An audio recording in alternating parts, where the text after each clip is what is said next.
Okay. I'm glad you brought that scenario up because you're not the first one. What if I choose not to go through neither? That's my Well, choice. you can't. It's not possible. What you mean it's not possible? Well, I mean, unless you're a Catholic, it's not possible. What do you mean? I mean, I like unless there's like a purgatory, like a place between heaven and hell, then there wouldn't really be one. 1 second. Then Okay, YouTube is back up, y'all. I had to start a new stream on YouTube. Let's All right, go ahead. go. Please stop doing that. Go ahead, y'all. Okay. so if you say you gotta go through door one or you got to go through door two, you Mhm. didn't give me a choice, you gave me an ultimatum. Oh. Because Huh. you said I got to do it.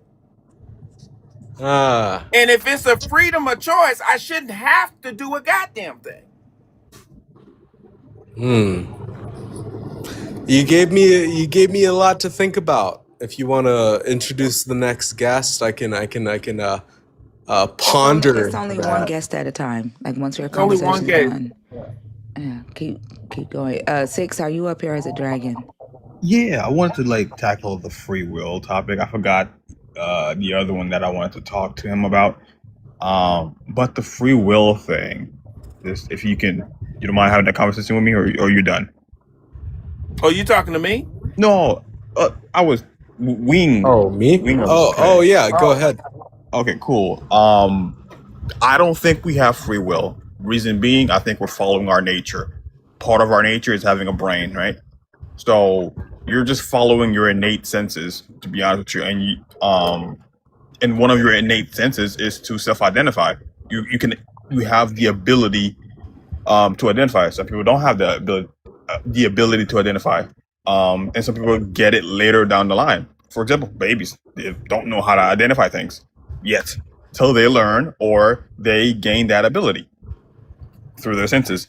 So you're just following these things, and just because I can identify myself as I and I chose, I'm identifying me doing the act. It's not I actually made a choice. It's just me doing the act. I'm identifying the situation. So it's not free will. It's just you following your nature. Your Well- nature. What's your nature determined by? Location and situation that you're in. Your current nature is situational. So, do you believe that if like two different people with the same, genome were, I don't know, airdropped in the same place with the same characteristics of like their parents or whatever, they would be, I guess, an identical environment. They would be the same person? If their brains are wired the same way, sure, yeah, you could say that. Like if they have the same everything, yeah, their brains will be wired the same way. They will have the same perspectives on things. They will agree on a lot of things. For example, humans, for example, we all share common DNA, right? If you look at the artwork, we all drew in caves. Almost all of us drew in caves. That's an idea. Drawing in caves is an idea. Why did no one draw, on a tree or something? Now a lot of people did that, but a lot of people drew in caves. For example, when they are making humanoid mixed with animal, lots of cultures did that. Like a bunch of them did that. Example, Egypt. There is no lion head, lion body head of human, or in Japan where they have a man with wings, and in the Middle East they have the same thing, a man with wings. Those are just common things that we share, and these are just the same ideas. It's just our brains are wired that way. We're following our nature. Our nature is to create. And look, we went from creating on walls, drawing on walls, to making rockets. We're following our innate nature. Well, yeah, I mean, I wouldn't disagree with you on that. So I don't really see where the contention is. Right. So the contention is you're saying it's free will, but it's not. They're just following their nature. Free choice, free will. Like free will is a very contentious, like sort of like debate. where it's Right. like, okay, I can't fly, so then I Right. don't have free will or whatever. But free choice is like I'm completely willing to concede to like the idea that we all share as human beings a certain genome where we just kind of do the same things. Yeah, pretty much. And we're just limited to what we can and can't do. Well, yeah, I mean, we're limited to what we can and can't do, and like every that's not free will. person has a different degree of that. It's not free will because, like flying, for example, we're just following aerodynamics. We want to fly, but we can't, so we have to follow aerodynamics. We want to go fast, nope. So we have to follow gravity. You can go faster going downhill than going up a hill. We're just following gravity. We're following the nature of things. That's it, and we're just identifying ourselves as self because that's one of our natures is to be able to self-identify or identify things. I don't really see like how this isn't just semantics. It's not semantics. Well, let's try to get back on topic because I don't want to take this too far or let it get too far away from the topic, guys. Right, he picked number 2, right?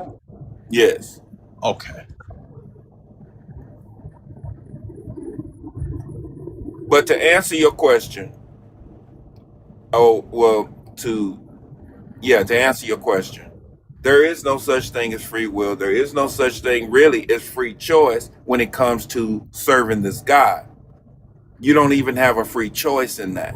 You have an ultimatum when it comes to your God. Because if you had free choice means you have the freedom to choose whatever, not just the options that are given to you. But if you are stuck with only 2 options, then it becomes an ultimatum at that point. Because who's going to choose to die? If he tells you, and that you know what you've done is you've actually really well eloquated my argument when I talk to atheists and they ask, why hasn't God revealed himself to me? And I'm like, well then you don't have a choice. You're going to be a Christian. You don't get to choose. That's what you're gonna do because you factually know that it's the truth. So it's like atheists will like say, okay, so if God's real, and then I asked for a puppy, and then he didn't do that, and then I asked for him to reveal himself to me, and then he didn't do that either, and I was like, well, I guess I don't believe in God anymore. Or it's like, okay, so like imagine if God did show himself to you. Imagine you're sitting in your bedroom. How is this conversation about should love or forgiveness be commanded focused on whether your God exists or free will? I'm so lost. Me too. I was getting there. The ending is like, if God exists and he wants you to choose him to follow, then it doesn't make sense to like show himself to atheists, because then But it's who like, cares well, about now that? What you does that have do to with be a love or Christian. forgiveness? Well, What is it- because what- now you yeah, what is can't it- love him, what is- really. No, not love him. That's not asking about loving him. I don't give a fuck about loving your God. That's should love or forgiveness be commanded. Like, I forgot that I was live. I left my body. I came back to my body and I was like, oh shit, I'm live. I fucking hate the does God exist or free will fucking conversation. It's boring as fuck to me. I hate Well, it. they are commanded. Then talk about that. That's the topic you chose. Why the fuck? Like, what? Well, yeah, that's one thing where it's like people think that I was raised Christian or something. I was an atheist for a while, and the same pull that Christians have from Christianity to atheism is the same pull that I had from atheism to Christianity, or not even Christianity, but just like religion in general. And from there, it was just comparative religion. I was a Hindu, I was a Buddhist, looking at all that stuff. And the only religion that I have ever found that said that you should love everyone, well, there are certain kind of sects of like Hindus and Buddhists that say that. But the only the only religion that I found that said that you should forgive everyone is Christianity.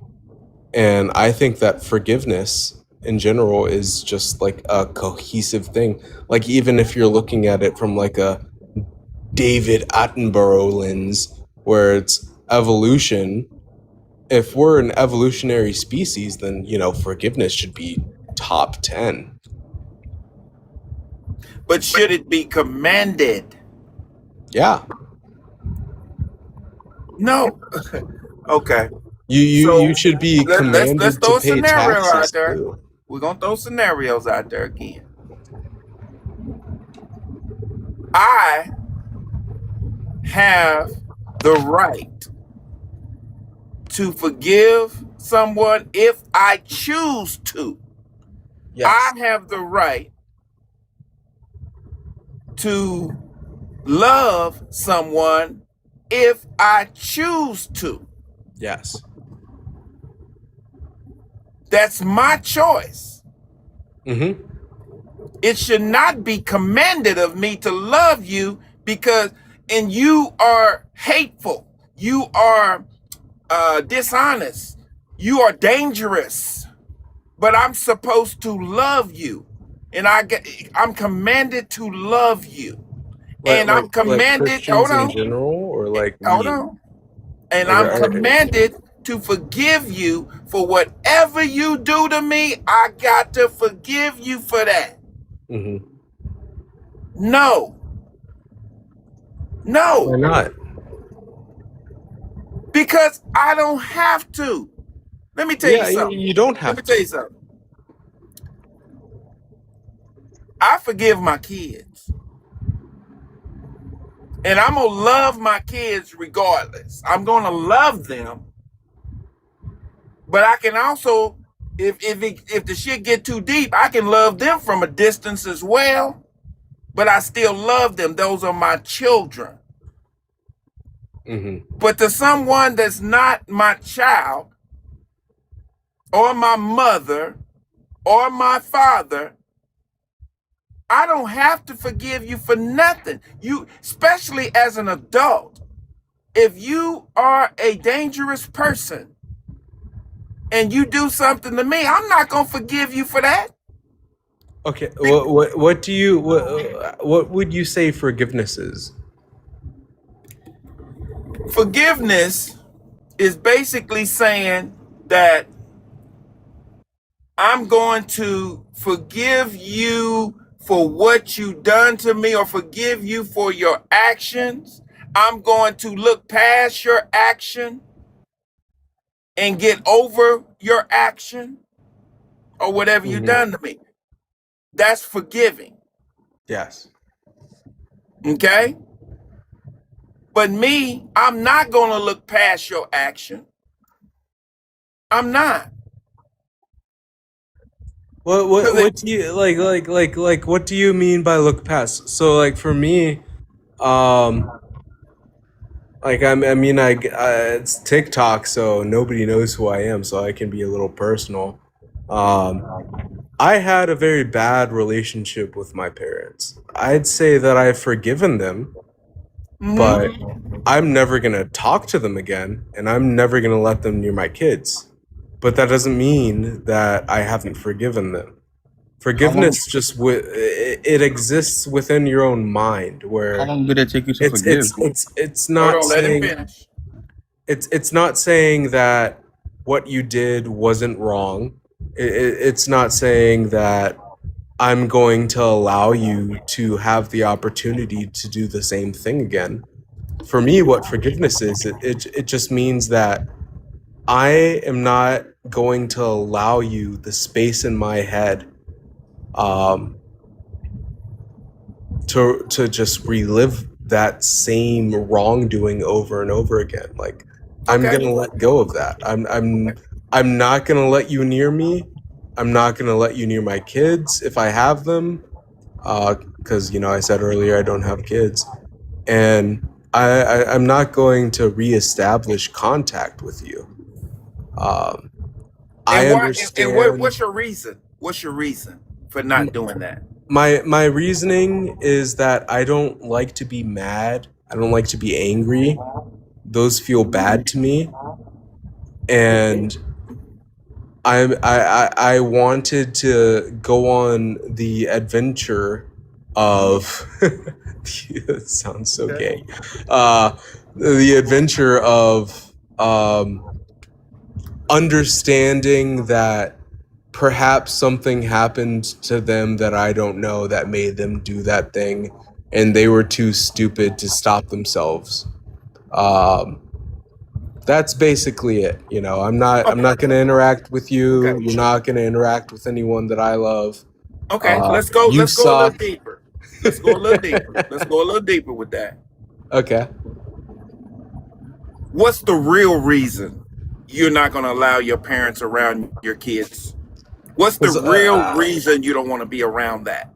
And you because don't I have think to they could go be into a danger. specifics, but give me a because of what? I think they could be a danger. Okay. So basically, you saying now I want you to hear this logically. You're Mhm. saying that I forgive my mother and my father, but I'll never go around them again, and I don't want my kids around them, and I da da da da. Does that It's like, sound like? okay, let Oh me no! put it Stop! this way. Stop! Does that sound like forgiveness to you? Yeah, but let me put it this way. Like, let's say, how can I put it this? You go to the zoo, and there's a tiger, and you put your hand in the tiger cage, and that tiger bites your hand off. You're gonna say, that tiger's just a tiger. I shouldn't have put my hand.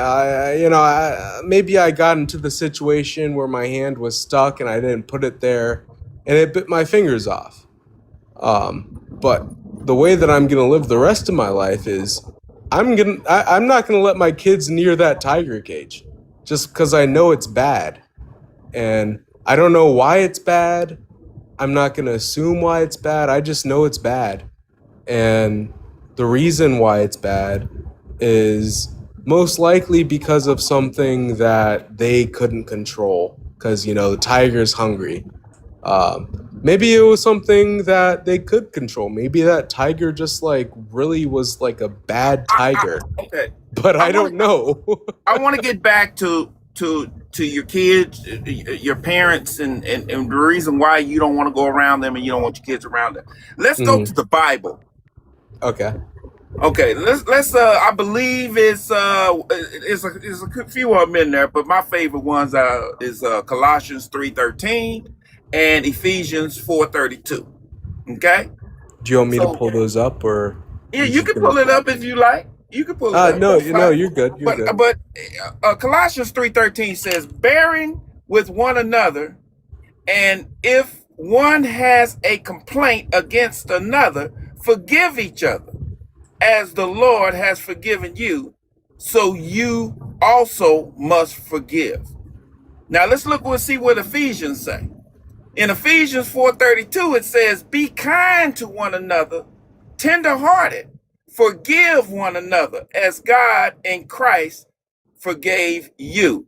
Now, both frames forgiveness is not as a feeling, but as an act. Okay, it's modeled on God's own forgiveness. This is what it's modeled off of: releasing a debt or grievance or against someone rather than holding it over their head. Okay, so when you tell me that you forgave your parents, but yet you still hold over their head what they did to you, and the reason why you won't go back around them is because of what they did to you, and the reason why you don't want your kids around them because of what they did to you, you're afraid that they are harm to your children, then you have not forgave them according to Oh the Bible. no.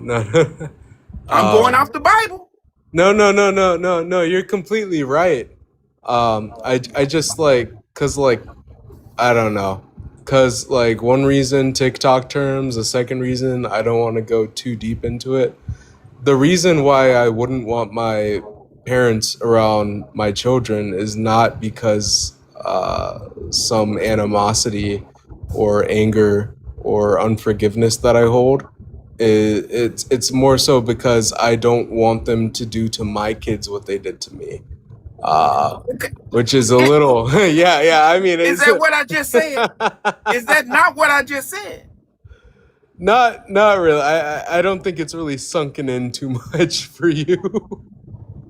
I mean, you Um, just literally said it yourself. You don't want them to do to your kids what they done to you.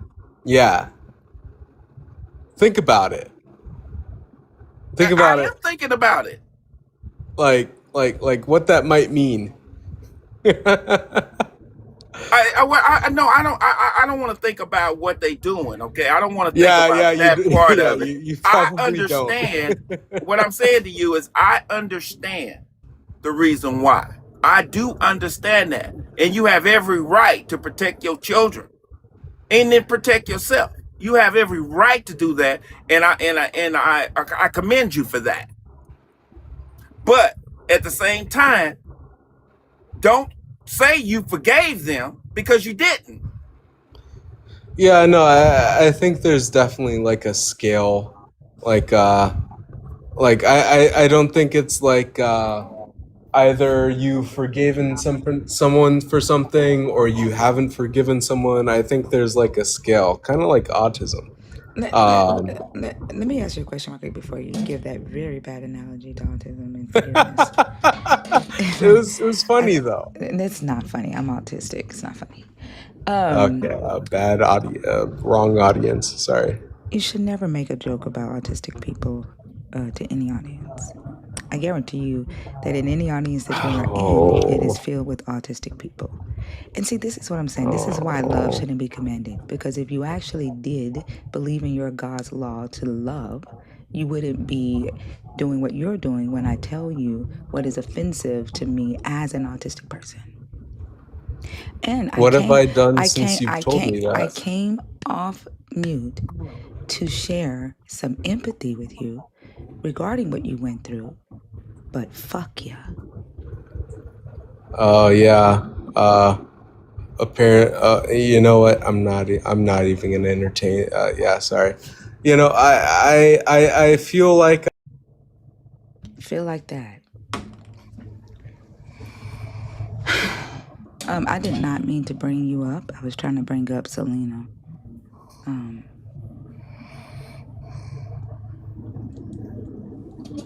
Yeah, that like I said,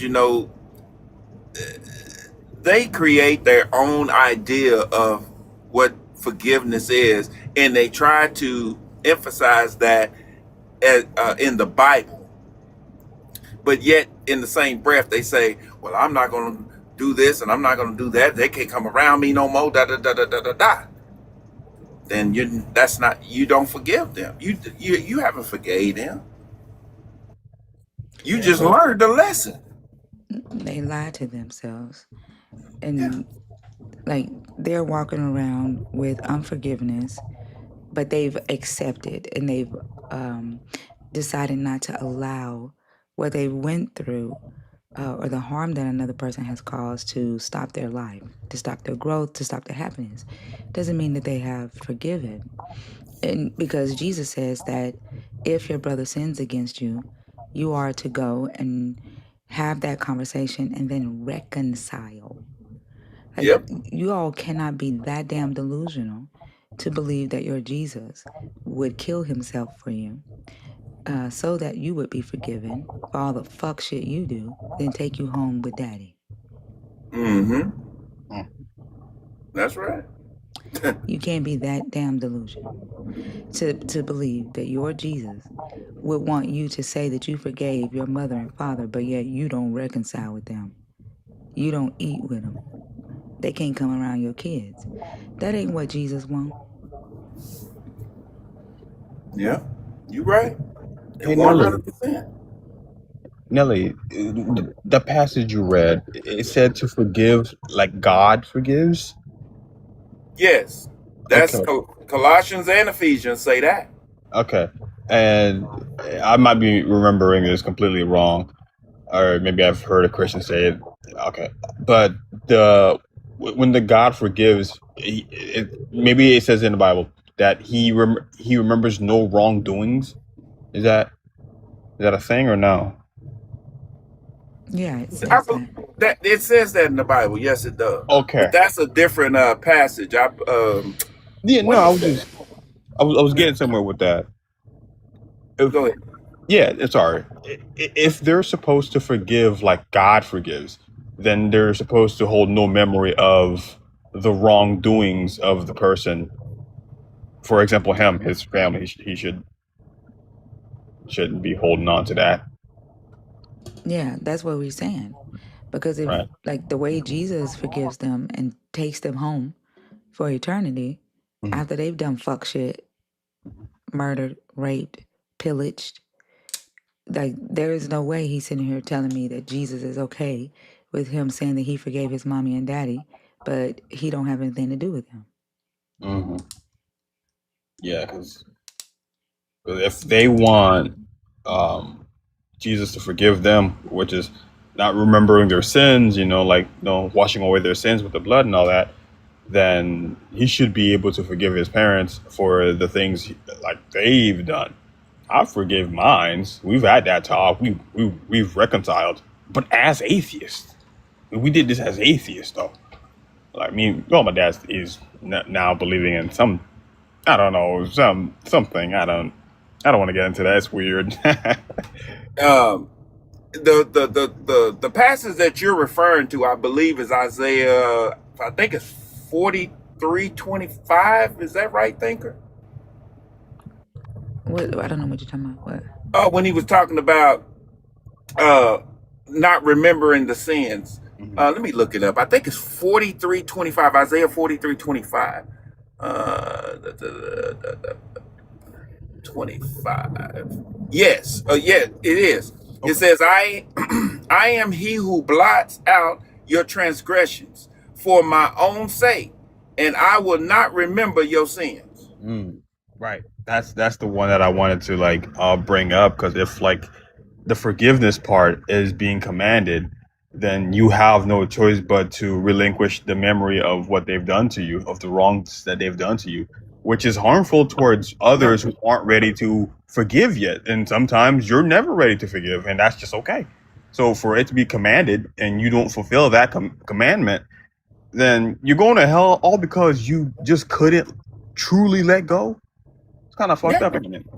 Well, I mean, yeah. I mean, I'm making a note of that now because I actually had that in there and I didn't even realize it. But Hebrews 8:12 say the same thing. Oh, damn. It It's all says, over the "For place. it says, for I will be merciful toward their iniquities, and I Mhm. will remember their sins no more."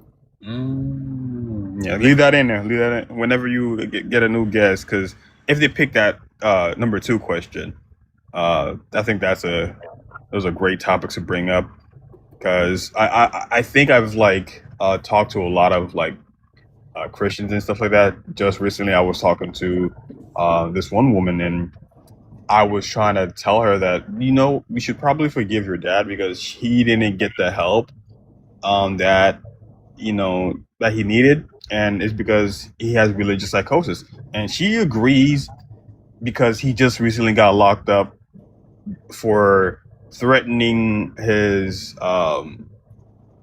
what was it, like, not wife, because he's divorced. I forget what it's called, girlfriend, I guess. He threatened her, and he was calling her a witch because he believes she's a witch, and so they had to get the cops involved and all that.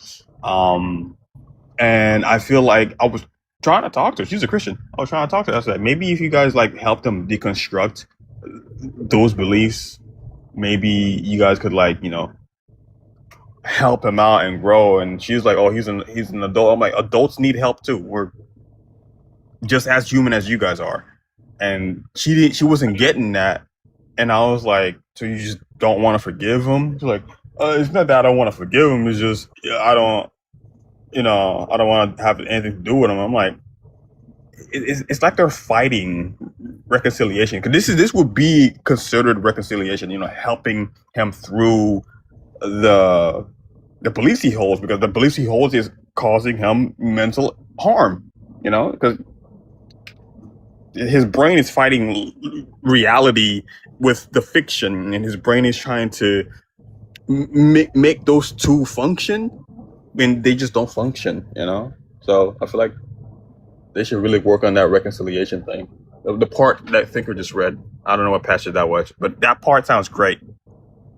Yeah, I don't know. I don't necessarily agree with that. I don't think reconciling with a harmful person with the goal of having to do the work to help them get better. Like, I think she needs to work through the forgiveness herself, and then if that's something that she chooses to do, to take on that task, then that's up to her. But she's not a psychiatrist.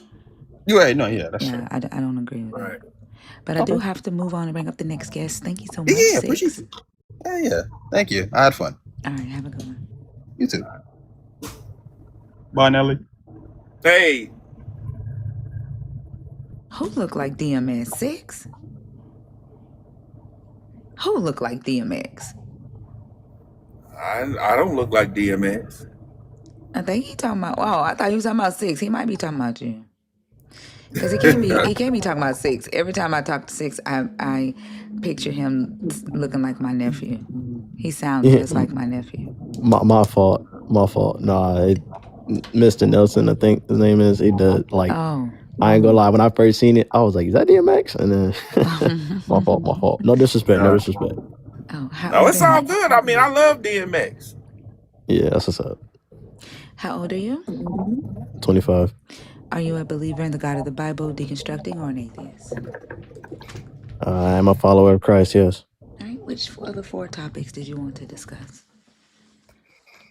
I thought it was gonna be like open panel with other people, so it's just me. All right. So really, any of them really. I'm Pick also one for me, please. Oh, okay.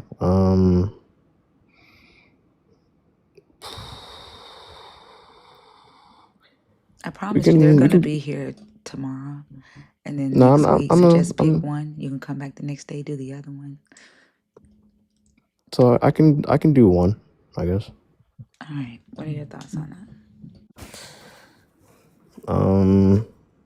It's just that when I rely heavy on my own understanding of what I think the world should be, then I begin to realize like dang, like I'm flawed. Like I can't even for me to put so much thought into something, but then still not know other things. It shows that what my answer like to certain things might not actually be the right answer. So it's like with me, I feel like, man, we should just anyone that, is against like how do I say this? It's a better way of saying this. I believe my justice is better than other people's justice. And I'm like, as I get older, I realize I can't think that way because I'm not powerful. I ain't create nothing. I'm just a human being. I'm limited just like everybody else. I don't know if you think that you answered the question. Like being powerful, creating, that don't have anything to do with your inability to think or unwillingness to think, right? The question is asking, what do believers have against thinking? And I'm going to tell you what I believe I heard you say. I don't create anything. I don't know all the answers. So I cannot lean heavy on my own understanding because when I do, I realize that I don't have the answer. So I just, God. Yeah, I mean that you kind of know that. That's why what do believers have against thinking? That's just the reason why I try not. I can think, yeah, but at the same time, I gotta realize that I don't know everything. Even when I think, or even when I try to look up the answers, it's still certain things I just there's no answer to. Whose understanding do you lean on to accept this claim of your God? Well, really, in the Bible, it states to not it explain it. I can't pull up the exact scripture. I don't have my Bible. Hold on, Don't I have my want you Bible here. I want you to repeat back to me the question I asked you. Like What, to who's question relying are you answering? What question did I ask you? about who I rely on for my understanding. Regarding what? My God. No. So then repeat the question respectfully. Can you repeat I'm the gonna repeat it. Yeah. Okay. Whose understanding are you leaning on when it comes to the claim regarding your God? Oh, me. I bet I'd be relying on my understanding, Do you my own trust that understanding. since you don't trust it in from the first answer you gave, you don't trust your own understanding. Do you trust your own understanding when it comes to you accepting the claim of your God? When it comes, yeah. So when it comes to that, yes. Why? What's the difference between the two? Because when I try to put so much thought into something, when the answer is right there in front of my face, that's when it becomes an issue. Because sometimes simplicity, it's definitely a thing. You feel me? So it's like, thou shalt not kill, thou shalt not steal. These are things that are basic, but I put thought into it. Like, okay, so it says not to do this, but what if I do this? I try to make excuses for things that I know that are bad, or even like I make I make excuses, and that's when I realize, like, dang, why am I thinking like that? Like, why? Like, it says not to do it, but what if like I'm in danger and something happens and it's an accident? It's small stuff here and there. At least that's why I put so much into it. And then when I do read the Bible, I have to ask for the Lord to open my heart, so when I read it, like the word, I can use that to apply it to my life, and then things in my life will start to make more sense, and then the Lord will reveal Himself more to me because I developed that relationship with Him. I'm sorry if I went on like a whole like preaching rant or whatever you feel like I have, but that's just what I think. Yeah, it sounds like you're saying that the claim regarding your God is just as simple as don't kill, don't steal, don't commit adultery. That's what it sounds like you're saying. And therefore, you trust your understanding when it's, I'm going to do this, I'm going to do that, don't do this, don't do that, line upon line, precept upon precept.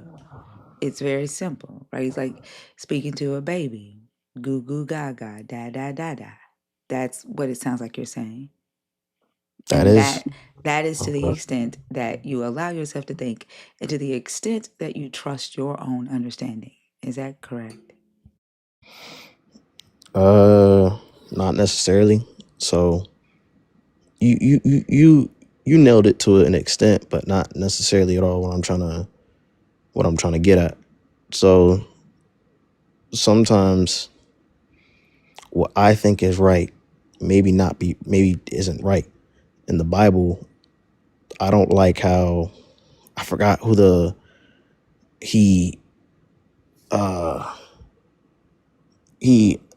what happened to Job, the story of Job. Are you aware of the story of Job?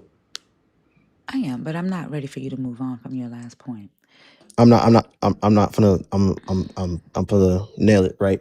So I don't agree, or I don't, at least at the time, I don't understand some of the things that that God has done. But then I begin to realize, like, the Lord is just.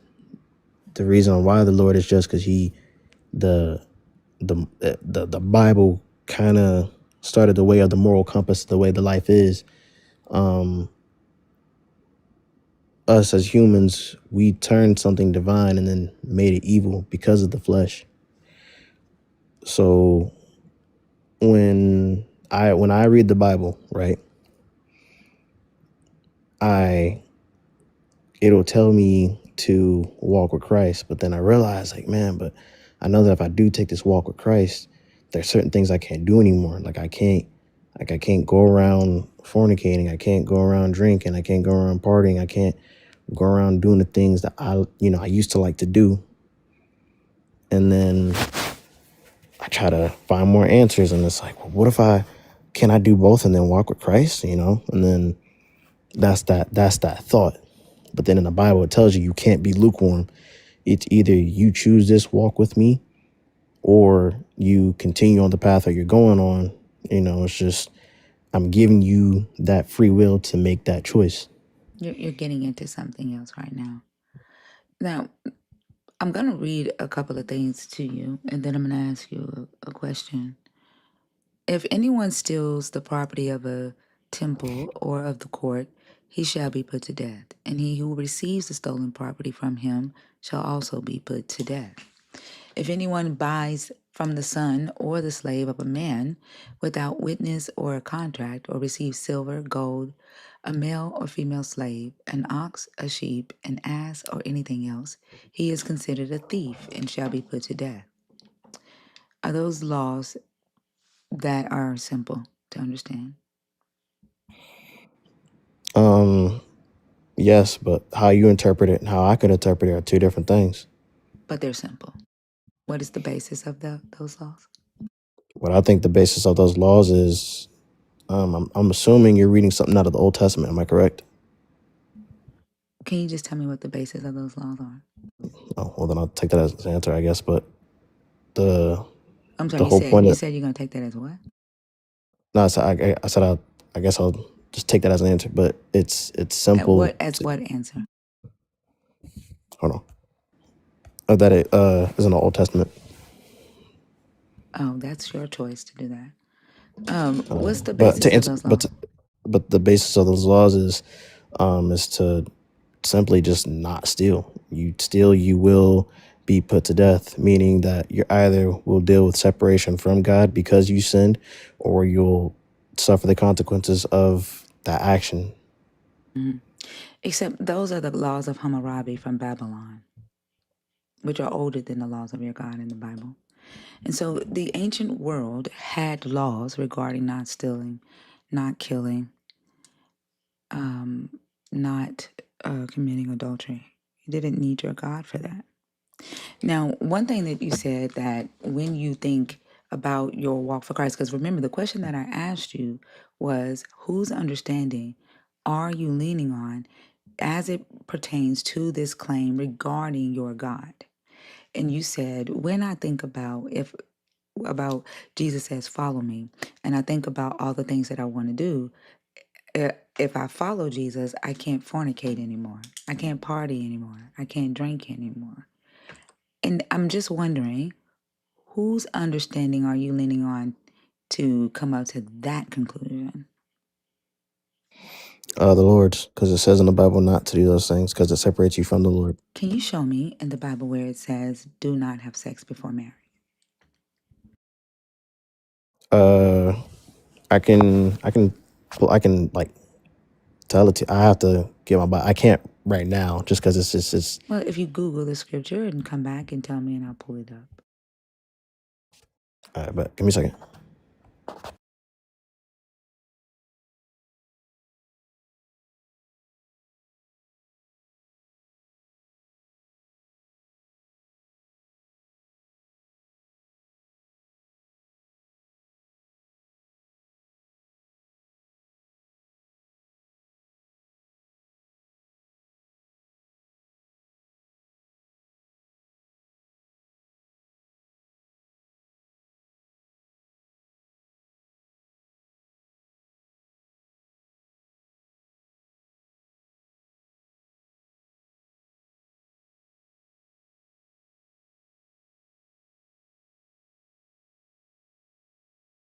Good morning, Selena. I'm so sorry. I didn't say good morning. No, you're fine. Good morning. So, I was just listening to the laws that you were reading, and I was laughing internally. It's funny. Any good conversations? Okay, I'm back. My fault. Mm-hmm. It's So been Go. My Go fault. ahead. My fault. Go ahead. First Corinthians, chapter 6, verse 18,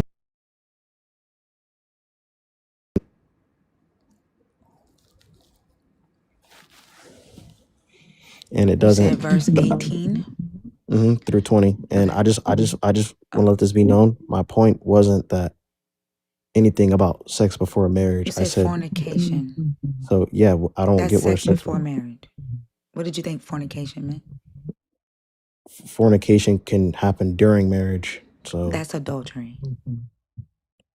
having sex as you're married is wait. It's Can I say that word? adultery. If you're Wait. married and you step Uh huh. outside of your marriage, that is called adultery. Okay, but I'm talking about okay. Then my point is, if you're having sex with your partner, If you're that's having not sex with adultery. your partner, you're just fucking. Like, I'm confused. That okay? That's It's my bad point. to fuck your partner? I didn't say it was bad to do You that. said I'm you said saying if I follow Jesus, I can't be out here fornicating. meaning And are with you saying multiple women rather than my partner. that's called adultery? Okay, well, let's say I'm not married and I'm sleeping with multiple women. What is that? That's fornicating. That's sex Okay, before that marriage.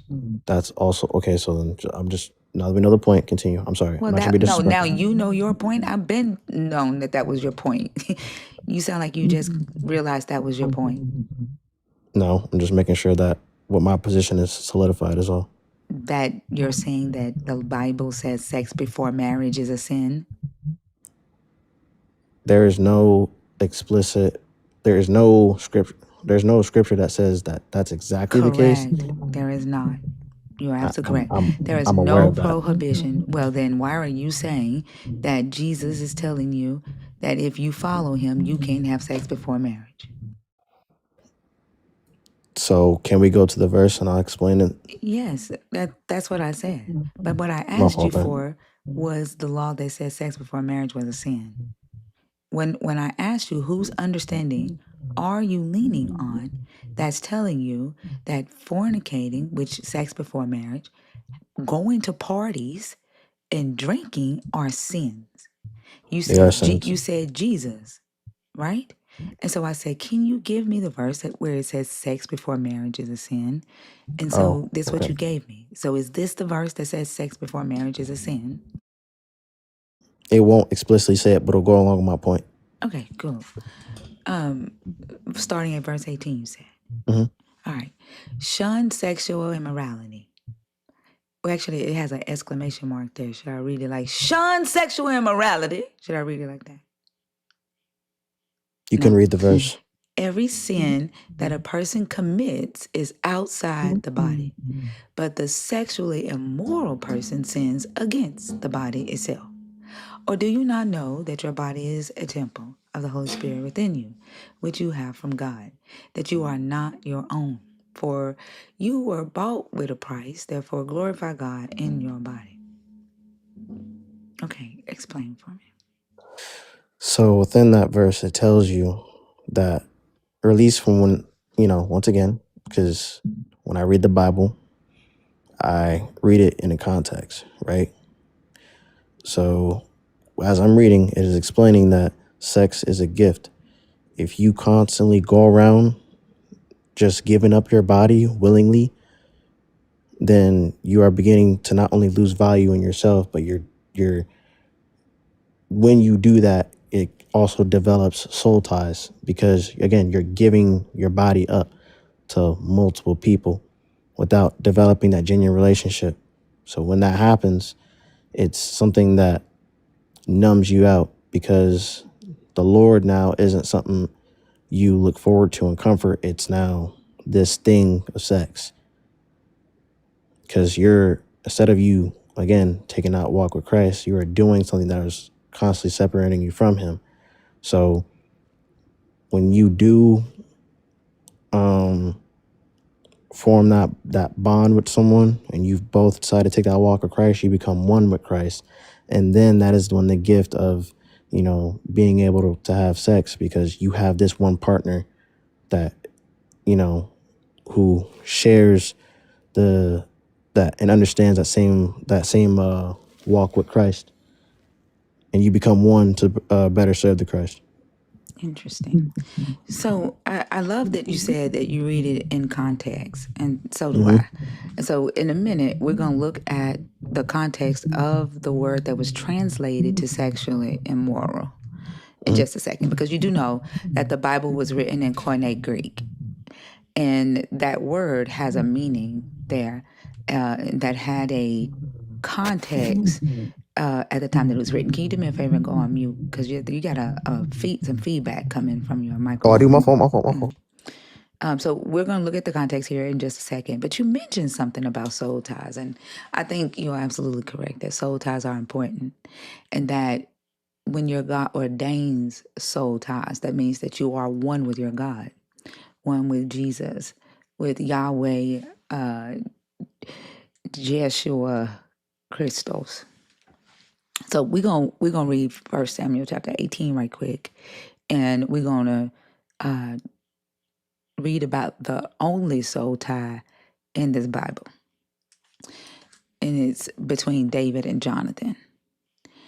When David had finished speaking to Saul, the soul of Jonathan was bound to the soul of David, and Jonathan loved him as his own soul. Now, they're not married.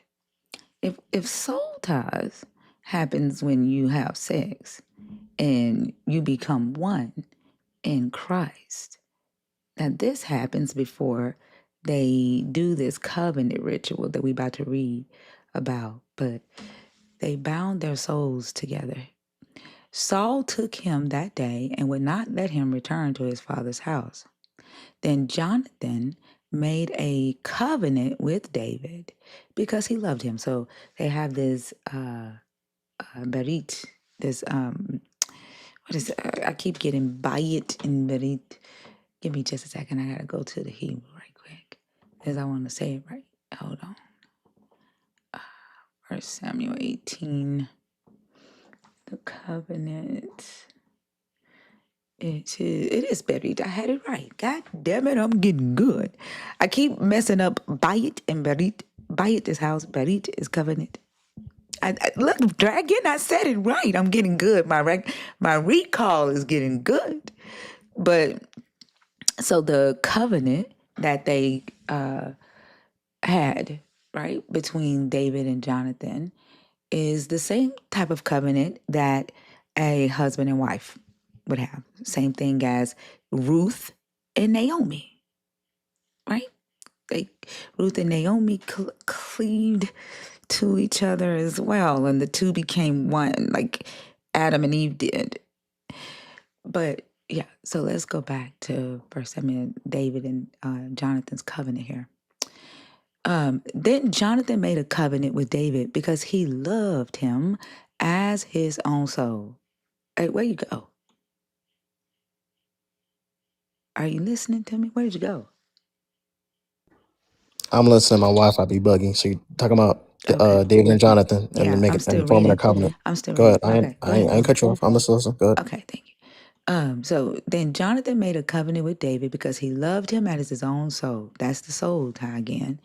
Jonathan stripped himself of the robe that he was wearing and gave it to David and his armor and even his sword and his bow and his belt. And David went out and was successful wherever Saul sent him. As a result, Saul set him over the army, and all the people, even the servants of Saul, approved. Now,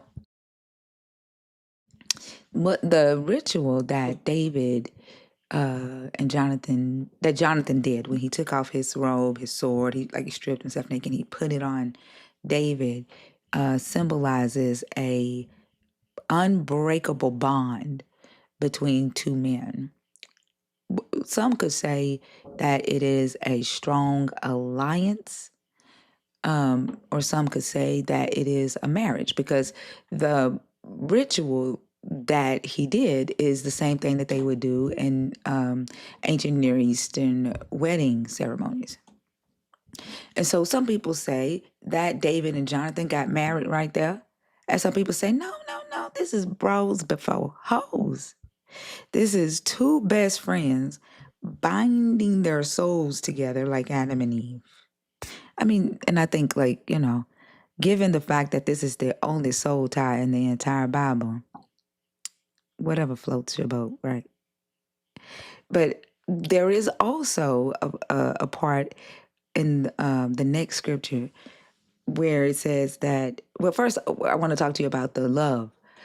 When it describes the love that Jonathan had for David. And it says Jonathan loved him as his own soul. What it uses there, the term, is va'ahava. And it's that term is not used anywhere else in the Bible to describe the type of love that Jonathan and David had, or the type of love that Saul had for David. This type of love, this term to describe love, is not even used when the God says that he loves the Israelites. When the God says Uh, that he loves the world. It's a divine love ordained by Yahweh. so I wanna. Hold on, let me finish speaking. I didn't cut you off. I know. I'm sorry. Is what you need to say that important? Nah, I'm just making sure that when we are reading the Bible, we're reading it within the context. I'm not doing anything to be disrespectful or nothing. You are, But because I'm reading Hebrew to you right now. I'm reading so the original language. And I'm you're explaining doing. to you. I'm sorry. Like, why are you cutting me off? I was not rude to you. Why are You're you being absolutely right. rude to me? I'm gonna mute myself. Go ahead. Like, goodness gracious. Like, this is ridiculous. So, do I need to start back over? Because something tells me that you didn't understand anything I said. No, I Like get. the fact that you said I need to make sure that we're reading the Bible tells me that you didn't understand anything I said. You can go ahead and finish. I'm sorry. No, tell me what am I explaining to you right now? You're explaining to me how this is two men that I'm they're talking about the point you. that you cut me off. The point that you cut me off. What was I explaining to you that you felt you needed to cut me off? That we're making sure that we're not. No, what was I explaining? Not why did you cut me off? What was Okay, I explaining? you were explaining the love between Jonathan and David. And what was I explaining about the Hebrew word that is used to describe that love? You're saying that the way that they describe their love is not anywhere throughout the Bible unless it's explaining David and Jonathan. Nope, that's not what I said. I said the word that is used in Hebrew to describe the way the way Saul loved David, the way Jonathan loved David, is a divine love ordained by Yahweh. This term in Hebrew is not used for any other type of love in Hebrew, not even when Yahweh's love is described for the Israelites. That's what I was explaining to you. And so when you brought up soul ties, it made me think about David and Jonathan, because David and Jonathan are the only soul tie in the entire book. And you said Jesus led you to the understanding that when you have sex, and you're married, it leads you to a soul tie, and that leads you to Christ, takes you deeper into Christ. Now we're going back to 1 Corinthians chapter 6 and looking at the term there for sexual immorality. I know you have the ability to go to a Koine Greek lexicon because you went to Google. And so if you go to 1 Corinthians chapter 6 and look up the word for for sexual immorality, you're going to see the Greek word porneia. And that word was translated to sexual immorality. And if you go to the lexicon, you're going to see three numbers. The first one, it's going to say prostitution. Porneia in the ancient world meant prostitution. It meant adultery, incest, and porn. It did not mean sex before marriage. not until the church around the 11th century extended the definition to include unwedded stimulation or fulfillment of sexual desire. And then it has a figurative meaning, idolatry. But originally, when Paul would have written 1 Corinthians, he did not write that in the context of you shouldn't be fucking before marriage. Now, going a little bit further in context, the sexual immorality laws are in Leviticus 18. So Paul interprets law. Paul doesn't write law. He interprets the law. And the law that Paul would have been interpreting when he's writing to the church of Corinth is the Hebrew law, the Hebrew scriptures. And he is writing to them about a letter they wrote him that's in Corinthians 5. Somebody was fucking their stepmama. If you go one chapter back to 1 Corinthians 5, in verse chapter 1, it is actually reported that there is sexual immorality among you, and the sort of sexual immorality that is not found even amongst Gentiles. For a man is living with his father's wife, and you are arrogant. Should you not rather have mourned so that he who has done this would have been removed from among you? For I, though absent in body, am present in spirit, and as if present, I have already pronounced judgment in the name of the Lord Jesus on the man who has done such a thing. When you are assembled and my spirit is present with the power of the Lord Jesus, you are to hand this man over to Satan for the destruction of the flesh, so that the spirit may be saved in the day of the Lord. Your boasting is not a good thing. Do you not know that a little yeast leavens all of the dough? Clean out the old yeast so that you may be of a new batch of dough, as you really are unleavened. For our Paschal Lamb, Christ, has been sacrificed.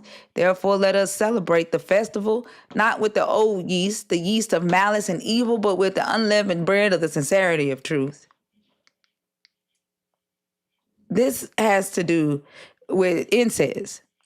Paul is writing to them about them sleeping with their family members, about them practicing prostitution, adultery, not sex before marriage. But you said Jesus led you to this in context.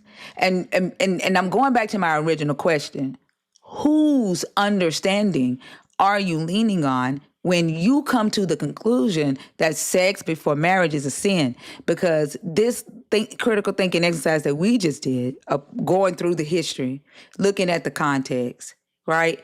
Looking at what Jesus told you about soul ties, it wasn't Jesus. It wasn't the Bible. And I would have to guess it was the church. Bye, Nelly.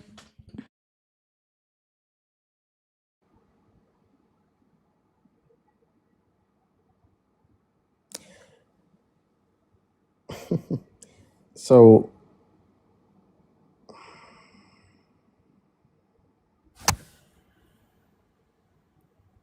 I tried my hardest not to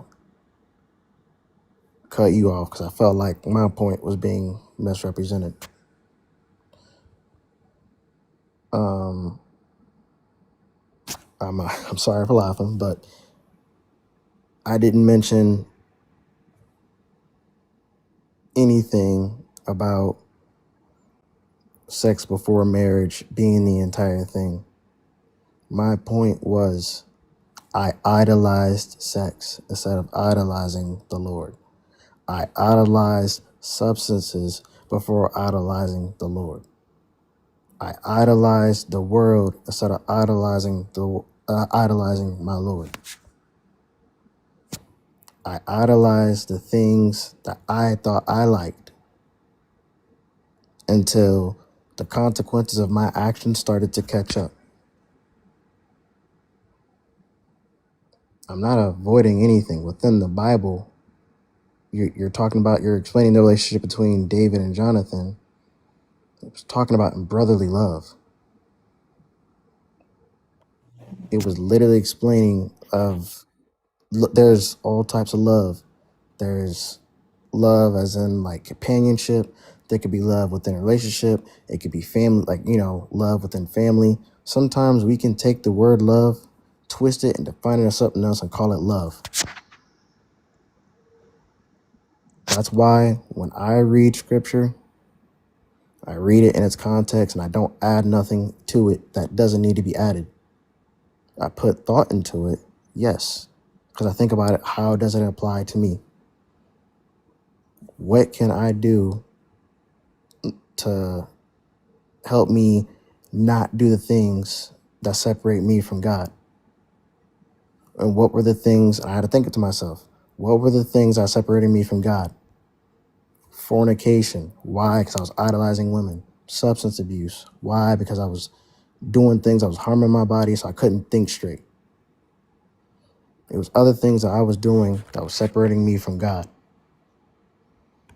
So what you interpret in the Bible and what I interpret in the Bible is two completely different things, and that's fine. All I'm telling you is, yes, I put thought and understanding to it, but at the same time, the moment I realized that I'm giving excuses to do more bad, that's when I'm realizing, okay, I'm putting my own thoughts, and I would then start to twist scripture to how I feel instead of reading what's already there. Don't run, okay? I What? stopped listening to you the moment that you lied and twisted and changed what you said. But listen. I didn't say it was bad to do You that. said if I follow Jesus, I can't be out here fornicating.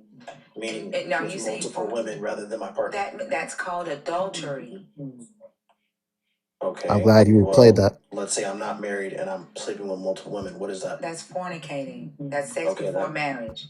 That's also okay. So then I'm just now let me know the point. Continue. I'm sorry. Well, now you know your point. I've been known that was your point. You sound like you just realized that was your point. No, I'm just making sure that what my position is solidified as well. That you're saying that the Bible says sex before marriage is a sin? There's no scripture that says that that's exactly the case. Correct. There is not. You're absolutely correct. There is I'm aware no of that. prohibition. Well, then why are you saying that Jesus is telling you that if you follow him, you can't have sex before marriage? So can we go to the verse and I'll explain it? Yes, that's what I said. But what I asked you for was the law that says sex before marriage was a sin.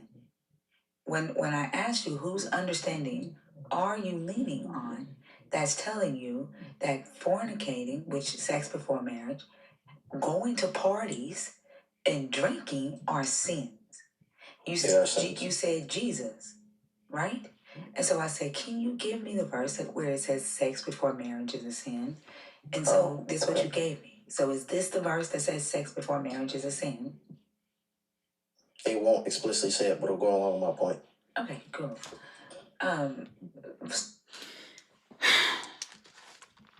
So you see how I even said it doesn't explicitly say it, but it goes along with my point. What was the point? That sex before marriage was wrong?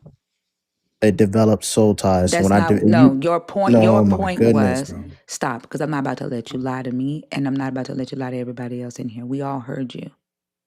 You said that sex before marriage, Jesus led you to the understanding that sex before marriage was a sin, and that the Bible does not explicitly state that. But 1 Corinthians chapter 6, verse 18 through 19 will 20. go along with your point. That's what you said, and you are not about to lie. You're not about to lie to us. 8. And you're not about to lie to us. So you're going to cut me off. Yeah, I'm sorry. I'm talking right now. How in the entire fuck do you hear it that you are being cut off while you are trying to interject in the middle of my sentence? Respectfully, it was just because I felt like my position So was you are the one who was cutting me off? Not respectfully. I feel like, how did you just try to accuse me of cutting you off when you were the one interjecting in the middle of my sentence? because I was Not trying a because. Why are you accusing me of doing what you were doing. So then, I'm not okay. asking you why did you interject. This is what I mean when I say Christians don't like to think. I am not asking Ray, why are you interjecting me? That's what you're answering. That's not what I asked. What I asked was, why are you accusing me of interjecting your sentences when you are the one interjecting mine? So then, easy solution. I'm sorry for cutting you off. There you You can go. go ahead. You have the floor. There you go. Thank you. And that's what happens when you actually pay attention, when you actively listen with the intent to understand. You answer the questions that are asked, and then we can move forward in the conversation. But what I'm not going to let you do is change what you originally said. I took notes while you were speaking. I know what I wrote down. And you originally said that Jesus, that if you wanted to live for Christ, you thought to yourself, if I live for Christ, I cannot be out here fornicating. I cannot be out here partying. I cannot be out here drinking. That's what you said. Yep. So it's not Jesus that led you to sex before marriage is a sin, because the Bible doesn't say that. It wasn't you that led you to it, because you need, I'm going to do this, I'm going to do that, goo goo gaga. You need it plain and simple. And so as I stated, you are leaning on the church's understanding, right? No, it's literally it's going over in the Bible. So you just going to reject information, like I said believers do in the beginning. When I said believers will reject information, you just going to reject the fact that you read 1 Corinthians 6, 18 through 19, and you explicitly stated it does not outright say it's a sin. You're going to reject the fact that Leviticus 18 it are the sexual immorality laws that Paul would have been interpreting, and not one of those laws say don't have sex before marriage. You're going to reject the fact that we went to the Koine Greek for the word that was translated to sexual immorality, which is porneia, and it does not mean sex before marriage until the church extended the definition of the word. You're going to reject all of that and still say, nope, it's in the Bible. I got it from the Bible. Right? Yep. Yeah. Again, you Okay. And what do misrepresented you my have point. against thinking? The fact that the way you think is different than the way I think. You misrepresented my point. I said, and I'll explain this again, because the fact that you had it recorded, you played it back. I even said, yes, it doesn't explicitly state that sex before marriage is a sin. It doesn't literally say that, but it goes to explain that if you constantly do these things and you give your body up, then you will start to idolize that. I think And you I will think you're start to, having a hard time connecting your own damn point. You I said think you're, you said that Jesus led you to the belief that fornicating is a sin and that you cannot live for Christ if you fornicate. That's what you said. And I asked you, where does it say sex before marriage is a sin? And when I pointed out that it does not definitively, there is no prohibition in the Bible for sex before marriage pertaining to a male. There is no prohibition to stop men before having sex before marriage. You agreed. And you said that 1 Corinthians 6, 18 through 19 doesn't explicitly state it, but it goes towards my point. And I said, what is your point? Is your point that sex before marriage is a sin? Yes, but it won't explicitly state it. I'm going to give the context. And so the point, the question is sex before marriage a sin? Yes or no? And if so, where did you get that understanding? From the verse I gave you. So you are saying that sex before marriage is a sin? That was my original point. Exactly. Ma'am. And you didn't get that from Jesus. You didn't get that from yourself. You got that from the church. No, ma'am, I did not get that from the Oh my church. fucking gosh. Did Jesus say in this book, if you have sex, you can't create soul ties and you can't live for me? Did Jesus say those words? Not exactly. You can't twist scripture and then Right. bring it So back you to me. That's didn't not how get it it works. right. So you didn't get it from Jesus. So does Paul That's why say? you read in So context. that means you getting it from the church. You leaning on the church understanding. If you got to do interpretation, if you In got to order do to interpretate, hermeneutics, you if you gotta got to do read. exegesis, you didn't get it from your Jesus. You got it from the church. You got it from your pastor. You got it from your mama. You got it from your daddy. That's whose understanding you leaning on because it ain't Wrong. in the Bible. There is nothing in that book that says sex before marriage is a sin. That was added by the church. Once again, Cheat isn't a word.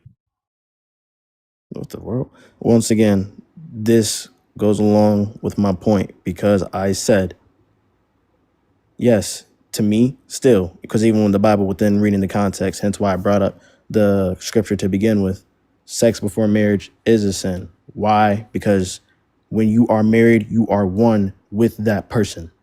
When you become one with that person, then yes, because you are entirely tied to that person to serve the Lord, yes, it is okay for you to have sex with them. Why? Because you're not freely giving your body out to others. My point is, these were the things that were separating me from the Lord because I was idolizing it rather than idolizing the Lord. I was idolizing the world instead of idolizing the world. I mean, idolizing the Lord. The world is limited. Jesus is not limited. You know what's so crazy? Is Mm-hmm. yesterday when we had a conversation about topic 4. I don't know. Did you read topic 4, right? Why is the God of the Bible so obsessed with cement? Oh, I get you. Yeah, I see it. Yeah. Why would the God of the Bible not fuck with you because you fuck somebody before you put a ring on it? Because it separates you from the Lord, because it leads Why to does it idolatry. separate you? Wait, Because it leads to sex. idolatry. So fucking leads you to idolatry. What are you idolizing? The pussy? What are you Yes, idolizing? So you be bowing down and lighting candles in front of the pussy.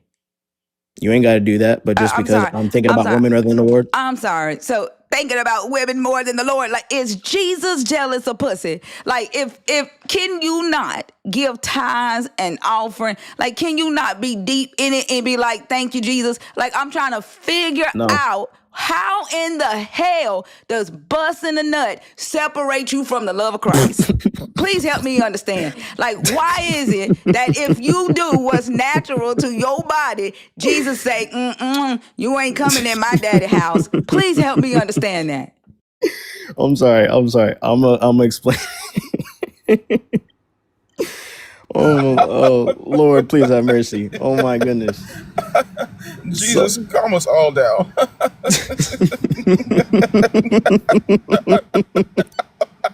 Why is it that women don't come in here and be like, I couldn't serve Jesus because I was fucking too much? Why is it always God. men? No, why is it always you Okay, religious I men? can- Stop, I'm talking right now. Why is My it fault. always you religious men that come in here and be like, Jesus saved me from my lustful dick? Like, I couldn't stop fucking, and that's how Jesus saved me. Why is that always y'all's testimony?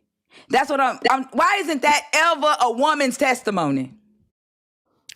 Well, I can't speak for everybody else, but I do know that I was always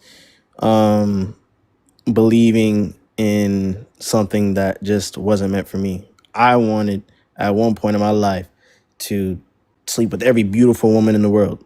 Why? Because I idolized women. I thought women were, it was kind of like a status, like, yeah, I'm that man because I did this to that female. Yeah, I'm the man because I got to her and you couldn't.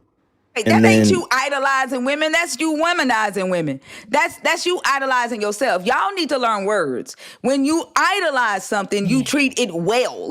You do not mistreat it. You do not abuse it. You do not misuse it. That is not you idolizing women. that is exactly me idolizing women. Why? There you go, Because rejecting words again. Y'all so reject then knowledge so fucking much. okay, so then here I'll make it easier. I put women before God. I put women ahead of God And how did you do that? By fucking? by lusting after them.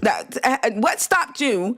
What stopped you from believing that your God is the reason that the earth was created? For thanking your God for waking you up in the morning just because you got some pussy? Like, did you thank the pussy for waking you up? Did you give the pussy credit for when you bowed your head and prayed over your food? Did you say, "Pussy, I thank you for being good. I thank you Oh, for this food I'm about to chill, eat"? No, I want to chill. know what you did because you are I'm a claiming. Stop. You are claiming that you put it before your God. So I want to know how much you put the pussy before your God. Like, did you give it credit for making sure you had a job, for making sure you had gas in your car? Like, help me out. I'll explain it to you. All right. So for me, it was, I'm gonna let this be known. I love women. You feel me?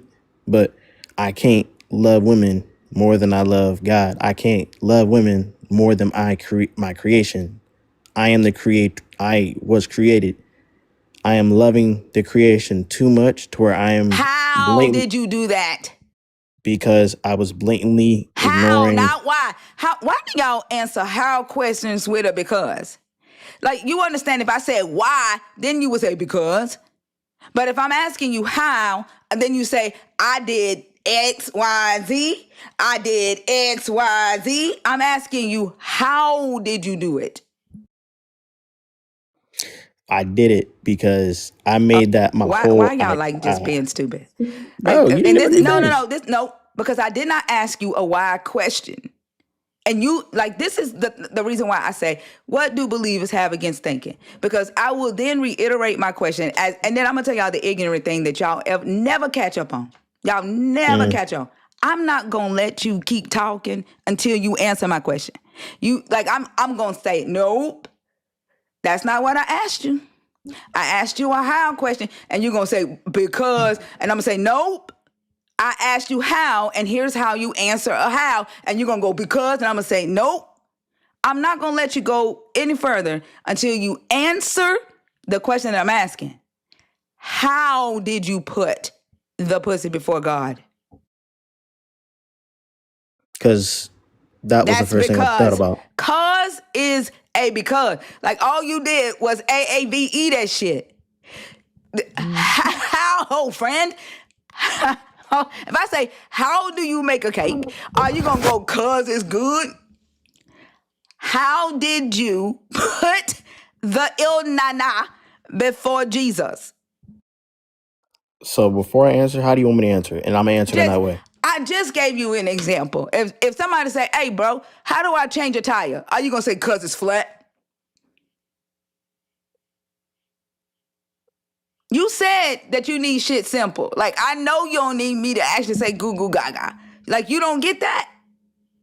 Yeah, I need things simple, not from you, because you ain't making it simple. I'm answering the That's question and you not keep simple. saying I can't Where's say theology? because. Please tell me theology is a way, because I don't know any other way to put it. What? Like, I gave you an Okay, example. so then Like, you told me of how I supposedly answered the question, not how you want me to answer I it. don't know. That's what you did. Somebody go Hence why mess you with said Mr. I don't Sandman know. and send him a telegram and tell him we need theology. Because I don't know any other way to put this. Because this it's simple. I'm telling you what I did. I was But you don't putting understand women how, and over no, my you Lord don't and Savior. understand. I'm talking. You don't understand the difference between a how and a why question, which is why Thinker is not accepting your answer. So then how do you think? Because Okay, the so then fact of the okay. matter is, if wow, you're just gonna talk over me? What is She asked you a process question, and you're giving I'm her a telling Fee because when she get answer. in here. Those don't I'm match. telling her that's your impersonation of Fee. Well, you better believe it. It's working. So Oh my God. she's asking you a question, and the answer should be a process. And you're not giving her a process. You're giving her a reason. Those don't match. Oh damn, You want to go you back. for Okay. real be listening to Okay. theology. When That she was a asked, good answer. That was good. Oh, so that was Then good. I'm gonna answer the Thank how. you. I'm gonna answer the how I did it. Damn, that was good. God damn it. I'm telling Fee, you trying to take her position. Go ahead. Okay, answer. So this Yay. is the how. I put women over Jesus. Instead of taking the time to develop a relationship with the Lord, I was out here pretty much just giving my body up because I thought it showed status. It gave me Nigga, all you confidence. did was state what you did and then went right back to the because. Because you asked a question on how, and I told you how. Nigga, I can't. I cannot. I cannot. Like if I say, like let's pretend. Also, pretend like I'm Ray. Ask me. You be me. You be me. Pretend like I'm Ray.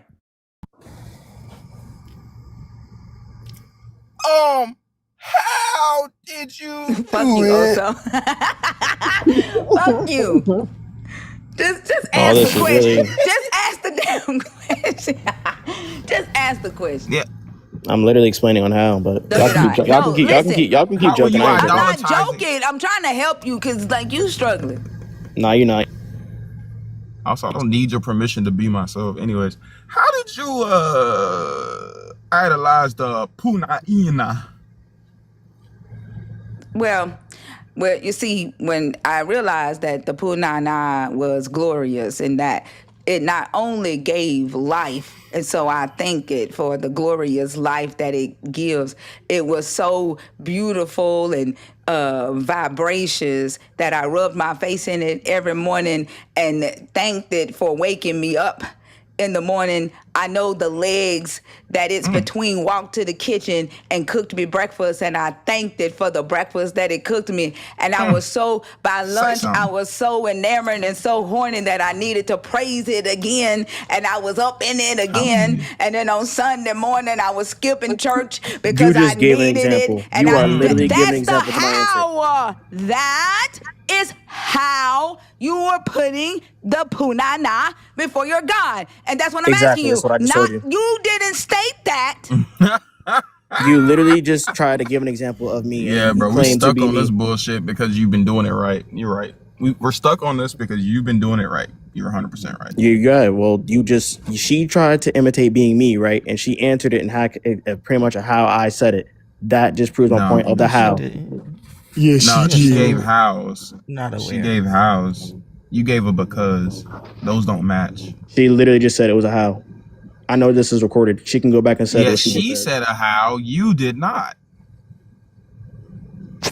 Okay, so this is the funny thing, right? So when I say it, it's not the correct way, but when she said it, it is Because the it's correct not way. a how, right? So Because it's who was she? not So a how. once again, so Correct. answer my question then, because I see you're very bright. Who was she imitating? How can you see that? I don't know, Answer we the just question. goof Who was around. she imitating? Also, He I was think I giving just an used a little bit of example. critical thinking, and I think our friend is confused even again because I think he thought that I was, he thought I was quoting him Saying in what my he was saying. imitation. He What thought does I it mean was when you're quoting imitating him. someone? Oh, he didn't get that. He still didn't get it. Right. Repeat what you God said. damn. Go. I know it's At all. recorded. Record back to what you just said. Record back or playback? I mean, playback. My fault. Appreciate the. Like, you seriously did not understand that I was role playing an example for you to follow on how to answer a how question. So then, how Like, you about this? thought You that. just Hold answered on, the. You answered the question. You You answered the thought. question. then. Wait. You seriously Ray, sat calm there down. and listened to that and thought that I was quoting you word for word. Okay, then. So now, how about this? You weren't quoting me word for word. You used your quote unquote critical thinking and gave my how for me. That answers your question. Yeah, that's what I did. So what? Okay, How I cool. So would? then that Okay, answers your question all then. right. So how I would worship the pussy is how you worship the pussy. I don't know how you do it. That I doesn't just told that's you how I would worship the pussy. Like you said, my answer is your answer. So how I would worship the pussy is how you would worship. okay. So then yes, Okay. And so what's wrong with that? what is wrong with that is it's separating me from the Lord. How? What everything that you just said, you can play it back. Yeah. The example you how used, does use how that. we worship pussy?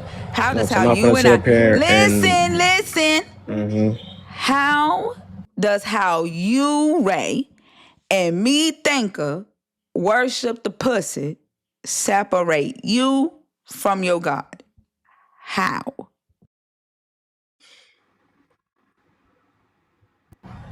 It's another process question. Not a process question. This is deliberate and it's A ridiculous.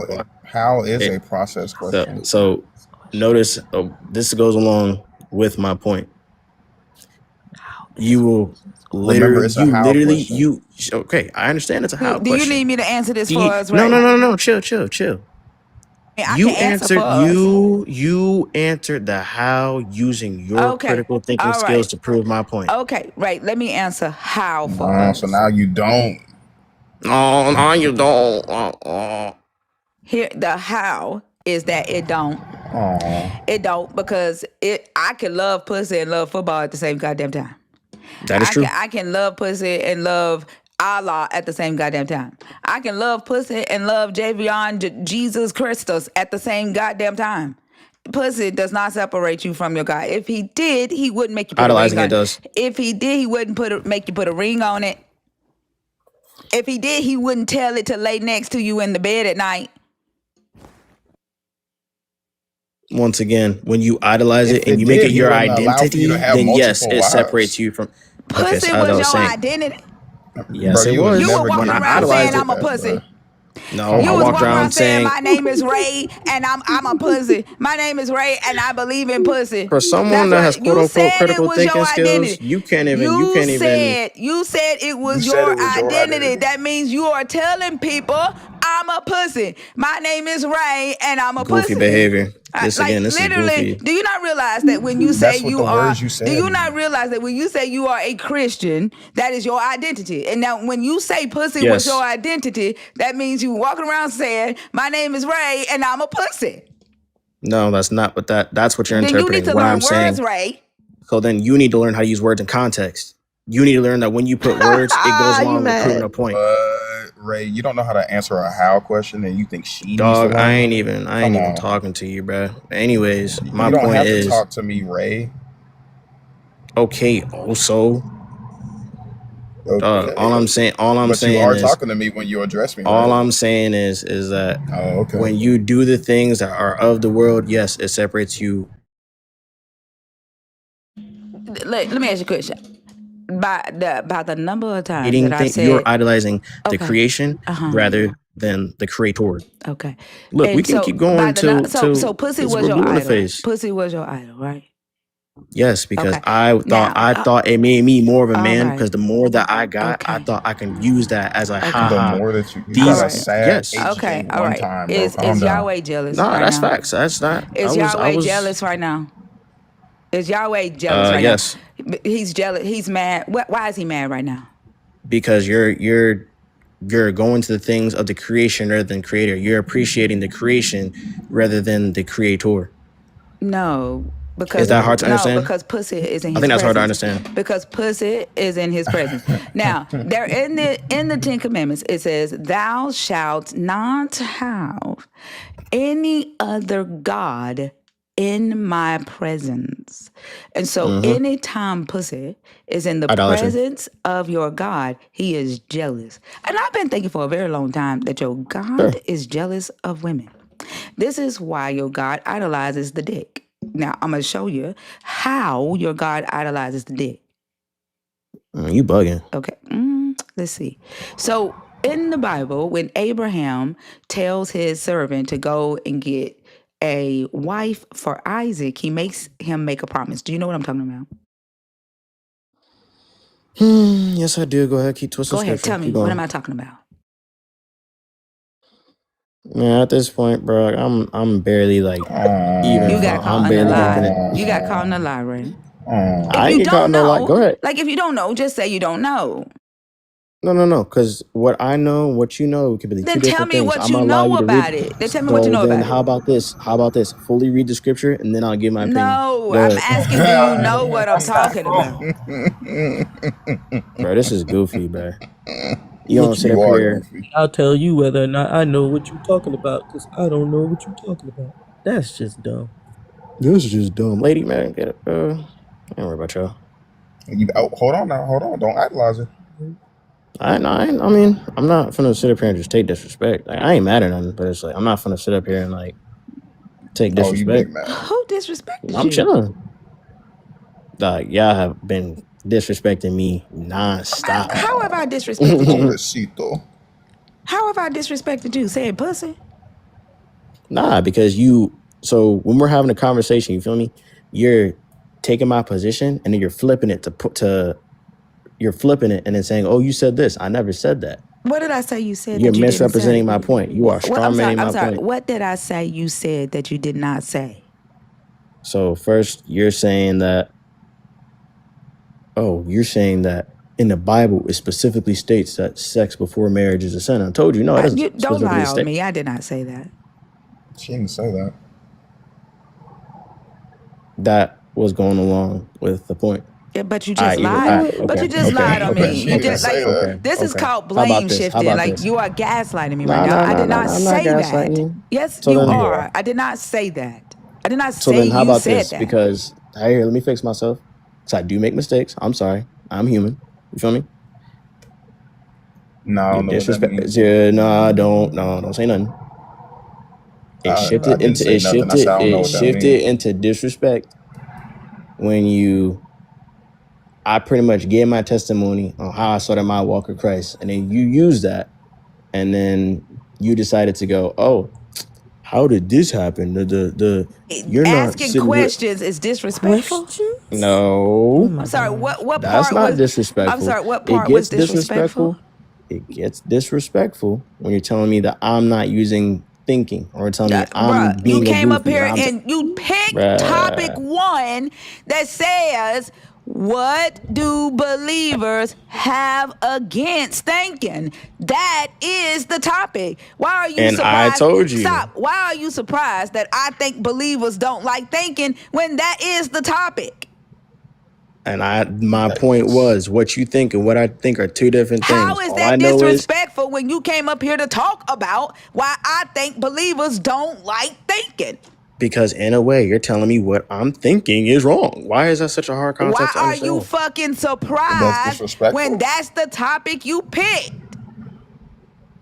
I'm surprised because you're sitting up here. I'm giving the full context, and then you're talking to me like I'm just some goofy. Did you not tell me? Did you not tell me that you don't lean when you lean too hard on your own understanding, you go wrong, and therefore you needed to be goo goo gaga. I'ma do this. I'ma do that. Simple, simple, dipple, dipple. Did you not tell me that? Yeah, when I rely to you in my understanding. Yeah. So when I talk to you like goo goo gaga, it You ain't offends God. you. Because you ain't God. Oh, yo, God says goo goo gaga to you. Our God sees us as children. Why? Because And he's so existed before. that's not what I asked you. When you talk to your God, he says goo goo gaga to you. No. And what the fuck is you even talking about? What is you even talking about? I'm not even sure if you even know what you've been talking about. At this point, I'm just fucking having fun. I can tell. We ain't even on the topic no more, bruh. Yes, y'all. You think we're This not is all because you about the aren't thinking that you thinking. don't do. That's I'm crazy. thinking. It's just like I Right. said. You, Oh, of sorry, course, it's just of not course, you critically. gonna look like this amazing person in front of like all these, you're all followers and everything. You block off everybody that goes against your point. I'm not sitting up here I'm crying. sorry, I ain't I sitting up here did complaining. what You to block everybody out that go. I'm everybody sorry, that goes against your point. I did what to everybody that goes against my point.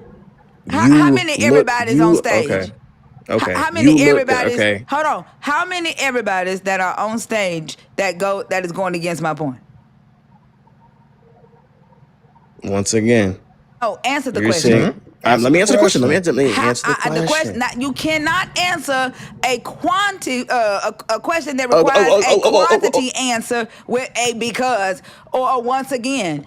How many everybody's are on stage that is going against my point? Of course, there's not going to be anybody because you probably blocked them or you removed them. Simple. So You can there were other once you people on once stage with you you. no once you So then control why the are you audience, lying? yes, you're gonna make So yourself then why look are like you you're lying? just this amazing So being that then knows why what they're are talking so about then when really why you are don't. you so then why are you lying? What I am nobody up literally here with reading a you? comment saying that literally says they What blocked nobody my other accounts. hey, what account did I block? What account did I block? I don't know. Ask that person. Have them come You up know with what this something. is? You know what this is? This is called embarrassment. They ain't And you calling are nothing. you are embarrassed and you are acting out. But you came up here Nah, I and ain't doing told nothing. us, that you were simple-minded. Why are you embarrassed that you chose to be simple-minded for your God? Dog. This is crazy, bruh. Like You this is told I it's can the play it back. You told me that I was spot Go ahead, on. play it back. You told me I was spot on when I said so. Basically, you're saying that you just needed plain and simple goo goo gaga. Don't do this, don't do that. I'ma do this, I'ma do that. Zippity doo dah day. You said yes. So you told us in your own words that you are simple minded, and now you feeling some type of way because we're talking to you and the way you chose to be. You chose to be simple-minded. So when did as I said, I choosing to be simple-minded, I said simplicity matters when reading the Bible. That's what you chose, simple-mindedness. Did I tell you, hey, talk to me simply? No. Did I tell you to Literally talk to me said, like so you let needed, me I literally said, finish? so you needed goo goo gaga. I didn't say I needed Yes, that. you That's did. disrespectful. You No, I didn't. said that's Surely spot did. on. Oh, okay, so then replay it. This man said choosing, and he mad because you calling him simple-minded. Let me go back on you. It's I said insane. He simplicity literally matters. said when he leans on his own understanding, he goes south. He messes up. Yep, 100%. Because Yeah, it says plain and simple now in you text. whining about that Yeah, shit. like if you would just read, If you just felt better using your own brain, we would not be having this fucking conversation. Like, you all decide to give your brain over to Jesus for eternal life and then get mad at us for treating you exactly the way you want to be treated. You want to be treated as someone with a simple mind. Like, that's what you chose. Y'all talk about free will and free choice all the fucking time. Like, the question that I asked was, what do believers have against thinking? And what you have against thinking is that you willfully chose simple-mindedness in exchange for eternal life. That's what you have against thinking. I got the answer. I got the answer to my question. You just whining about it. You whining about your choice. Y'all always say atheists are mad because atheists can't go to heaven. Atheists are mad because atheists are gonna go to hell. But you the only one up here whining about the choice you made. Nah, I'm only over here whining because of the fact that you're misrepresenting my point, and then you'll go and then to use that to then twist what I say. All I'm simply saying is, and all I've been saying is, these things separated me from the Lord. You asked me how. I told you how. Then you asked me You actually why. never did do the how thing. She Bro, had to do that for you, bro, but bro, of course bro, you don't remember that. Bro, this is my point. You got Ain't an no, audience. ain't no You got an bro, ain't no audience. bro, ain't no bro, ain't no bro. You just lied again. You This never is gave the how. this is the She audience. had to give the I how gave, for. How about this? and then you gonna mute me, bro? You never gave the how. Yeah, because you never gave the how. She had to do that for you, and we moved on from there. You So then never let her gave fight her a battles how. and you be quiet, bro. Let her fight her battles. How about this? How about this? I keep putting it in your mouth until you get it. You didn't do that. You lied again. How it tastes. Okay. So then how about this, right? How about this, right? How it tastes. How it tastes, I ain't right? even listening to you, bro. You literally How it tastes, right? gave an example Is it a little on salty and how sweet? you gave an example on how Remind you using of a your quote granola bar? unquote critical thinking, and then when you use your quote unquote critical thinking, she used her quote unquote critical thinking, critical with an E, which proved my point when she was trying to give an example of how I should answer the question. I'm telling you, okay, cool.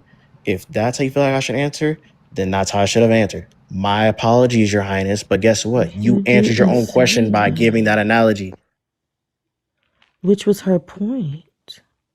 She was telling you how to answer a question because you were too simple-minded to know how. So she used her critical thinking to Well show then, ma'am, you with her how. critical thinking, she answered the question Yeah. that she asked me. Yes, because you couldn't. And you're Okay, too so now stupid that to she now answered the question, what understand. is the You art? are too stupid now to understand that it was her answer that got us this far in the conversation, not yours. So you gave your brain to yet another person. So then Somebody with said I that, got then an she 800 answered critical the score. question. Once she answered the question, there is no point of argument because she gets my position. You do realize that the only reason why anybody talks like that is so that you understand. We understand words. You don't have to speak like that, but we You have to speak obviously like that don't so you understand understand my us. position. Oh my God. So you didn't understand what I just said. So I have to talk to you. Oh no, like I'm that. actually like Makes sense. blatantly like really just wanting to talk to the host. I ain't even worried about either one of y'all for real. But you talking to us, But you were responding to her. Yikes. and he Interesting. doesn't have his I own wish identity. Kalu was He had here. to I take need up him to read mine. scripture for me. That's a nice name, Oh my Kalu. gosh. Anyways, but nah. So host, you gave the How how. long, oh simple ones, will you love being simple? How I'm a simple man. long? I can't do a Kalu. I can't do it. I can't do a Kalu impression. Like I need Kalu in here. How long, oh simple ones, will you love being simple?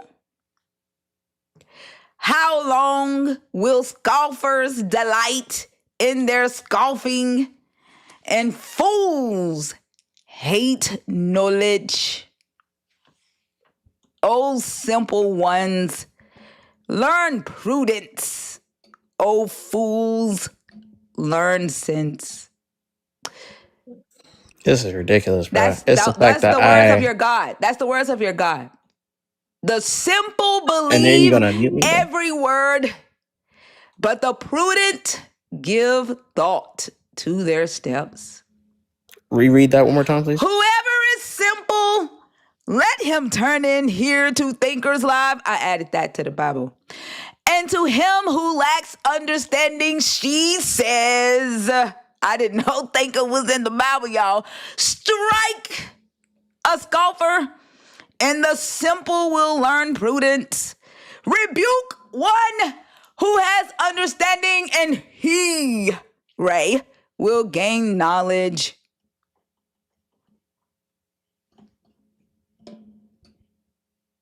I couldn't even tell if you were reading scripture or not. That's because you thought I was reading scripture when I was reading the Code of Hammurabi. Now you scared of the motherfucker.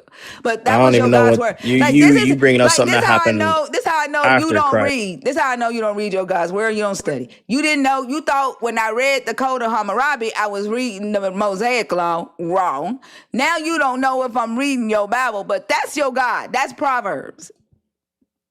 That's Proverbs. First it's the Code of Hammurabi, then it's Proverbs, then it's this, then it's that. Notice how when I asked the question, Holy crap, what she read just now was Proverbs. What she read earlier that you thought was the Bible was the Code of Hammurabi. Hey host, how about crap. reread Dude, why are you reread dumb? the Why are you just this stupid? You cannot follow a conversation. Holy crap. Nah. The men in the I chat, can chat are like freaking the fuck out. I can follow a conversation. Y'all just can't track an They argument. want my ass gone. Just can't track an argument. Oh my God. This bitch needs to shut the fuck up. Where the fuck is Paul when we need him to write some shit? Once again, you can't track an argument. Yeah. I mean, Are you you simply done? can't. Okay. It makes it easy. It makes it easy for you because you got backup. You got Okay, Goofy cool. 1 and Goofy 2 here, and that makes it easy for you. That makes Okay, sense. cool. Which one am Are I? you done now? Whichever one you want to be. All right. Bye, Ray. Alright, I whatever. want to be your daddy. I'd What? rather be goofy than dumb. Yeah, 'Cause I want to be your think daddy, on Ray. my You own. both? I got my own brain. I'm gonna pray for y'all for real. Oh, okay, do Pray, that. hey, pray Pray for See this how far that taste. prayer go. Don't remember Nah, to nah, go nah. goo goo gaga goo goo gaga da. Bye. See how far What it that tastes prayer like, go. Ray? What you gonna pray for? Kind of hard to talk with your mouth full, though, ain't it? What it Nah, tastes like, Ray? Like, What why it are tastes you like, Ray? still here? Cause I'm trying to tell you. Like, why do y'all always turn your God into like a curse? Y'all know y'all want to say stupid bitch, fuck you, you motherfucker, you dumb ass, stupid ass pussy. Like, but y'all be like, God bless you. I'm gonna pray for you. I'm finna fight this motherfucking mute button. I'm finna tell you Jesus loves you. Go to him. Go to him. Go to him. Jesus love you. Why do y'all do that? Like, just leave with grace. Like, didn't Jesus tell you to dust your feet off? And like leave, don't cast your pearls before swine. Like, why are you fighting the Lest ye mute be button to tempted. disobey your God? You might as well go get you some pussy. You might as well go get some pussy if you gonna fight the mute button and not dust your feet off. Oh wait. Why are you still here, Can't. Ray?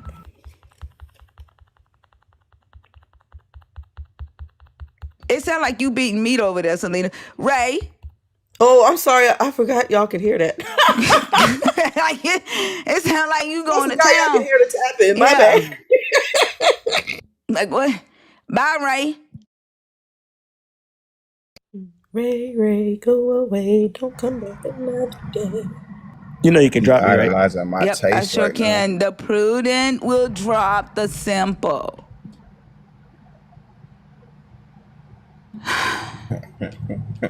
I love that fake nice bullshit that they do early on. Oh yeah, I'll go on mute. Oh, my fault. And then spends the entire rest of the conversation actively trying to cut you off.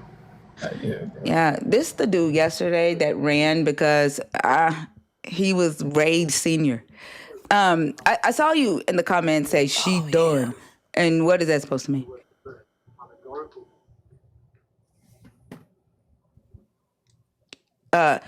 Mr. Invisible Man, did you come back from getting your popcorn yet?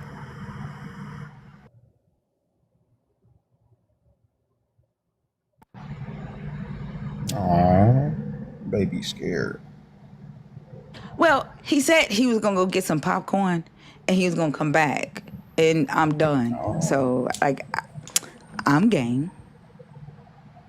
If you done, what was the popcorn for? I think he was gonna eat popcorn while he cooked me. He's gonna eat his popcorn while he cooks me. So he gonna make you a twice baked potato and bring popcorn to that? I guess. Oh, okay, yeah, sure. Mr. Popcorn Man. Mr. Popcorn Man, there's something wrong with your line. Thinker is calling for you, but you ain't trying to speak. I You guess came up and now you have nutted up. Sorry. maybe he cooking the old-fashioned popcorn. Maybe he don't have a microwave.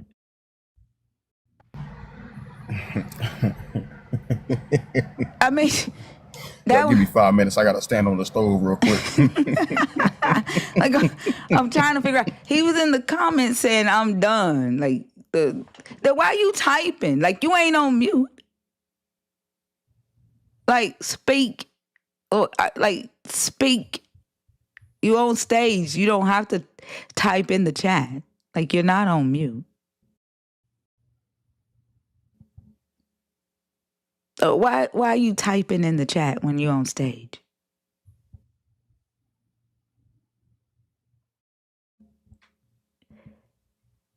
Like what the fuck is happening here?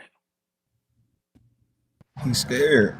You know, anything he say can and will be used against him.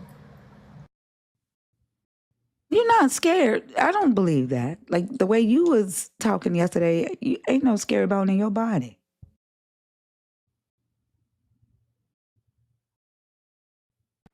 Of course he's scared. That's why he has to hide behind a fraternity. You don't think that's AI? Oh, it definitely is. Well, I tried. I mean, I thought Jesus didn't give y'all the spirit of fear, but of joy, peace, and of a sound mind. I don't understand this. So I'm going to let you down. You are muted for the entire live. So, bye. That was some weird ass shit. Also, do you want to do the next one?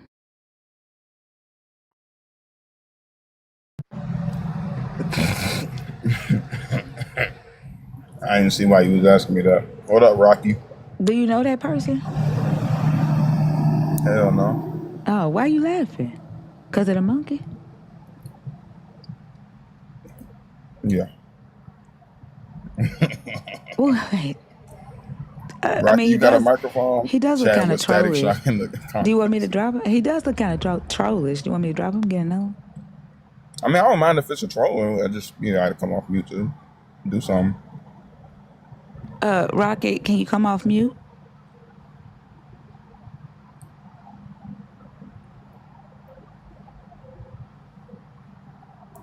I mean, what's going on? Rocket?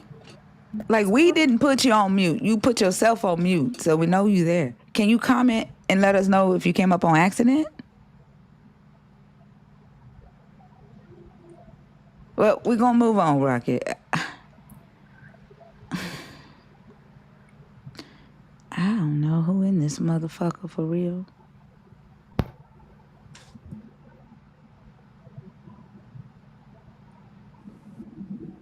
Katie? Katie? Okay.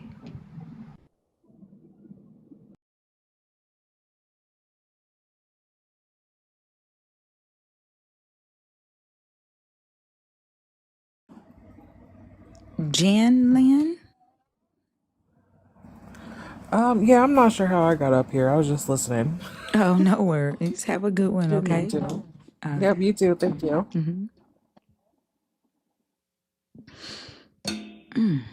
If you're in the guest request box and you have the TikTok jail numbers without a username, I will not bring you up. I don't bring up jail numbers. If you want to come up, you got to put a username. Keep in mind, if you are a super nerd and you're in the chat, please put a nerd emoji in the chat to let us know if you're trying to come up on purpose or on accident.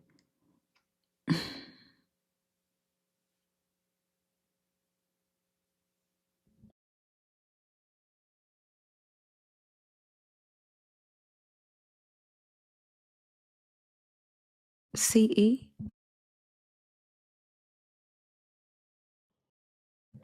CE. All right. I don't know who's in this Damn. motherfucker on purpose. Sometimes I think people request because they think they're going to be on stage with multiple people. And then when they find out it's one-on-one, they retreat. They cancel the thing. Yeah, because that's what dude said when he first got up here. He was like, I thought I thought I was going to be up here with other people. Thought this was an open panel. No.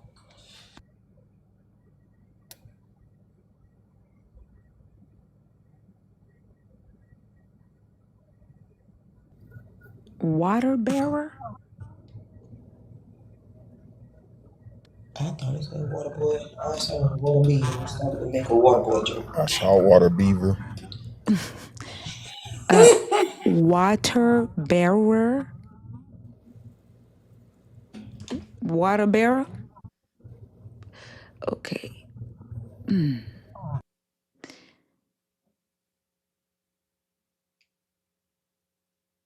Mm-hmm.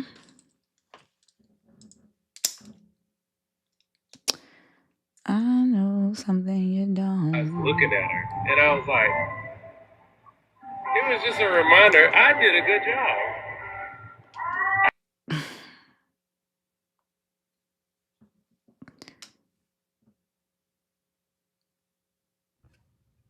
Kina? Yeah, what y'all talking about here? That you need to go to bed.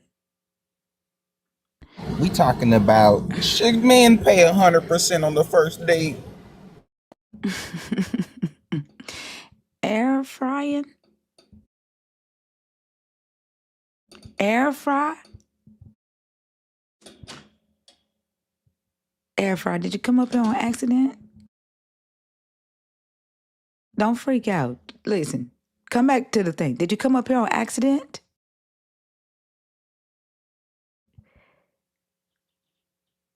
Come off mute. Y'all be freaking out.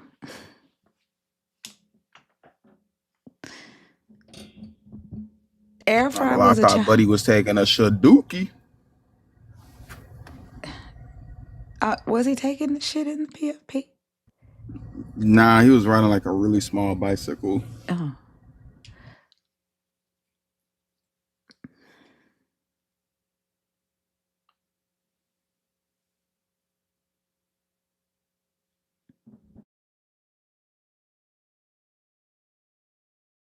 Brother.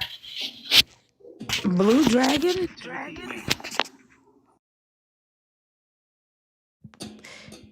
Blue Dragon, did you come up here on accident? Come off mute.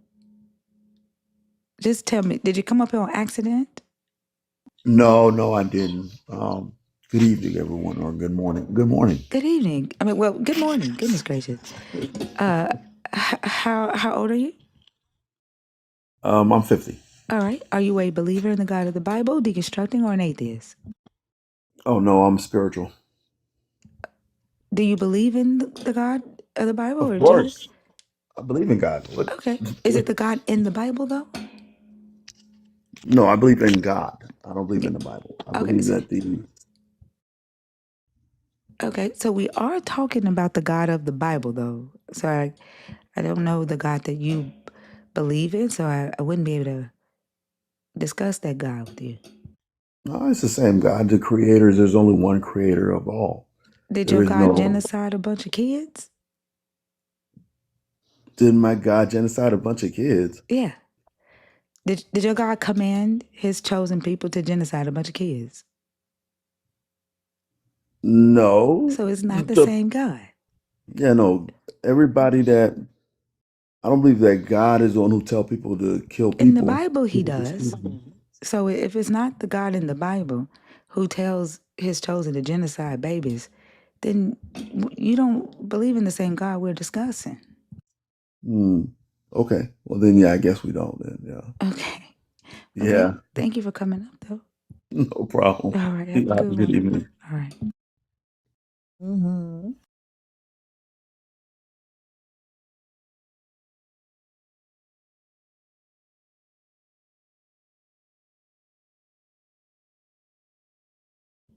Mama Dula, are you in the request on purpose or on accident?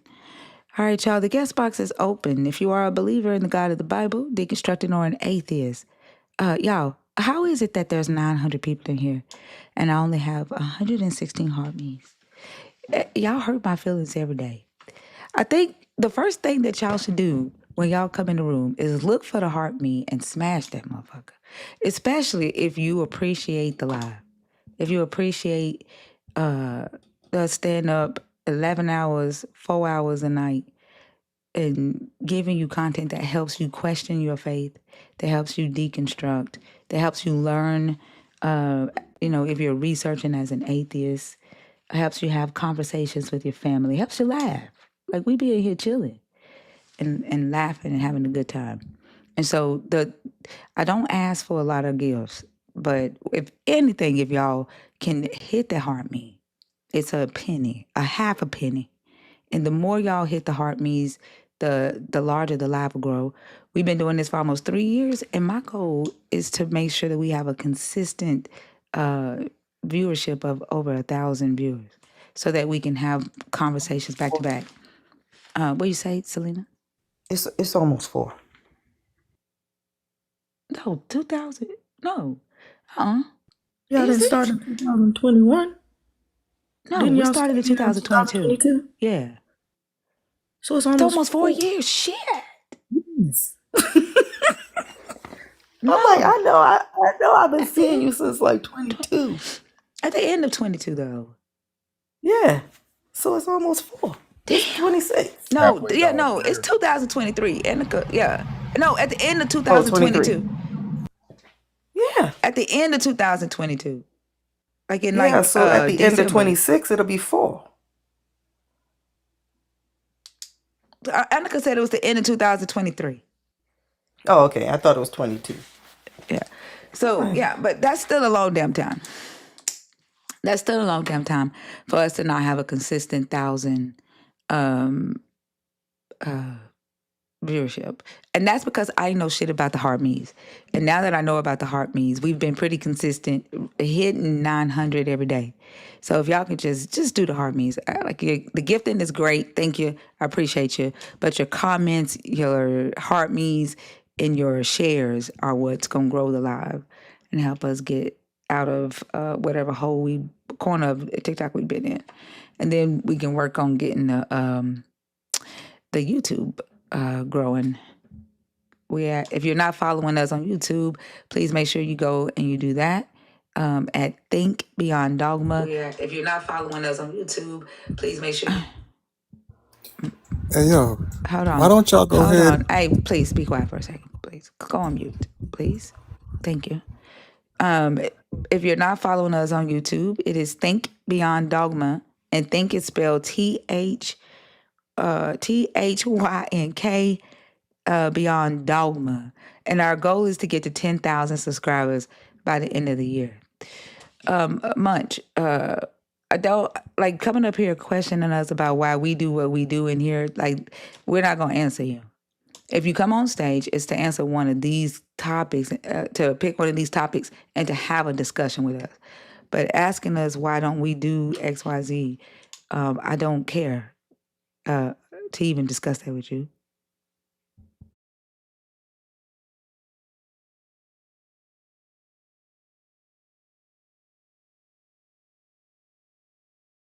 Monday mucus. You're gonna have to come off mute.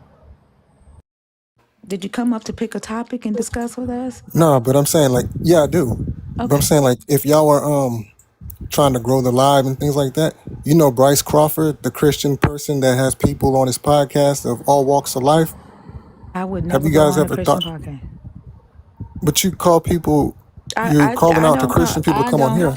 Listen, Munch. This is why I said, like, I don't like having these discussions with people that I did not ask for. But I don't call Christians in here. I started my life for deconstructing people. Christians begged to be a part of the conversation. And then they started saying I was discriminating against them because I wouldn't let them up on stage. Then they would hang out in my chat and they wouldn't fucking leave. I couldn't block every fucking Christian that came in here. So I allowed them to participate. Then they started whining about that shit. I do not go in Christian spaces. I've received emails from Christian podcasts asking me to be a guest. The fuck? Christians don't, they're not approaching these conversations the way that I am. We're in here challenging. They're not. I don't go on Christian podcasts. But if you want to have a discussion about one of these topics, you can do that. Yeah, but that's what I'm saying though. These discussions that you want, they welcome that too. And they're more educated on the subject matter than these people who don't know as much. Monday, if they want to talk to me about these subjects, they can come here. I'm pretty sure every last one of them got a TikTok. But if they don't know of you though, that's the thing. The same way you telling me about them, you tell them about me. If you want them to talk to me, go talk to them and tell them to come and see me. I don't care to go and talk to a Christian. Like, I did not start my life to talk to Christians. I allowed them to participate because they felt discriminated against. This is a deconstruction live. Yeah, you deconstructing from what though? Christianity, right? And that's my business. Okay, so I'm not interested in going on a Christian podcast. No means no, sir. No means no. Y'all be giving these creepy, grapey vibes when y'all just continue to poke and poke and poke after the person has said a solid no. Nah, but I'm saying if you feel so strongly about deconstruction. Still going on. She said pick a dang topic, and that's not the topic. She said no. And this You is rude as crazy. hell. You rude as I hell. will be rude all day long. You're rude for not accepting a woman telling you no. How many people have you raped? Monday? What? Because you don't accept no. Pick a dang topic. This is exactly what the Christians did when we originally said, no, we don't want y'all as a part of this conversation. They kept saying, it's our book. We deserve a seat at the table. Like, y'all don't respect boundaries. I'm not here to talk to Christians. My live doesn't say Christians request up. Like, most lives are Christian only. That my life is not structured that way. It never was structured that way, and it'll never be structured that way. Now, I don't mind Christians being a part of the conversation, although they get on my fucking nerves, but that's not why I go live. I don't care to go into a Christian live, and I don't care to go into a Christian podcast. Now, if you are a Christian and you want to participate in the discussions that we are having about the things that we are deconstructing, feel free to participate. But we are going to challenge your claims when you come up here and challenge us. And we welcome the challenge. But y'all aren't my target audience.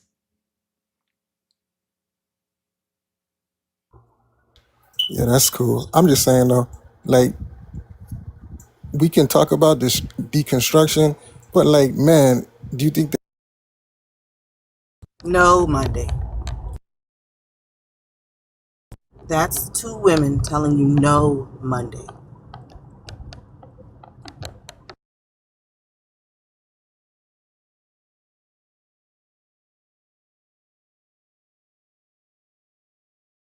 That's why I dropped him from Mama Bash Live last night. I just want to say this one thing and bounce. No, let me help you bounce before you say your one thing. I just want to say, if he went down on a dude, you could call it Triceratop.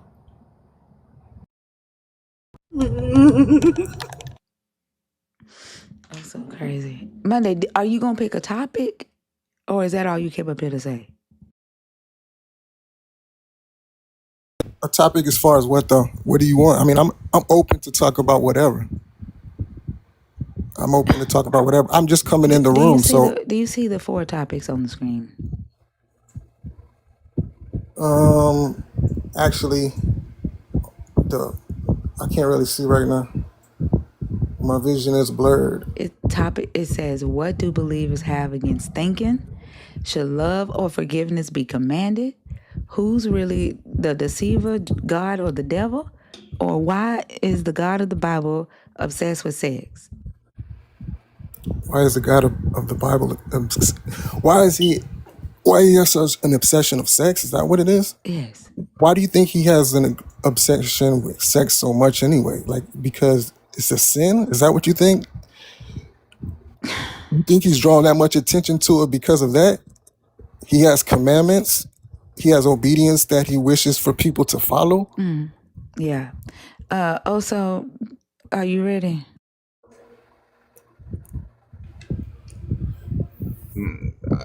Yes, I'm ready to follow your obedience. This dude think he got jokes, man. Hey, you pretty funny for a cornball. No, I just said what you. Look, man. Hey, and your head fat as fuck for a human.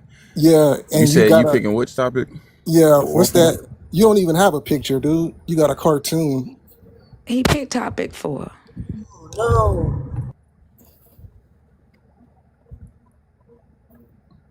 Okay, what's your answer? I'm coming in here to learn something from y'all. Well, So, you're in the I wrong mean, place. You have nothing to contribute. Pay us. Pay us. this is your show, right? Only thing I could teach you is that when a woman say no, that's what the fuck it means. No, it's a complete sentence. Now, there's a couple different ways I could teach you that, but you ain't like those methods.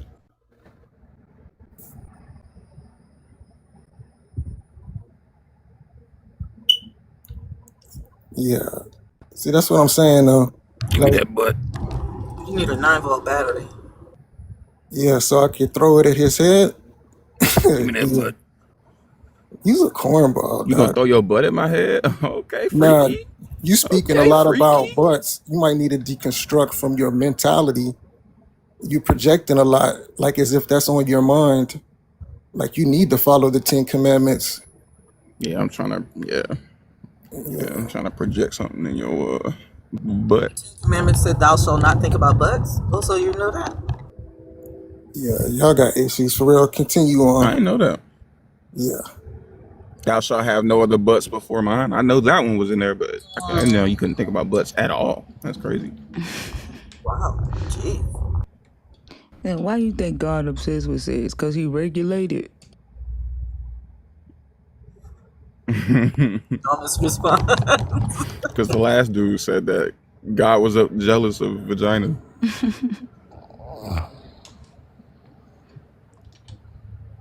Also, I thought you was gonna go. Ruh-roh. Did we just do that at the same time? I did. So Damn near. I know him.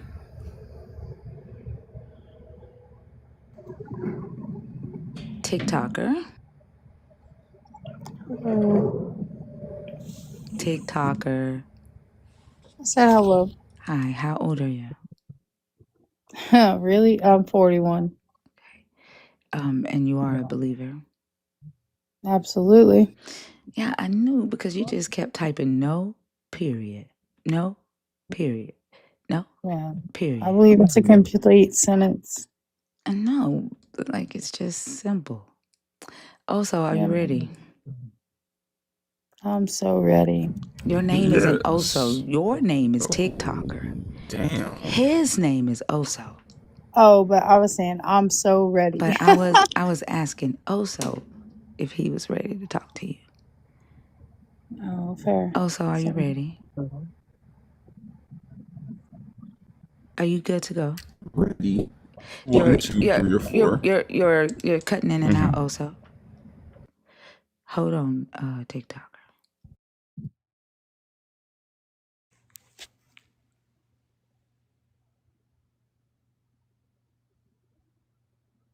Is that better? Yep. Okay. Yeah, 1, 2, 3, or 4.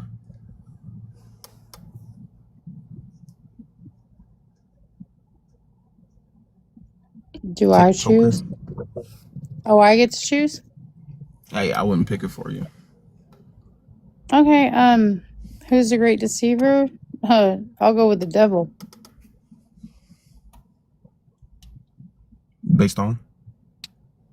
Based on the fact that, I mean, look at our world. It's absolutely a deception. What we're talking on right now. How do I know you're who you are? We're living in a spiritual war right now. And the devil does nothing but try to deceive. If he can get you to doubt God and doubt your faith, he wins. So he is the great deceiver. And how did the devil deceive me? He deceived everyone. We've been deceived from the get-go. Yeah, how did he specifically deceive me? I don't know your life. But you know that the devil deceived me? Yes, if you have any type of self-doubt, that's the devil. If you have any type of insecurity, that's the devil. Okay, I don't have any self-doubt, but I don't believe in your God, which I suppose you're saying is the product of the devil. How did he bring me to that No, point? you not believing is just your journey. God has you on a journey right now. I didn't believe in God for 6 years. It's your journey. It's just part of your journey, and you're not going to believe in him until you have a come to Jesus moment. And when God comes to you and tells you, shows you, he'll show you. Maybe you're not ready for it. You haven't been through the journey you need to go through to get to the So I've point. not been deceived? No, you are being deceived right now, is what I'm saying. Oh, But okay, so how am I being deceived? well, I can't tell you. God will show you whenever he shows you the light. How is the devil deceiving me? You said he's the great deceiver. How? You don't believe in God. That's deception, love.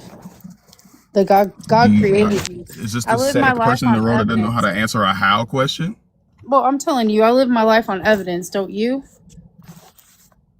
There's more evidence that God is I don't real. know if you should claim that. Okay, well, there's more I'm not evidence going to that talk God. about the evidence of your God existing. I'm trying to talk to you about the fact that you chose topic number 3. Yeah. You said that the devil is the great deceiver. You Yep. said that the devil has deceived us. I'm asking Absolutely. you how. You're gonna have to Because substantiate that, not just say it. life is lived on evidence, and there's more evidence that God is real. There's less evidence that the devil is the true creator, that the devil is real, that God is real. Look at Wait, hold on, everything to do with life. Let's The take this step by tree, step. Hold the on, plant. hold No, on. you don't get to Because you just stop said me. You something don't right get to. there. You asked me to. You let me complete my sentence. I do, because you're not answering the questions all the way through. But you did say something interesting. We can drill down on that. You said there's less evidence that the devil is the truth. She left. Does that mean there is evidence that the devil is the She truth? left. TikToker left. Oh, I'm so ready like I'm to not finna. run. Stupid. I'm not finna sit here and have conversations about the evidence of your God. That's fucking stupid. That's fucking shit that you argue with 8-year-olds over. Nah, look at the trees. It's weird that she was in here saying that you need a come to Jesus moment to follow Jesus, and Jesus just followed me. Elvira. Elvira. That's an interesting point, Jesus Christ. Elvira.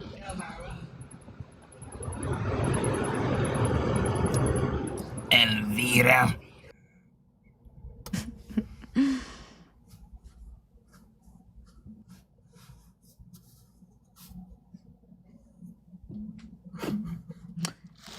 Faded. Oh shit, my bad. I'm on the wrong live. You came on What's the it called? wrong. You on the What's it wrong. called? What's You said you're on yeah, the yeah, but wrong what's live. yeah, I'm on the wrong live, but what's the question? I'm gonna take you down, okay? Have a good day. All right, fuck y'all then. Fuck you too. The question is, how much nut does the average man produce? I didn't have an answer.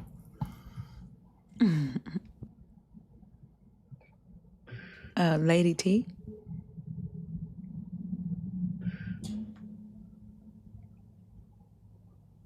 Same question to you, ladies. Fuck. I'm gonna find out.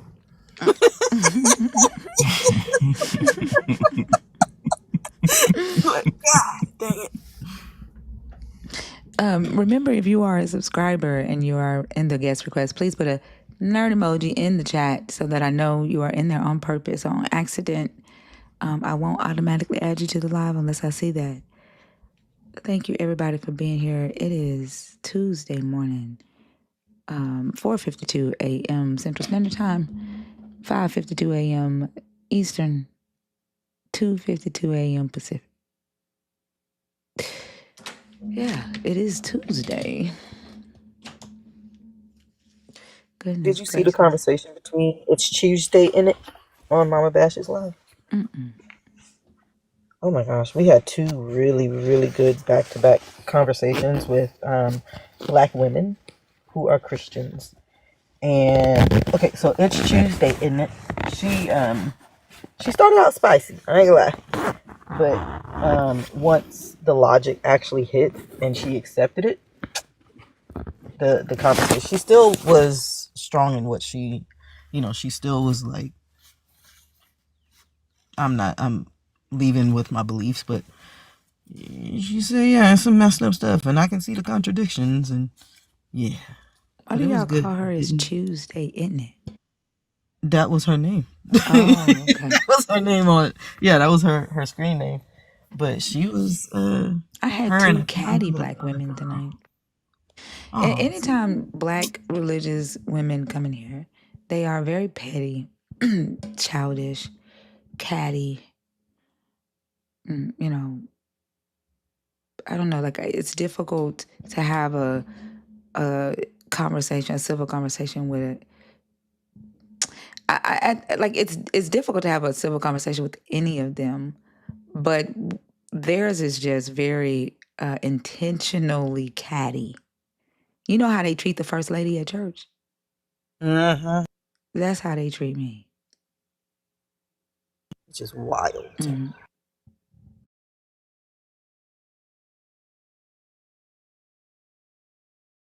But I hope they come in at some point, because those conversations yesterday were, I was like, I'm so proud of we were on a good street yesterday. Yeah, like they'll tell the first lady at church, "Ooh, I love your dress. I love your suit. I love your hat. I just love First Lady such such." The whole time they either eyeing her husband, eyeing her house, eyeing her car. They out at Sunday dinner after church talking about, you see what she had on. She thinks she this. I can't stand her. You see the way she shouts? She can't sing worth a lick. Like, that's how I feel like they do, because they'll come in here and they'll be like, Thinker, I respect you. You intelligent. I got to give you that. But then when they get in conversation with me, they petty than a motherfucker. And then they go on other lives and they talk shit about me. Like that, like they're carrying over how they act in the church in these conversations. And I was thinking tonight, like it really be them who be starting all the shit in the church though. They're the church issues. Yeah. It be them that be causing the church hurt. Not just them, like the finance committee caused a lot of church hurt. The pastors with their king complex be causing church hurt. The first lady, she calls church hurt too, but hers be to her children, I think. And then sometimes you have a very conceited first lady, but I think most first ladies that I've met, I see them getting bullied a lot in church. But what do you think, Selena? Because Oh, I wholeheartedly agree. Yeah, I wholeheartedly agree. Like, I've seen several churches that I was at. They'll be minding their business, and then everybody got something to say. Especially, like you said, the finance committee and the pastor's aide. The pastor's aide is like the worst group because they got to get close to the pastor, and it's mainly women that are on the pastor's aide, and they have to get close to the pastor in order to run the pastor's aide. So then they start doing little things, and they get mad when the first lady got something to say, like, "Ma'am, that's her husband." right. Trying to show up at the house at all times of the night, then she got to be like, you shouldn't be coming here dropping off no money, trying to drop off money in the middle of the night. That don't make no sense. Well, she act like I'm trying to sleep with her husband. What the fuck was you doing? Like, and that's her job, right? Like, her job is to protect her house and to protect her husband, because it be women trying to vie at the pastor because they want her seat, and she gets picked on the most in the church. But there are some that it's just as bad as the mother's board. Like, not all first ladies get picked on, but I'm gonna say the majority of them do get picked on. Like my mama, the last first lady, she was the worst. Like, she would get up and preach because she became a preacher while she's married to the pastor, and she would get up and preach, but her messages would always be digging at somebody. And because she got her husband while he was with somebody else, she think everybody in the church want him. Oh wow. Yeah. My mama would always tell people they were going to hell. She did not give a damn. Like, my mama was the hellfire brimstone. You're going to hell. Like, I'm like, God damn, lady, preach about something else. Like, my mama does not play about hell. But everybody loved my mama because she was like my daddy in the way that she opened her home to whoever needed help, and she would give her shirt off her back. Like, she's a sweetheart in that way, but she mean as hell when it come to God, and you better not play with her when it comes to her God.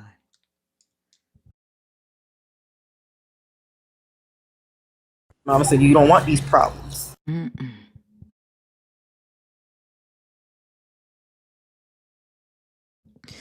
Lexi, you are not connecting.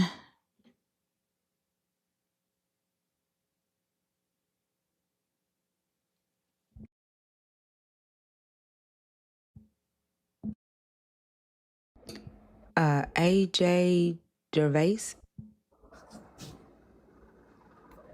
AJ? Oh, I'm sorry. That was an accident. No worries. Have a good day. You too. Feisty, are you in the request box on purpose on accident, love bug? I don't see a nerd emoji.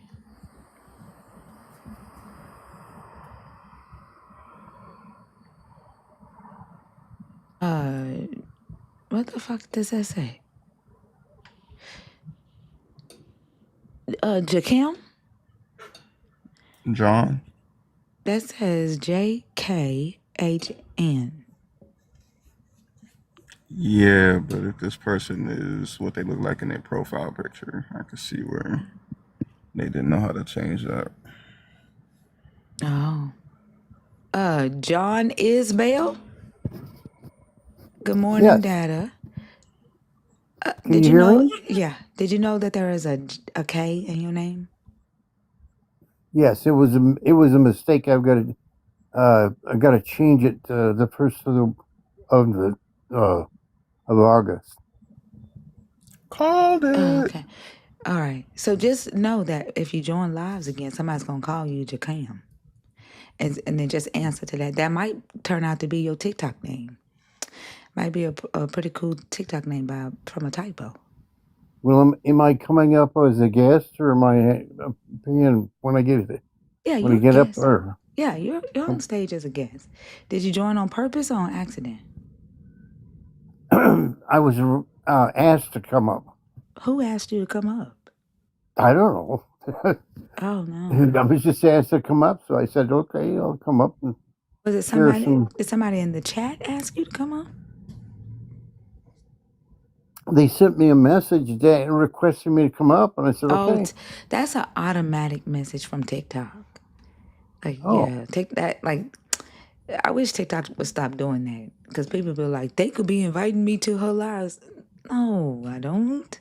But no, that was an automatic message from TikTok. Do you even know what my live is about? Well, you have discussions, and a lot of the discussions are about race, and No, it's I don't. interesting. I'm sorry? No, I don't have discussions about race. Racism. No, I don't. Oh, you don't? No. Okay. But Where'd you get that from? Like, what? Well, the different Do you know platforms. whose live you were in? I'm sorry? Do you know whose live stream you're in? No. Well, yours. It's Right, on but do you TikTok, right? know what my name is? My TikTok name is? No. Okay. No, I don't talk about race in here. This is about deconstructing from Christianity. Oh, about Christianity? Yeah, like leaving the Christianity though. Yeah, that's an interesting topic. I'm not really real well versed in it, but I believe there's a God. I believe that Jesus Christ was a savior. Why do you believe that, but you're not well versed in it? Like, I'm not, now listen, I'm finna say something, but I don't want you to think that I'm being ageist. I think it's a good thing when people are able to get to your age, and I hope to be able to get to your age one day. But how do you go that long in life believing in Jesus and not be well versed in Jesus? I was raised to work a lot. I worked from the time I was 12 years old until I retired. And I really didn't have a lot of time on Sundays to go to church. And I did when I was younger, when I was a kid. But they really didn't teach us much about the Bible, you know. It was people who weren't well versed in it. People who volunteered their time and stuff like that. And a lot of the things that I have read about it, like when the King James version of the Bible was actually it was adopted from the Hebrew version, and it was translated. And I think that a lot of the stuff that's been translated and said from the time that Jesus was dead wasn't necessarily what he said or the way he said it. Well, how do you know that? I read it. You read what? The Hebrew? Not the Hebrew, but the people who have read it, and they have But talked I'm saying, about. how do you know that it's not what your God actually said, though? Have you read something different Well, and compared the I two? wasn't alive when he was born, so So how do you know everything that that then? I'm trying to tell you. Hold on for a second. I'm sorry. Hold on for a second. Who is in the chat falsely reporting the live stream? Like, why, like, I'm being nice as pie to Mr. John. I've not said anything out of the way to Mr. John. Why are y'all Yeah. falsely reporting the live stream for bullying and harassment? I'm sorry, I didn't hear that. Hold on, Mr. John. I'm not talking to you right now. I'm talking to the chat. Hold on for a second. Oh, okay. Yeah. Why, like, why are y'all down there? Like, and the only people that would be down there telling this outright lie would be Christians. You are intentionally lying to TikTok for the purposes of trying to shut my live down or keep the lie from reaching more people. And this is how you defend your God, through deception. And then you get mad when I say that your God is the God of deception. You shouldn't have to defend your belief with lies if it's true. And then you defend it with violence. You do things that are harmful because you don't read the book. You don't like the fact that I asked him, how do you go so long without being well versed in a belief system that you've held your whole life? Y'all don't like truth?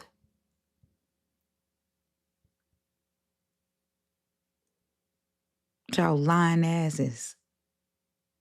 That's why it's damn near impossible to be nice to y'all. But it's a lot of work for me to treat each and every last one of you as an individual when y'all come up here and not see y'all as a fucking monolith. Although y'all supposed to move like one. But I can't treat y'all like a monolith because y'all are not one. Each one of y'all do some fuck shit every time y'all come in here. And it's a lot of work and a lot of energy not to treat every last one of y'all the same.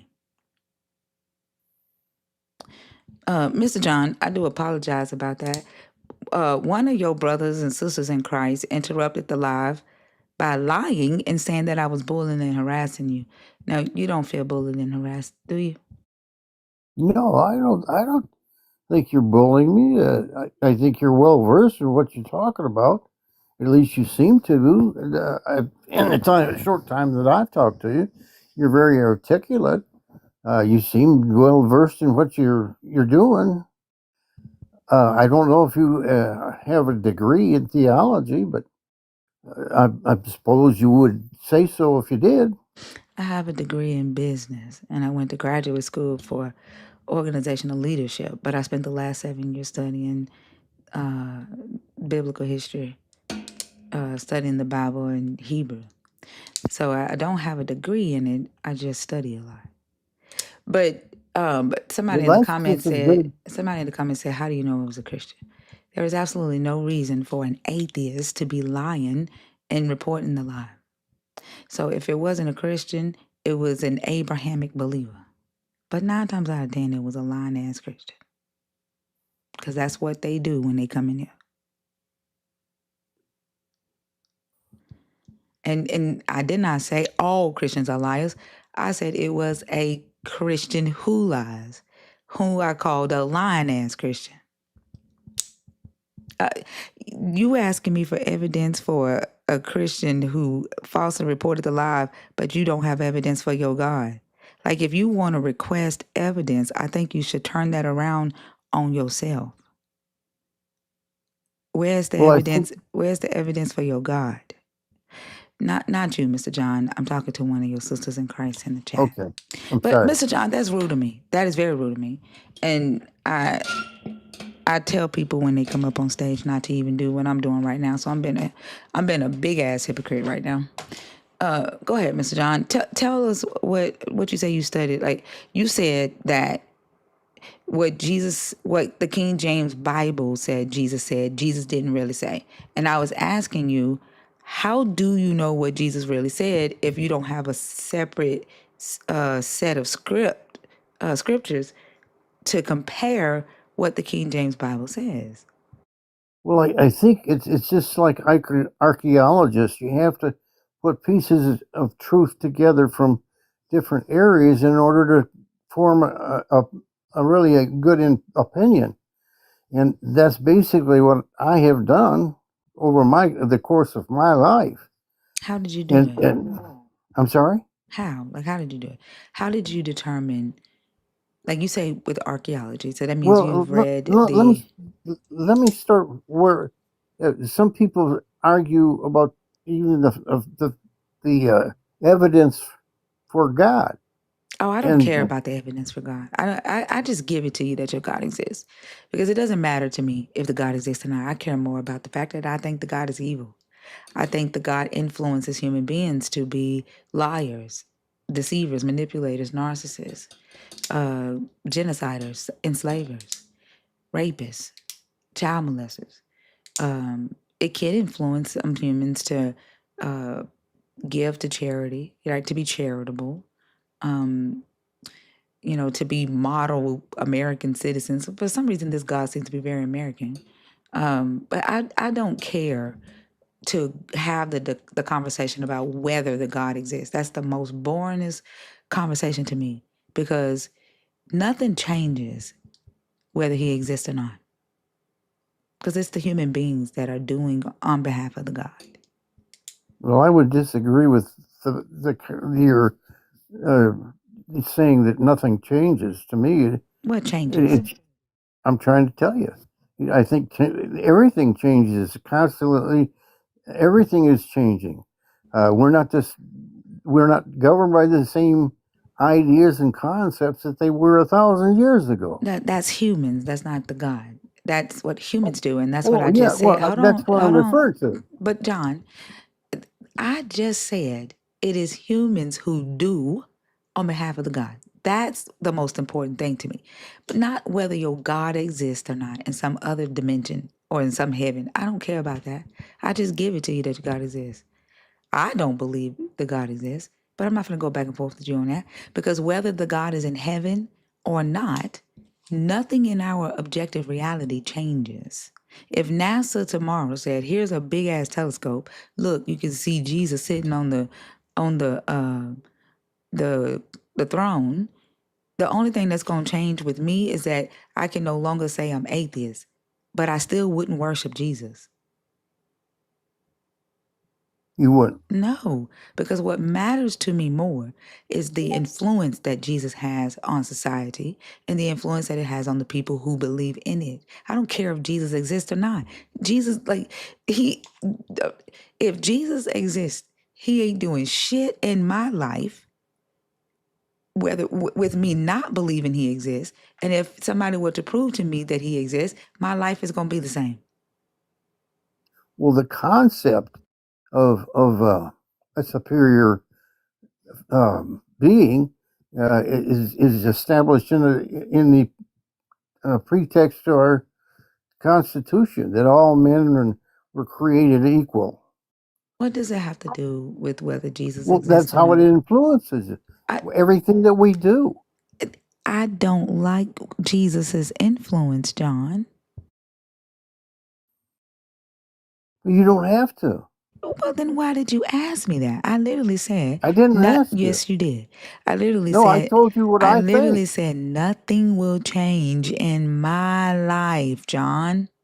Oh, okay. Yes. That's all right, then. I can agree with that.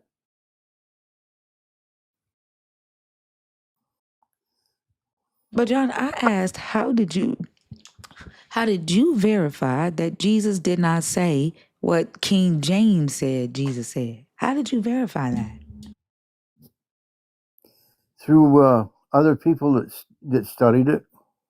Like how? That studied the Hebrew Bible. Well, Jesus doesn't talk in the Hebrew Bible, John. Jesus speaks in the New Testament. John, hold on. Jesus was a Hebrew. But he did not speak in the Hebrew Bible, so there's no way that they studied what Jesus said in the Hebrew language. When Jesus speaks in the New Testament, he speaks in Koine Greek. That is written in Koine Greek. But what you are saying is what the King James Bible translated from the Koine Greek, which, by the way, they didn't use the original text. They used the Bishop's Bible and just wrote a King James version of it. So, but what was in the New Testament was written in Koine Greek. And so if you are saying that that's wrong, what did the scholars you study actually read to compare the two and say, here in this text, Jesus says this. But in the King James, they said he said this. And that's how I know it's wrong. What are you asking me? When you say, like if there were, if I wrote a book, right? And you say what Thinker actually said in her book doesn't match the copy that El Oso made. And they say, well, how do you know that what's in El Oso's book wasn't in the original Thinker book? And you say, I compared the original Thinker book to the copy El Oso made. Are you But how did following? how did you know that that's factual? How do I know what's factual, John? What you read? John, listen today. I'm giving you an analogy. I'm giving you an example, okay? Okay. So if I think of write a book, my own book about my life, right? Yeah. And then Right. you see that bear above your head, El Oso. What bear?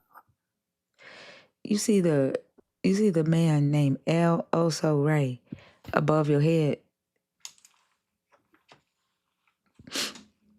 Are you talking about on my screen here? Yeah, John, you didn't look up to the sky, did you? Well, it's not showing that. I'm not seeing what you're seeing. Okay, you don't see two people on stage with you.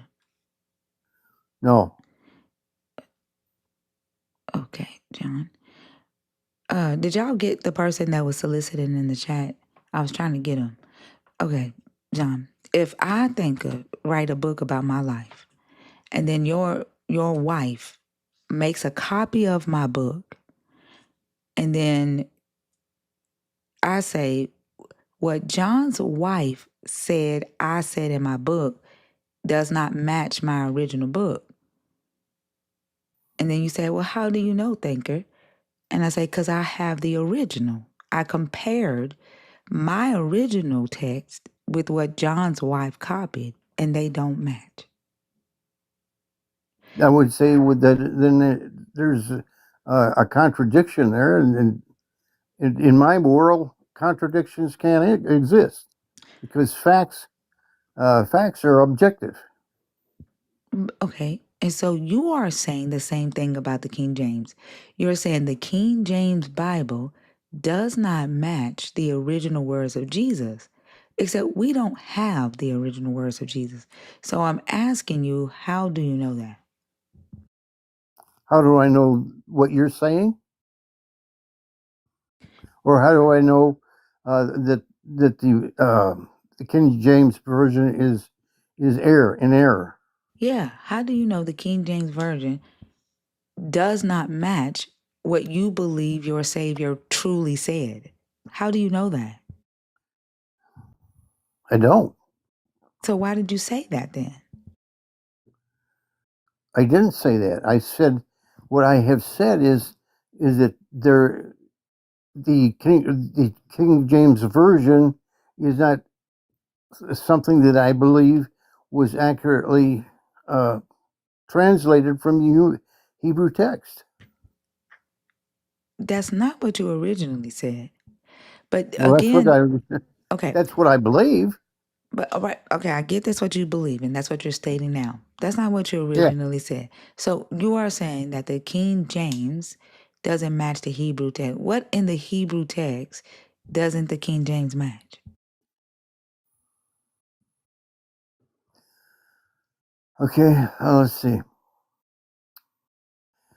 Thou shalt not murder. or in the King James version, it's thou shalt not kill.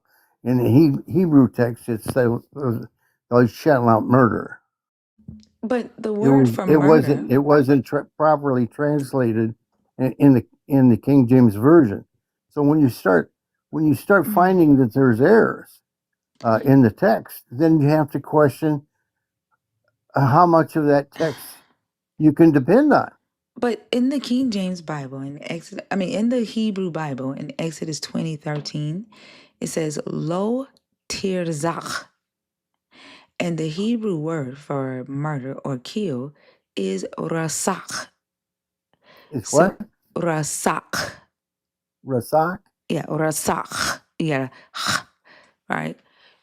But it both, that word means murder or kill in Hebrew. So like I don't understand. Well, there's a difference. No, it's not. It's the same. Yes, there It's is. John. Do you read Hebrew? There is a legal. John. You have John. you have a legal right to defend yourself. John. Do you? And you have a moral right to defend John, do yourself. you read Hebrew? I'm sorry? Do you read Hebrew? No. I do. And the same word for kill or murder is used in Exodus 20. It doesn't matter. If the text says kill, it'll use the root word rasach. If it says murder, if the English translation is translated to murder, it'll say rasach. It's the same word. What's being changed is the English translation. The scribe is choosing which concept to use, but the Hebrew word is the same.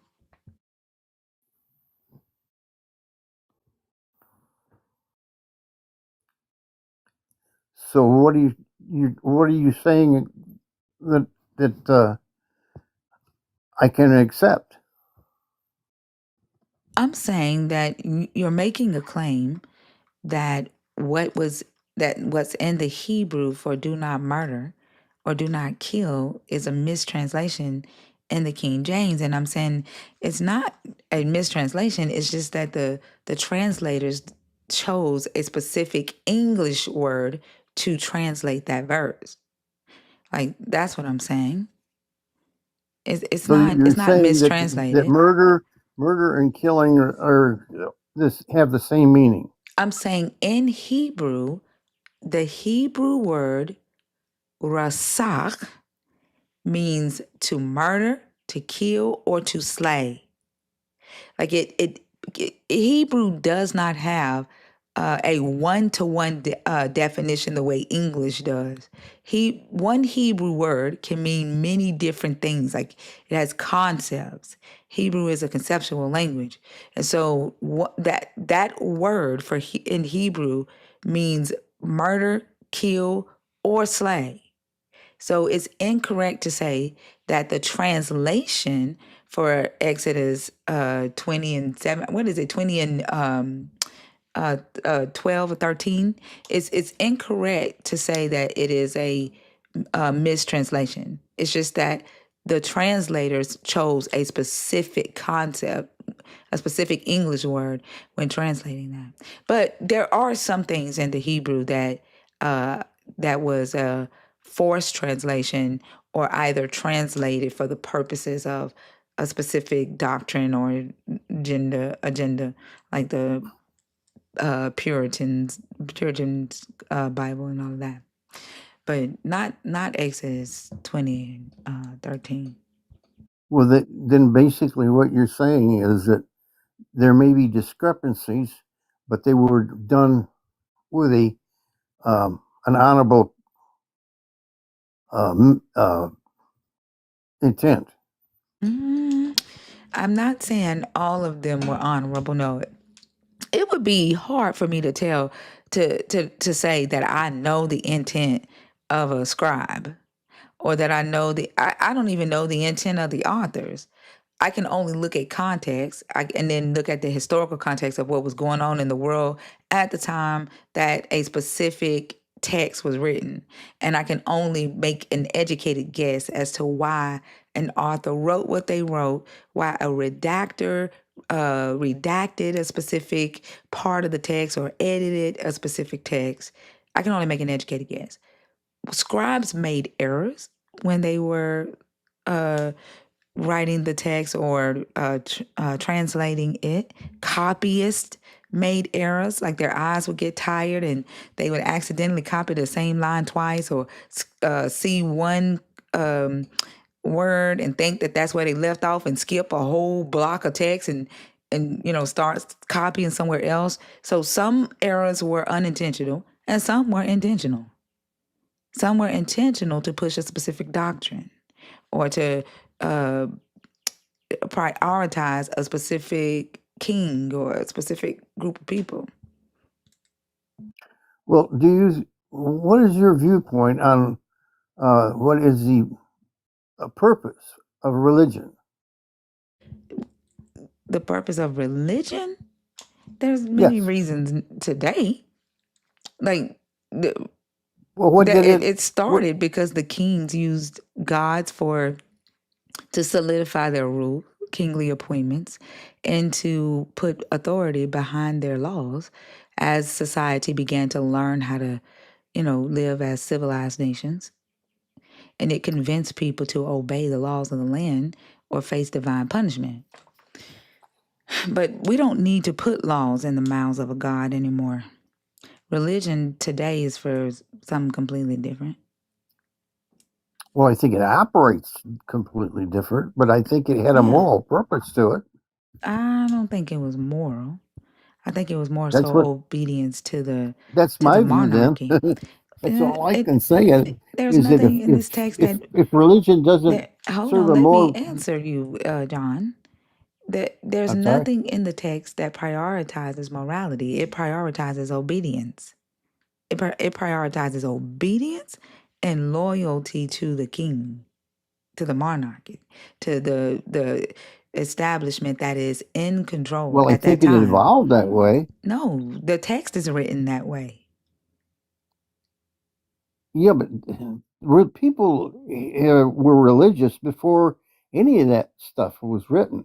Yeah, and it was all to serve the king and the nation. No. I'm going back farther than that. I'm going back to the tribal era of people. What When tribe? people, any tribe, they They didn't almost all believe the same. all John, hold of on. the You people. cannot say Don't interrupt me now. I'm John, trying to tell you what. John, I asked you a question. You said any tribe, and now I'm responding to that.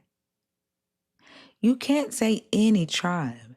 Not all tribes saw the idea of the divine the same. They didn't govern their people the same. So that's not true.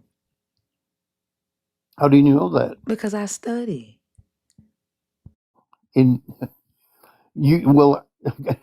The Indians, the people in this country, the indigenous Indians, before they had people who worshipped God, and they didn't have it put down in a written text, but they believed it.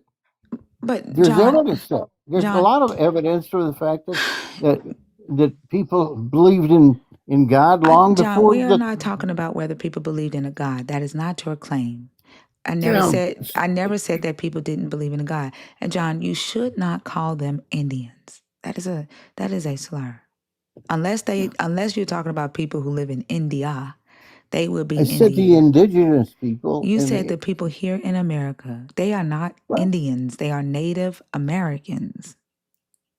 Okay, that's basically two words meaning the same thing. They do not. Calling them Indians is a slur. Well, I certainly don't mean to slur people. That's why not when my you get education, intent. that's why when you receive education, you should receive it. And a lot of the Adjust your people behavior that going are forward. Indians were very proud of being I'm called sorry. Indians. No, they are not. Like Well, arguing they are. back, I talked to 'em. like, will you stop? Arguing back when someone is providing you knowledge about harmful language or rhetoric that you're using is not a good look. Like, if you didn't know that calling Native Americans Indians was a slur, then just say, hey, I didn't know, I accept the information, and I won't do it again. And then move forward. You shouldn't be pushing back on that. Well, I'm not pushing back. I'm not trying to offend anybody. I'm only using the words that they use. They do not call themselves Indian, John, and that's you pushing back. They certainly do. They call them the Cherokees, or all of those people. That was the name of their tribes. Even the state I live in, it's They called did not Michigan. call I themselves live in Cherokee Michigan, Indian. and it's Them being called Indians it was a came slur, from the John. native people that lived here. John, them What? being called Indians was a slur. Well, is calling black people black? Is that a slur?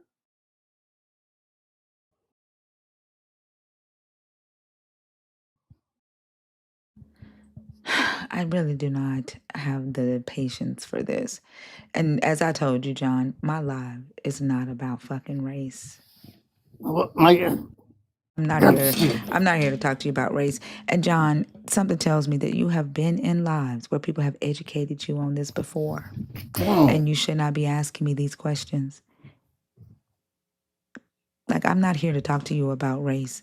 And if you don't want to accept when someone tells you that the words that you are using are harmful, then you shouldn't be coming in these spaces. Do you want me to leave? Did you hear what I just said? I just heard what you said. I'm gonna say I'm gonna say it again. You think you? John, I'm gonna say what I said again. again, John.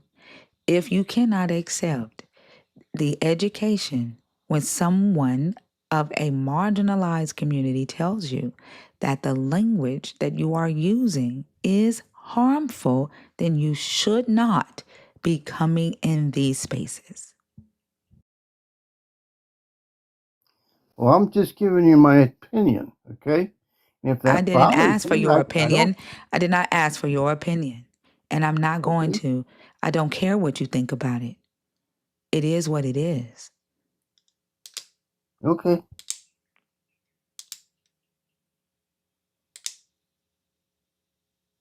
Okay, what? I accept what you tell me. Therefore, what? Therefore, I'll leave. Goodbye, John. Notice how the Christian who has been a Christian forever but isn't well versed chose to not change his behavior but leave. Good morning, Fee. Good morning, y'all. What did he say? I just woke up. Calling Native Americans Indians, and I was telling him that that is a slur and that he should refer to them as Native Americans. And he was pushing back and said, they like being called Indians. Then he said, is it a slur to call blacks black? Wow. Fee also Yes, ma'am. did an impression of you tonight because we needed you. We was calling on Sandman to wake you up like we was hoping, but also channeled his inner Also did theology. what? He did an impression of you tonight. And he channeled his inner theology, and he did really good. At first, I was like, I'm gonna tell Fee on you, but he did good. He did good. What did he talk about? There was somebody who didn't understand how to answer a how question. They kept answering a why. They kept answering the question with because, and I kept explaining to him how to answer the question. Even did a role play. He still didn't get it. So also channeled his inner Fee and answered the same way you would answer, and he got it. But no, he still didn't answer the question, but he understood what I was asking him to do, and he still didn't know how to do it, though. But he did good. You would be proud. I'm definitely gonna have to check out the YouTube. Go. Also, yeah, I'm gonna have to look out. You look at what time was it? Was it early in the night? No, it was probably about. It was like 3:30, between 3:30 Central, somewhere around there. Because I remember looking at the looking at the clock, hoping that you you was in the chat.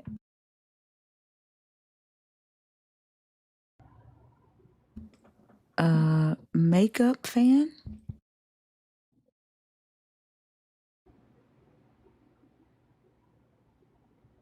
Makeup fan? Good morning, Janik06. Makeup fan, are you there?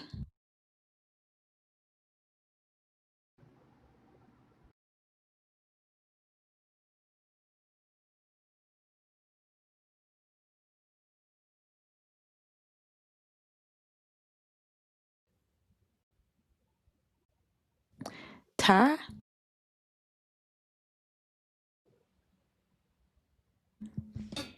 Ty?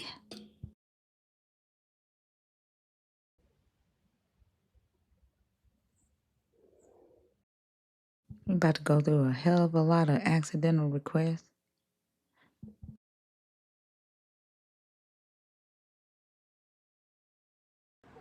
Samantha?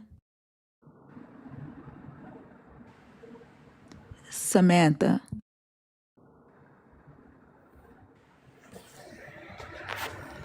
Oh, hey, think I didn't mean to come up though. I don't know. It put me on the screen. It's okay. Do you want to have a conversation with Fee? I always have a conversation with you. No, I'm saying, do you want to have a conversation with Fee while you're up here? Fee? Yeah. Man.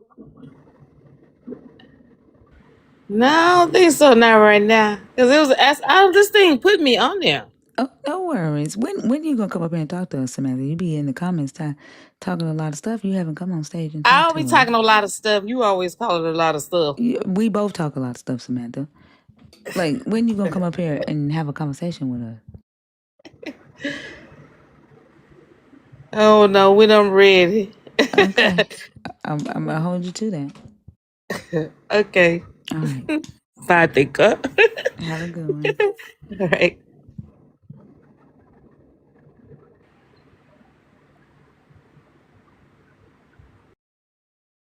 I don't think I recognize her name. Yeah, she's been watching the lives for a while. She's a Christian. Oh, okay. She's just never come up to talk to us. She be talking cash shit in the chat though. We be arguing back and forth. One of those. Gotcha.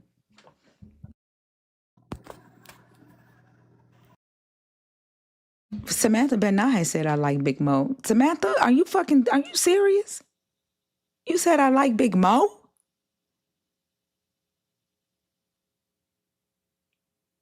Oh, that I was gonna say what? That my bad, Samantha. I was gonna say I know you ain't said no shit like that. Oh, I read it wrong? What? Wait. She pronounces thinker like Big Mo does. Oh, she says thinker like Big Mo. Oh, okay. Dennis? Good morning. Good morning. How old are you? 52. Are you a believer in Jesus or deconstructing or an atheist? I'm a believer of Jesus Christ. All right. Pick a topic and you'll be conversing with Fee. There's four hosts on stage. We may ask you questions, but primarily you'll be talking with Fee, okay? Yes, ma'am. Good morning, Tom. Number 4, he's saying why the God of the Bible so obsessed with the word is in red so I can see it good. Can you? The word is sex. Sex? Yes. You say why the God of the Bible is obsessed with sex? Yes, that's the question. Well, I don't see it as obsessed with sex. He's the one who creates sex. So he can't obsess with sex. It's just the nature of how he build life to grow. So every living thing have to have sex. Yeah, so he should just let us do it the way we want to. So why rules around it? He allow you to. He just tell you of the consequence. Oh, I know the consequences of sex, right? Like the consequences of sex will be like, if it's not protected, whatever. If it's pregnancy, could be, some sort of STD, but that's not what we're talking about. We're talking about the fact that he establishes rules in this book. You all believe that he cares how you do it. You all add a lot of things that you say that this God wants. We talk about the fact that he has whole chapters about this book, or list about what things people can do or not do. If it's a natural part of what we do as humans, then why So you try? say unaliving is a natural part? So is that a natural part? I didn't understand what you said because I was still speaking, so I didn't hear your question. Oh, I'm saying unaliving is a natural part of man? No, we're not talking about that. The question is about sex. Yeah, but then that's a part of what sex bring to, because of how it is written, because of one man who fall from grace, Adam, then we are Adam's fallen race. So because of what we inherit from Adam, that's what we are now. I don't know how that has to do with the fact that your God has rules around sex or being obsessed with sex. Can you tie those two things together for me? Well, as I said, he's not upset. He just tell you how it's gonna be or how it should be. But then when we bring it back to Howard, then we don't even have to put God in it. We can talk about us as man. Every land have their laws, and that go back to from when. And every man is telling you how to live, because every man is seeking power. We're not talking about men. I'm not sure why you keep changing the topic. It's not changing. It's where it's coming from, because God put man here to live and inherit the earth. And so men can't inherit the earth if a girl is not a virgin. A girl is a virgin when she's born until she's come of age to have her man, and then she's not no more virgin after she's seen a man. I know what a virgin means, Dennis. That's not what we're talking about. That's not the question that I'm asking you. The prompt is, why is the God of the Bible obsessed with sex? Do you agree that there are multiple rules in the Bible about sex? Yes. Okay. Do you think that those rules are around for protection only? Yes. Okay. What type of protection necessitates a woman to be a virgin before she gets married, but not a man? Repeat your question. When you say that these rules are about protection, do you think it's about protection equally for men and women? Yes.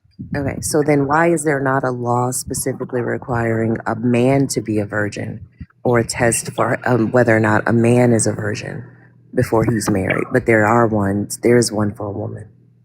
Yeah, because then the woman is the one who will bring forth children, and if a woman have sex with more than one man, like in Jamaica, I'm a Jamaican, we call that jacket here. In other country, they call it cheating.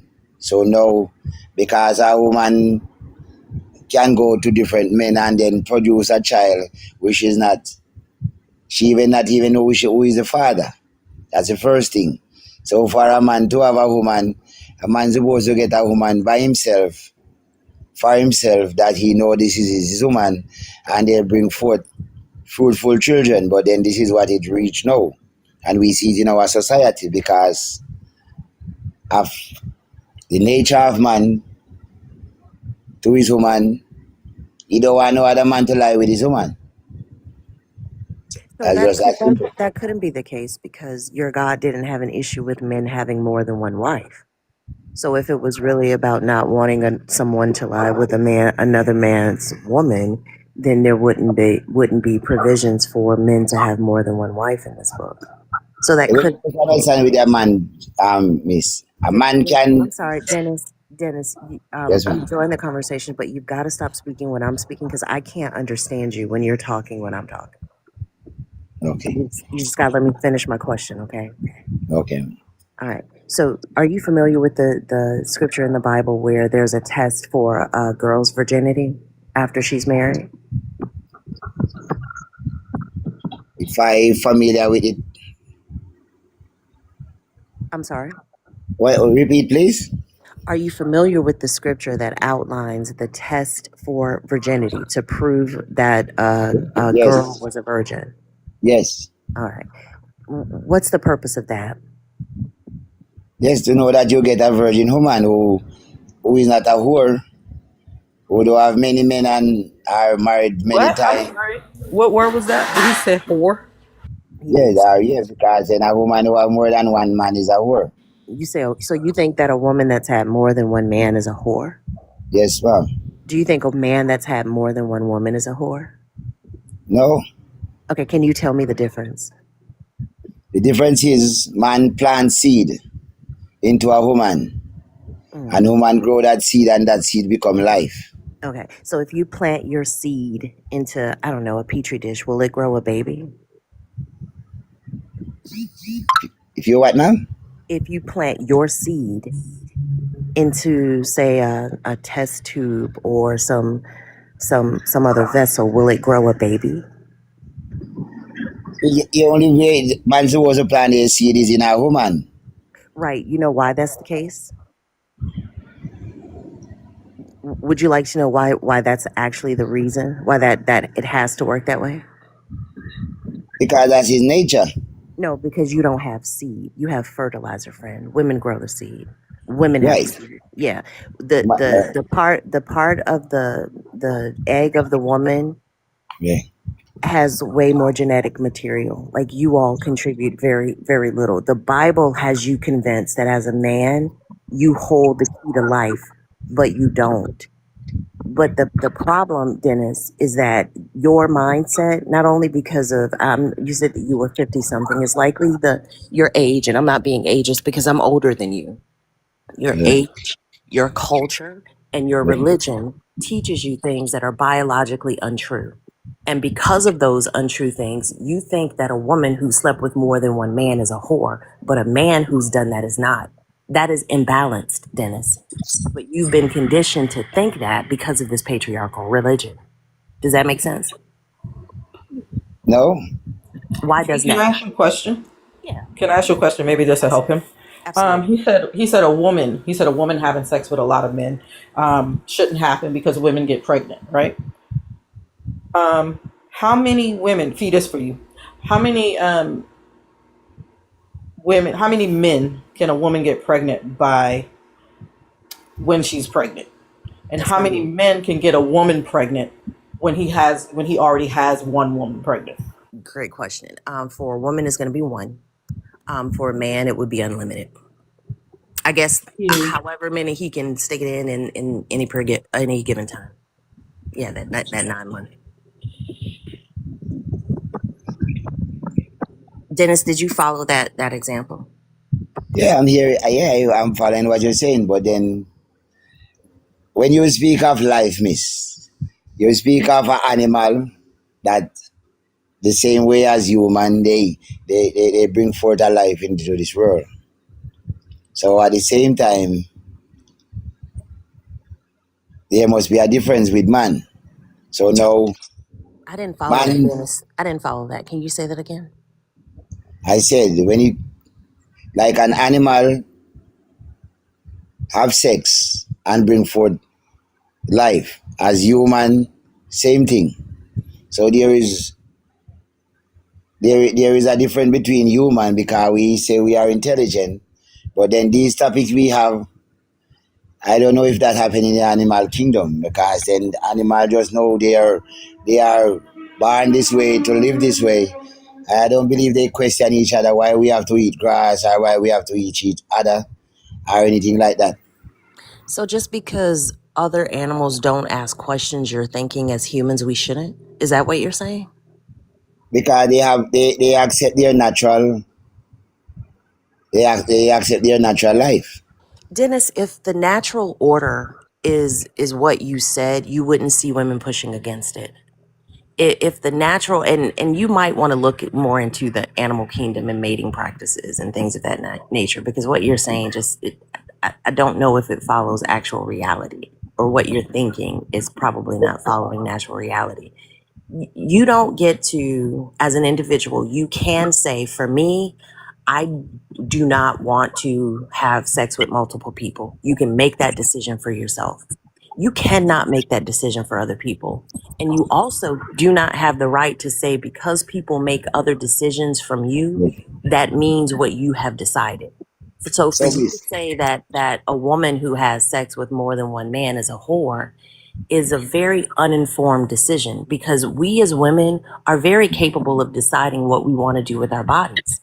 If you don't want to have more, and especially when you make a distinction between what a woman can do with her body, a informed decision based on what she wants, what she desires, how she lives, and what that means about her, that just means that you may not want to be with her. Okay, cool.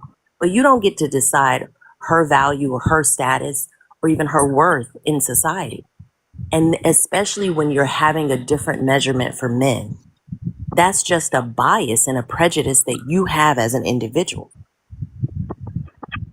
So can I say something, ma'am? Sure. This is my experience. I am married to my wife, and she went and have sex with other man and give me gonorrhea, caused my prostate to swell, caused me to be in pain and suffering. So you think because she have a right to choose, I supposed to suffer because of her? Absolutely not. I do not think that. I think that your wife was wrong for doing that, because if you have a commitment to a person to be monogamous with them, then that's what you should do. That's the right thing to do. Honor your vows. I think that's right. Hang on a second. But that's not what we were talking about. We were not talking about being married and stepping outside of your marriage. That wasn't the discussion. We were simply talking about sexual practices. You didn't stipulate that a person was married. You talked about multiple partners for a woman, making her a whore, but not being the case for a man, because you could flip that on its head, and a man could do the same thing and bring home some sort of disease to his wife. But I asked you specifically, was that the case for a man? And you said no. That double standard was set by you in this conversation. It's not double standard, miss. As I'm saying, when women have a time to produce and there's that lack of time for no more production, so then for her to be multiply, that's what it is. A man fertilize. We weren't talking about that when I asked you that question, Dennis. I asked you very specifically, if a woman sleeps with more than one man, is she a whore? And you said yes. I said, is that the case for a man? And you said no. Do you remember that? Yes, ma'am. Yes, Okay, ma'am. that is a double standard, because the same could be true for a man. He could go outside of his marriage and bring home some sort of disease to his wife. Would that make him a whore? The way why you miss me is a difference, because that's not how it works. A man have his wife and he cling to that wife until she cannot produce no more. Then he get a younger wife who can produce. That's what it is. It's not like a man. Oh, I'm sorry. Hold on a second. Are you saying that is a permissible? Are you thinking that that's not a problem, that he can stay with her until she can no longer have children? Then he's not a whore because his wife can no longer have children. Is that what you're saying? Yeah, that's what it is, because then man is made to produce. Life is just production. So that's what sex should say. It's just for production. So it's not like how people want to say it's for fun. No, it's not for fun. It's to bring forth a life. Hold on for a second. Guys, I'm seeing a lot of people type in caps. Caps will get you muted, and you'll be mad. You'll be DMing me, and the mods are on the prowl. Even one word in caps will get you muted. Do not type in caps. Go ahead, y'all. Yeah, like, Dennis, this makes no logical sense whatsoever, right? You are saying ultimately that a man is capable of doing whatever he wants to do because he can impregnate multiple women, but that does not make him a whore. But a woman who sleeps with more than one man automatically becomes a whore. And you're saying that that's not a double standard. Well, I'm speaking of our society that we have now. But I'm talking about, we talk about the Bible. The Bible never say a man supposed to take supposed to be having 5 or 6 wives. It's just man.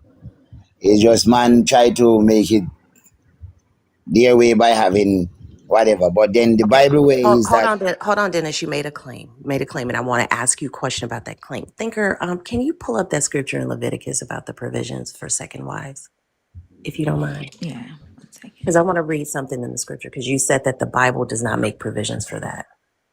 So hold on 2 seconds, Dennis. Thinker's going to pull that up and read it.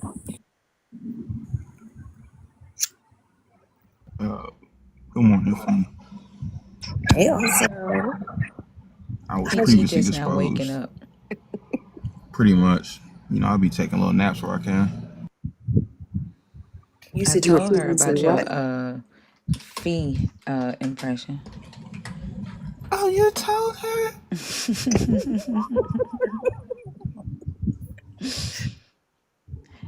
You want the one in Deuteronomy or the one in Exodus? I think it's whichever one speaks the clearest on the fact that he was cool with it.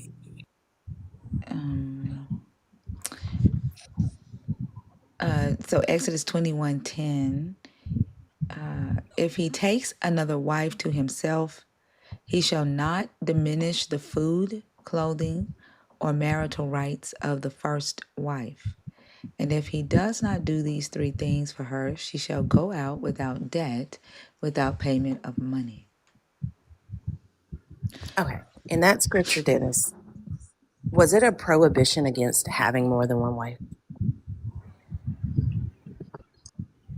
read it again. Let me get it right. Read that again.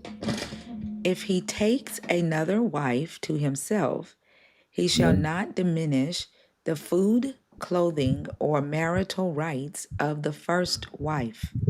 And if he does not do these 3 things for her, she shall go out without debt, without payment of money.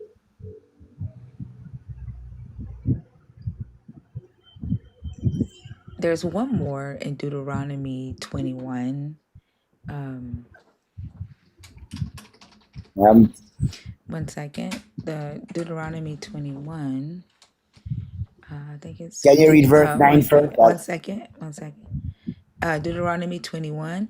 If a man has 2 wives, one of them loved and the other disliked, and if both the loved and the disliked have borne him sons, the firstborn being the son of the one who is disliked, then on the day when he wills his possessions to his sons, he is not permitted to treat the son of the loved as the firstborn, in preference to the son of the disliked, who is the firstborn. He must acknowledge as firstborn the son of the one who is disliked, giving him a double portion, all of that he has. Since he is the first issue of his virality, the right of the firstborn is his. That would mean everything Isaac has is stolen from Ishmael. Wow. And that's what he said. Yeah, he did. And that is the reason why we must not have we have children with different women, because then that's where the problem come in now. But you just said that would not make the man a whore. No, you don't make him a whore, but then he have children from different women, and because of that now, the generation is growing. And that's what this is all about. To replenish the earth. That's what the first commandment said in Genesis. Go ye therefore, multiply and replenish the earth. So, I find it interesting that early in this conversation, you said that as humans, we don't see other animals asking why they have to eat grass or why they should do this or why they should do that. But you do see other animals having sex with who they want to have sex with.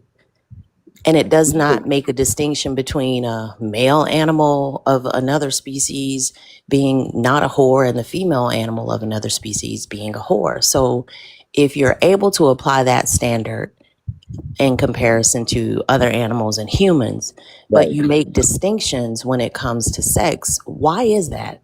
What's the difference? Because the animal only have sex in mating season. Every animal have a mating season. Woman, That's not true. woman and man who are right through That's not true. That's not time. true, Dennis. That's inaccurate. There's not a mating season for all animals. Well, That's if well. I Let me die, take that back. Let me take that back. That's not the only time animals have sex. yes. Bonobos will fuck for a banana. Who? Right? They solve differences of every sort with sex. Y'all, I don't do pay to drop in here. I never hear of that animal before. Did we say nobles? Bonobos, they are literally 98 point something percent. We share 98 point something percent DNA with them. You should look into it. It's fascinating the way they're I'm gonna Google that animal. I never hear of that animal before. societies are run. They are matriarchal as well. I have a few whenever you get a question. Can I ask some? Oh yeah, you got it. Go ahead. Damn. Anyways, yeah, I mean, we see it's not in every species, but we do see in a lot of species where, like the females of that group, live well beyond their reproductive age, more so than the men, because women actually contribute more, or excuse me, females actually contribute more to their societies than males do, in terms of children and like bringing the next generation into adulthood. I don't understand where you're seeing in nature that women, or not women, but females across all the species are inferior to the men. Like they literally live beyond their even being able to reproduce, which is not something that occurs in nature a lot. So that because they contribute so much to the societies that they're a part of.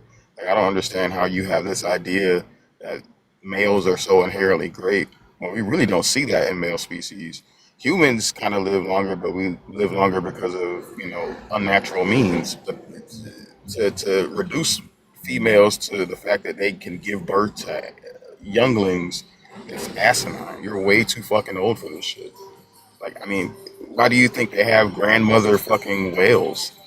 It's because they contribute to the society that they're a part of. You don't ever see grandpa whales going around doing shit. Like the reason why men are so fucking, I guess, unimportant in the grand scheme of things is because of how little we actually contribute to the society when it comes to these things. Like it baffles my mind, especially when the old fuck will sit up here and say these dumb things, because all it takes is a cursory look into fucking everything, or anything for that matter, and you'll be able to see that that's stupid. It's just an asinine position to take on females in general. Like that just makes no sense. Let me answer you, sir, because then if you see female doing more than you in society, you always a worthless man. No female has done more than man in society. Do you know that woman is a property? Do you know of a man who is a property? What? Dennis, you probably weigh 80 pounds soaking fucking wet. You frail body bitch. What do men do? What do men do more than women? Tell me, frail body bitch. Tell me. What do men do more than women? Tell me. You is a bitch, man. You is a bitch. There's not no man. You 80-pound frail body bitch. Tell me. You hear these ladies talking, and you come here with your disrespect. Yeah, and I came in here barking at you, Dennis, because you're a disrespectful piece of shit, Dennis. Now tell me, frail body bitch, what do men do better? These ladies more than you. What do males what do you better? do? You frail body bitch. Society, brother. Talk about what you do in society. Don't be about what do males do? You got all the fucking answers, Dennis. You 80,000 years old, Dennis. Tell us, Dennis. And then what that mean? You have life. Don't you have life? Yeah, you just a hurt little bitch. You frail body. You is a bitch, man. Look, just because you here coming you like step down on you, and rightfully so, because you sitting here talking about, don't you know a women is property? Not only are you a dumb fuck, you're an illiterate dumb fuck. You don't even know how to use English correctly, Dennis. Your fucking name is Dennis. You 80 years old. And what happened? And what happened? You're a sad, lonely fool on TikTok talking about women are property and you ain't got one. What I ever come to you? I ever come to you with my problem? I don't know what you do in your closet at night. You might come to me. I don't know. My loneliness. I know a couple different people that come to me, but I hear these ladies. I don't know about you, Dennis. Conversation. You come in here and come in like you come to make some trouble. Damn, so you really love cum. Maybe it's because you gay for real. You don't have to carry a vagina to be a bitch, bro. Dennis, That's the problem. Dennis, let I me know just that, Dennis. You are. Alright, and that's what you are right now. Dennis, let me No, clarify you a You frail something. body have a bitch. pussy that don't mean you're not a pussy, bro. Dennis, Yes, Dennis, ma'am. the You are what Yes, you eat. ma'am. the reason Oso came in hot is because I have been trying my very best not to. Right? You are saying some of the most misogynistic, ignorant, and harmful things, and have been doing so in this entire conversation. And I'm Yeah, but trying. Can you stop? I yes, am ma'am. attempting to engage with you in a way Mm-hmm. that both of us can take away something from this conversation. Right. But you seem to be dead set on the fact that you are correct in the way that you see things. Is it a possibility, a slight possibility that you could be wrong? Yes. That's why Okay. we believe, ma'am. That's why we believe. But So you just said women are property. Could you be wrong about that? yes, I can be wrong, yes, but then because of why I say that is because of how society is. Because if I should marry you, you lost your father name. So now yours mine. So Well, you That's not automatic.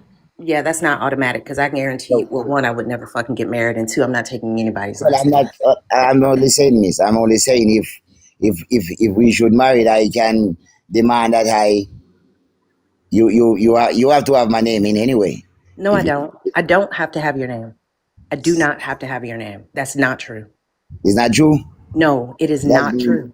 well, that means we not married then because then That's everyone not true either. Women have the choice of keeping their own last name. You have many couples now who hyphenate the last name of their children. And the reason for that is because this archaic ass book has right, men like you thinking right. that women become their property and have to lose who they are when they become married. And you are not willing. Can you stop? Can you stop? You are not willing to engage in this conversation from a perspective of being willing to adjust what you're thinking, because what you just said right now is not true. Well, I can be wrong as I'm saying because I believe. I'm a believer, so I don't have no problem with you saying that, miss. You understand? We are all believe and we can say what we think, but that don't mean it's a fact. Do you think your belief makes the world a better place or a worse place? If what, ma'am? Do you think that your belief makes the world a better place or a worse place?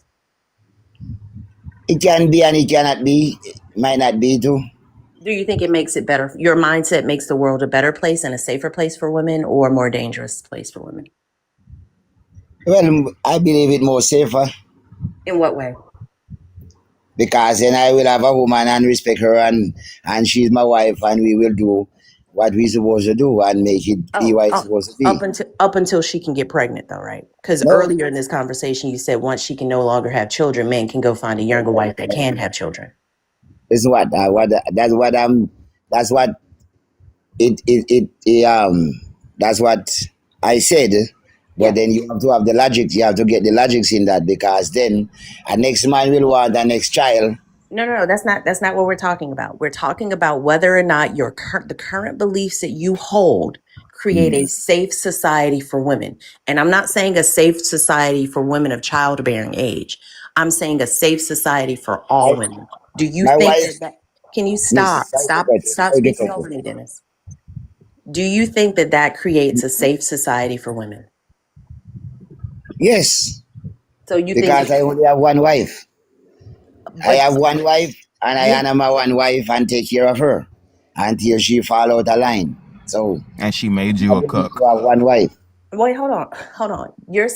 So your one wife is your one wife until she's hits menopause? Is that what you're saying? My wife already hit menopause because when I married her, she was already 60 something years old.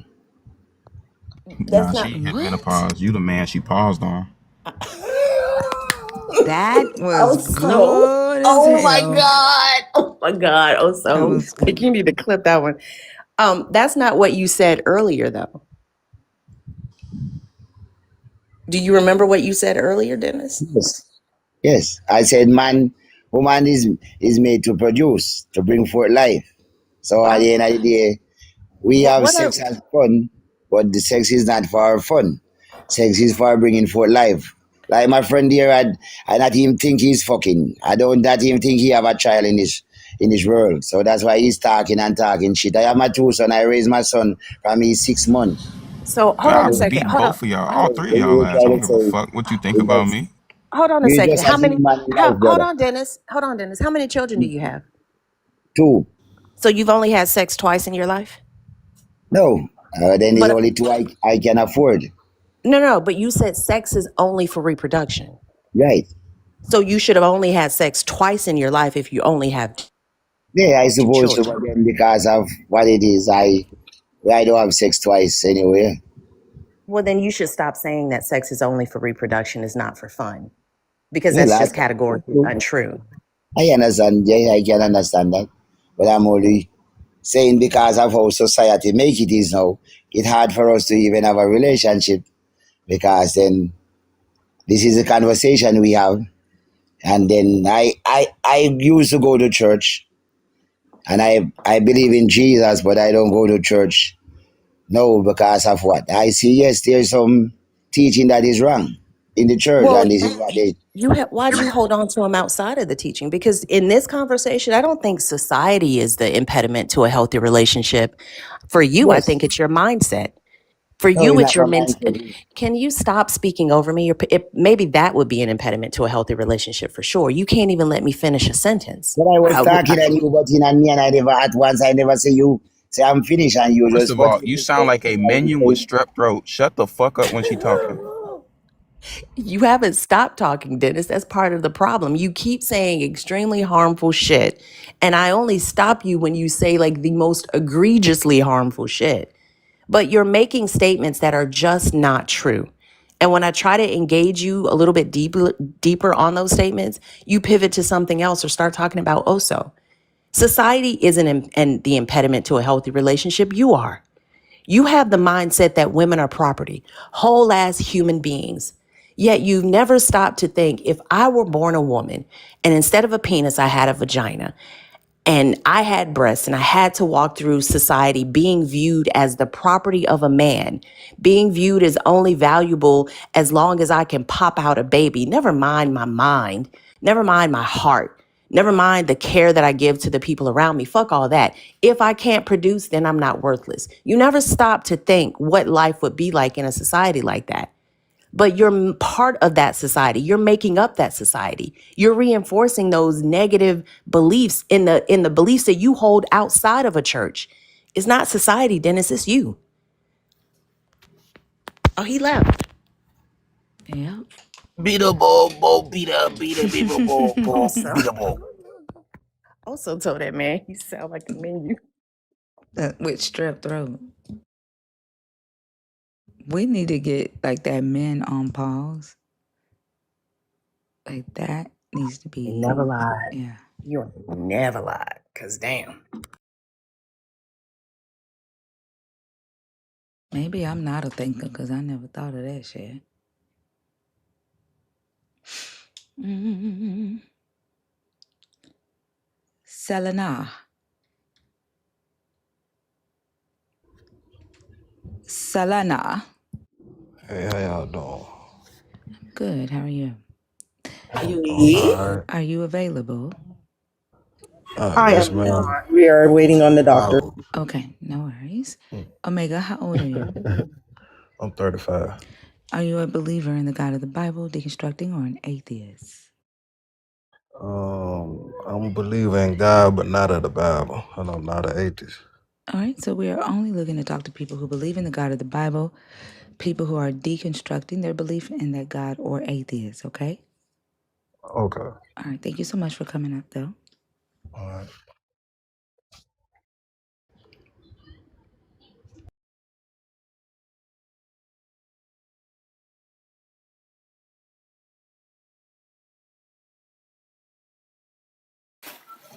Devon or Vaughn? No, I'm a friendly. The computer put me up. I'm Okay. just listening. Sorry. No I'm here worries. to support. All right, have a Yeah, good one. you too. Where the fuck did I see the word the? I'm starting to feel like a fucking Christian. Like, didn't it say the? Spiritually, a dead thinker spiritually. I know I saw that.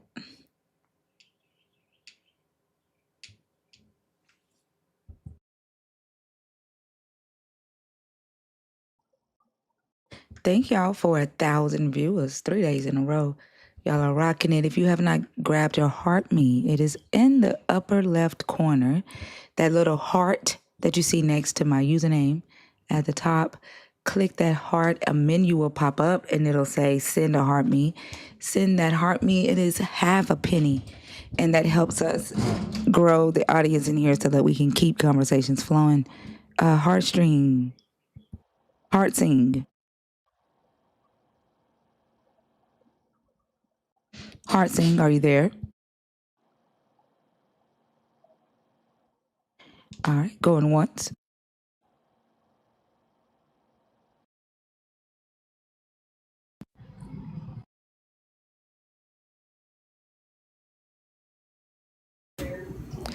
A fucking king?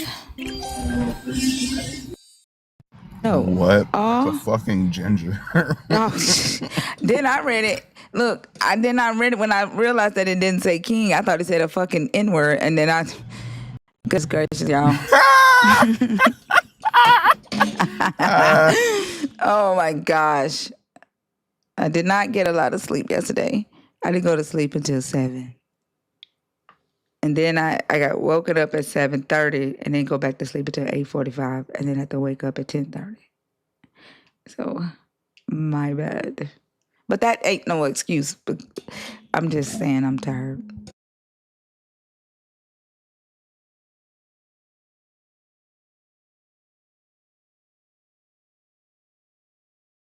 Live vivo. You are not connecting. Try again if you are intentionally trying to come up.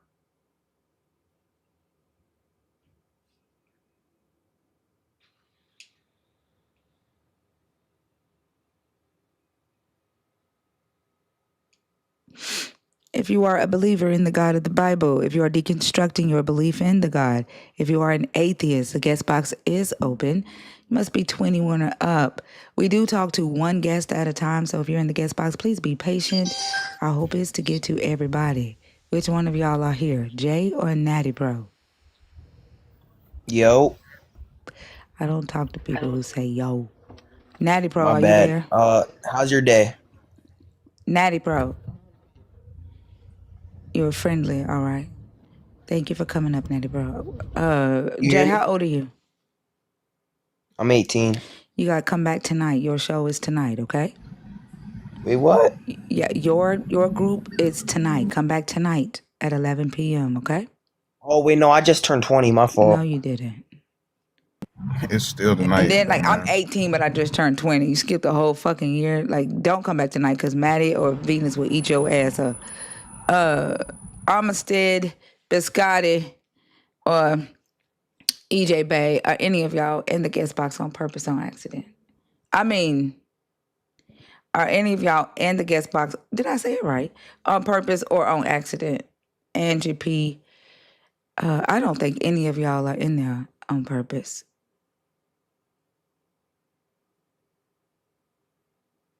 Okay. I'm gonna take y'all out. It is 1,000 people in the room. The guest box shouldn't be dry.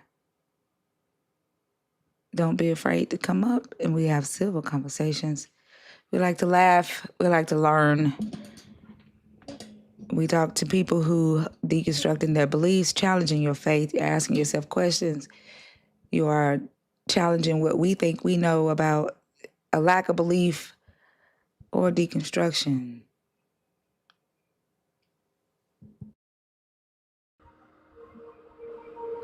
Marie.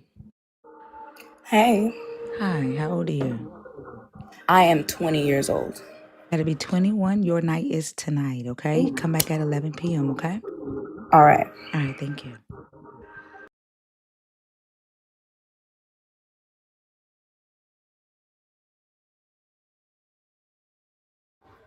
African nigga.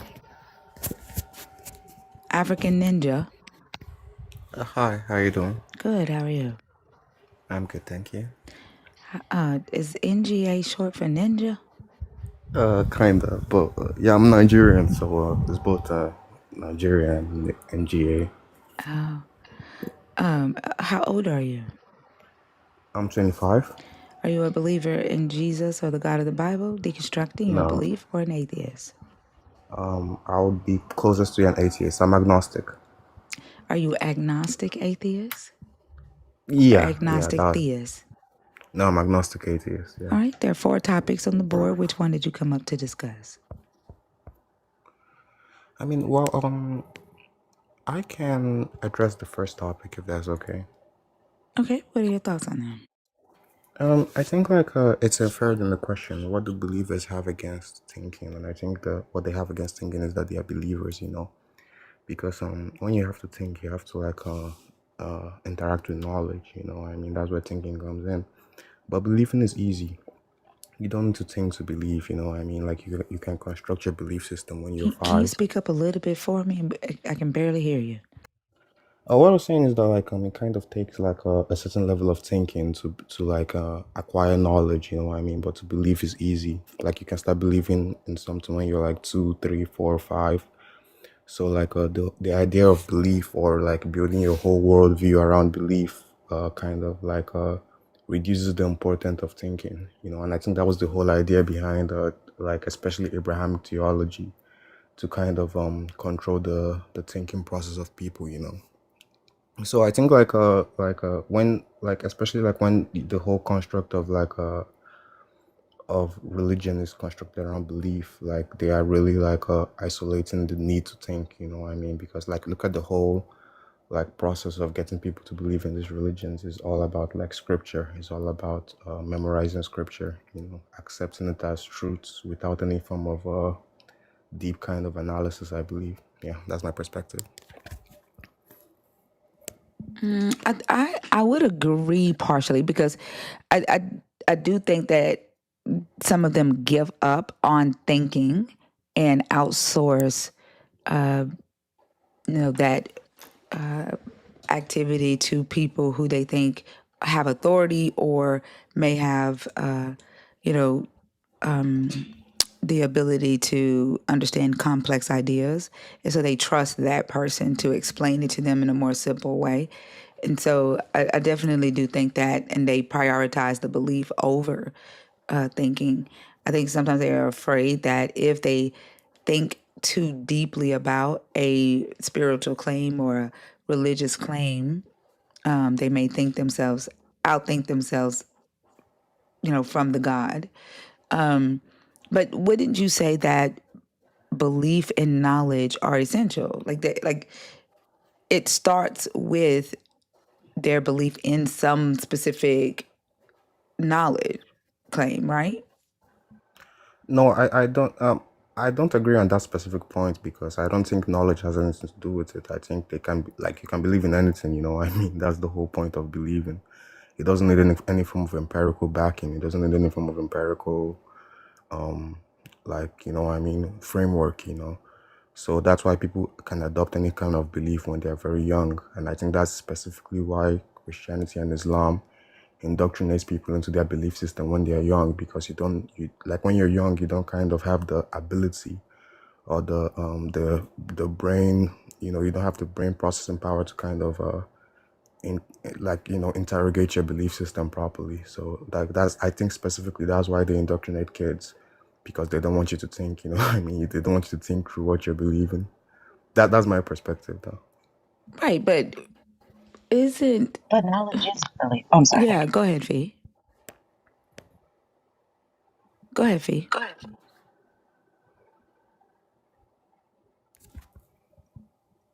Fee. Knowledge. You're going in and out, Fee. Is she still on mute for y'all? Yeah, she's on mute for me. Oh, my bad. Is this better? Yeah.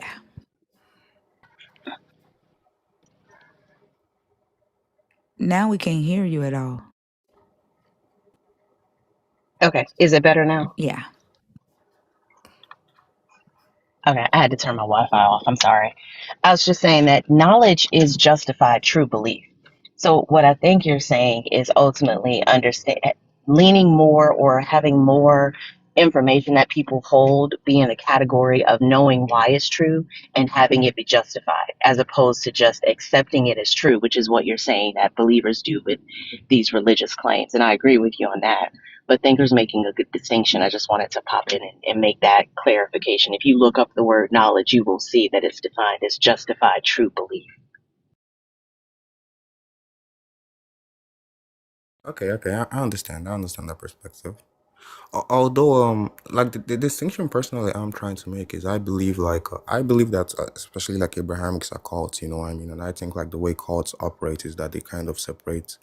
They kind of want to disconnect you from reality. They want to disconnect you from truth. They want to disconnect you from belief. They want you to trust completely in them, trust completely in either the the pastor, the imam, or the institution itself. That's kind of the angle I look at it on, you know what I mean? Through the angle of indoctrination, and through the angle of indoctrination, truth only does not matter. I think truth is a deterrent to that indoctrination itself, you know. Yeah, that's what I was saying. I agree with you on that, but I do think that they have to engage with some type of knowledge claim in order to believe it. But yeah, I agree with everything else that you said. Did you have anything else? Can I speak on the No, we only allow one topic. Oh, okay. Yeah. No, that's fine. I think that will be all. Thank you very much for having me. You're welcome. Thank you for coming up, and I hope you have a great Thank you. one. Have a nice day. Bye.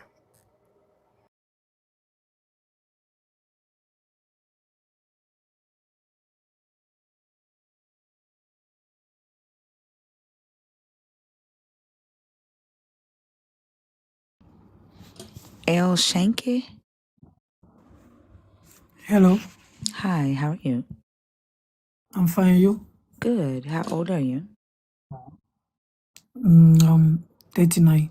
Are you a believer in Jesus or the Bible? I mean, Jesus or the God of the Bible, deconstructing your belief, or an atheist?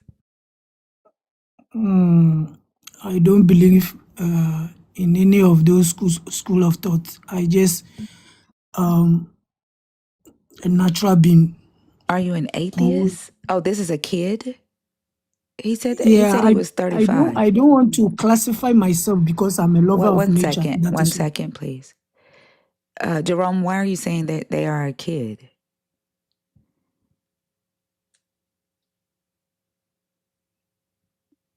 They said they're 35. Oh, they said they're 35. I do need you to classify though, because I only talk to 3 types of people. If you're not a believer in the God of the Bible, if you're not deconstructing your belief, or an atheist, then I'm gonna have to move you back down to the chat, okay? All right. What I'm trying to say is that I don't want to, because that is a classification of people.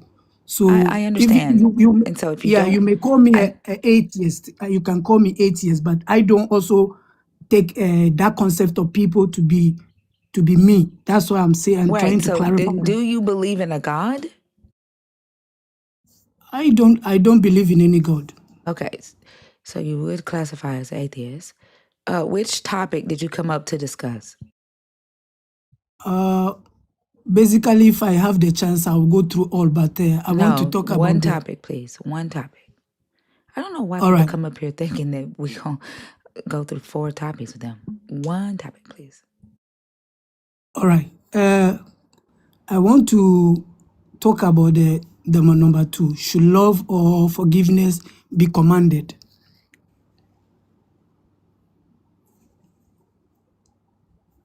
Okay, go ahead. All right.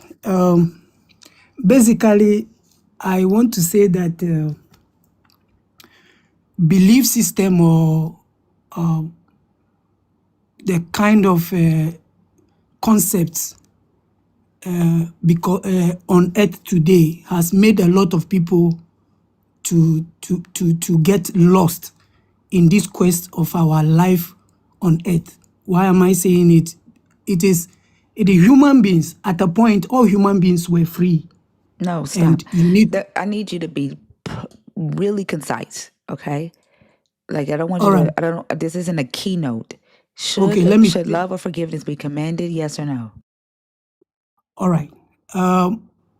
Love is just something like freedom. Like you give freedom to everybody to live as they are and to love everything without any condition. That is what I think is love. And the reason why they make it as love is that in this world as we are, every human being has a journey. And every human being goes through a lot of things as they grow. And therefore, you have to accept every human being or anything you see here, anything here before you came, as it is, and not to hate. And therefore, one thing I want to say is that human beings, the more you say you hate this or you dislike that, the thing that you are trying to say that I don't like is not part of your thinking. You are rather harboring that kind of thinking, that kind of thought in your mind, which goes a long way to affect you. Stop, because you're going into something else. I'm trying to. No. We're not let me talking. land. No. You aren't talking about love anymore. You've gone into thinking. I'm trying to love. To show love, you have to think. You have to behave. You have to stop. act. You said love should be unconditional. No, it shouldn't. Like, love should have conditions. It is abusive to tell somebody that they should love another person without conditions. Let's have a conversation. It's like listening I and have then conditions. talking. I have If conditions. you, I have conditions, and they're called boundaries. And the boundary is stick to the topic. You did not pick the topic about thinking. So we aren't talking about thinking. We are talking about love and forgiveness and whether that should be commanded. You said love should be unconditional. No, it should not. should I talk? Mm-hmm. All right. What I'm trying to say is that when we say love, yes, you can create boundaries. You can allow people to do their things and then also not allow them to do what you don't like. All right. But one thing I'm trying to say, should it be commanded? That's why I'm saying that no, it should not be commanded, because life, you have to go through experience. You came here, there were certain things you didn't know. You read, you entered people's opinions. That is, when we say book, it is like a concentration of people's opinion, people's world. You learn through what you experience here to become somebody. And therefore, when you command, it's like you are trying to direct the person's growth, the direction of growth. There is no clear cut of development. People have different experiences along their growth chain. Therefore, love should not be commanded, or forgiveness should be commanded. Forgiveness, it should be something that you are allowed to go with. Because the more you allow somebody or you forgive somebody, you become healthy. So sometimes you hate somebody thinking that, oh, you are trying to affect the person negatively. Meanwhile, you are harboring that demons or those thoughts that go a long way to give you diseases. You understand? So it shouldn't be commanded, because you know that whenever you forgive somebody, you become free of yourself. But when you keep those thoughts of hatred, it eats you more. Unlike the person you are hating, the person goes out doing his or her things whilst you are suffering. So sometimes we need to grow through the line and say that, oh, sometimes when I harbor hatred towards somebody, I don't feel free. But when I release it, I let go, I become free. So people are to be allowed to live their life, to actually experience the heat, the cold, the fire, and then make their substantive decisions, whether to forgive or whether to not to forgive, in order to love or whether not to love. That is what I'm trying to say. Yeah, I agree that people should be allowed the space to make that decision on their own and to define love, right? I do not agree that if you do not forgive someone, that means that you're going to be filled with resentment and hate and therefore make yourself sick. I do think that when people are forced to forgive people or made to feel like they are wrong for not forgiving people, that can create unnecessary stress. And then that can lead to illnesses. But telling someone that if they do not forgive, that means that they are filled with hate and resentment, I don't agree with that. You can accept that a harm has been done to you. You can process that harm, process that pain. You can learn from it. You can set boundaries and still not forgive the person who harmed you and have a great life. You know, can I say something about what you just said? That's why I got silent. All right, thank you. You know, thought, human being, thought forms our life, external life, thoughts. The way you manage your thought becomes your behavior. So if someone who lack knowledge of thought control, thought management, somebody who cannot actually regulate his emotions, if the person is not taught how to do it, the person go a long way to affect themselves negatively, and sometimes even become medical problems to certain people, depression, emotions, and all sort of these our behavioral patterns in life are all product of our bad management of thoughts. You see, so sometimes, yeah, people are to go through the experience to decide whether I am forgiving somebody or loving somebody or letting go of what somebody has done. Because today I have learned that so many people are going through a lot of problems. You may be passing by, somebody harboring anger from his home may step on you, and by saying that, why did you step on me, the person will slap you. But if you are somebody who understands that people are going through a lot of things, you may let it go. Even though, yeah, the person may inflict physical this thing on you, but because you know that a lot of people are going through so many kind of suffering and then emotions, you let go. And that one, I will feel free because I just know that I'm a seeker. I'm trying to understand why I'm here, what I'm trying to do here, and then after I leave this 3D to another dimension. So for that matter, I must accept certain things. That is my decision. Happening right now. That is why. I don't know. That Like is why he just wants to sometimes. preach. Like he ain't responding to shit I said. He said, "Can I Like say nothing. something about what you said?" And then goes off and start talking about accepting somebody stepping on your foot and moving on about your day. Like this is not the place to preach. You are not sticking to the topic. You've addressed that love should not be commanded. I agree with you. I do not think that people should be forced to feel bad that they chose not to forgive. I think people should process their hurt, their anger, not to be made to feel ashamed for feeling anger or hurt. And I think stop telling people that if they have good thoughts, good things will happen. That's a damn lie. But I don't know. I don't have any other questions for you. You aren't sticking to the topic.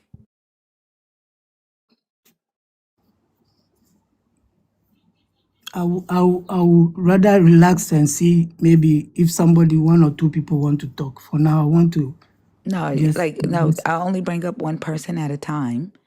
Unless you have something else to add to the actual topic, then I'm going to move you down to the chat, okay? All right. So what I'm trying to just put on the floor is that no one, we are all here as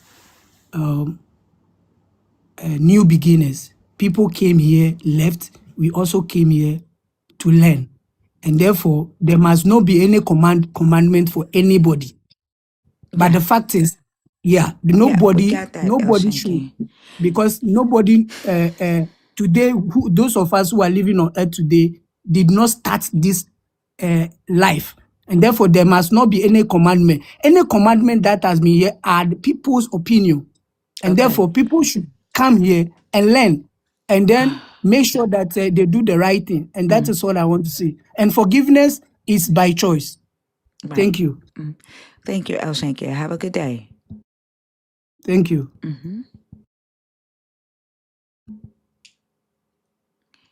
I think on the continent, like they're very big with college and education. I think he's presenting it as if he's presenting a college essay, keynote or dissertation or something. It's his TED Talk application. Yeah. Yapaholics. That's all they are.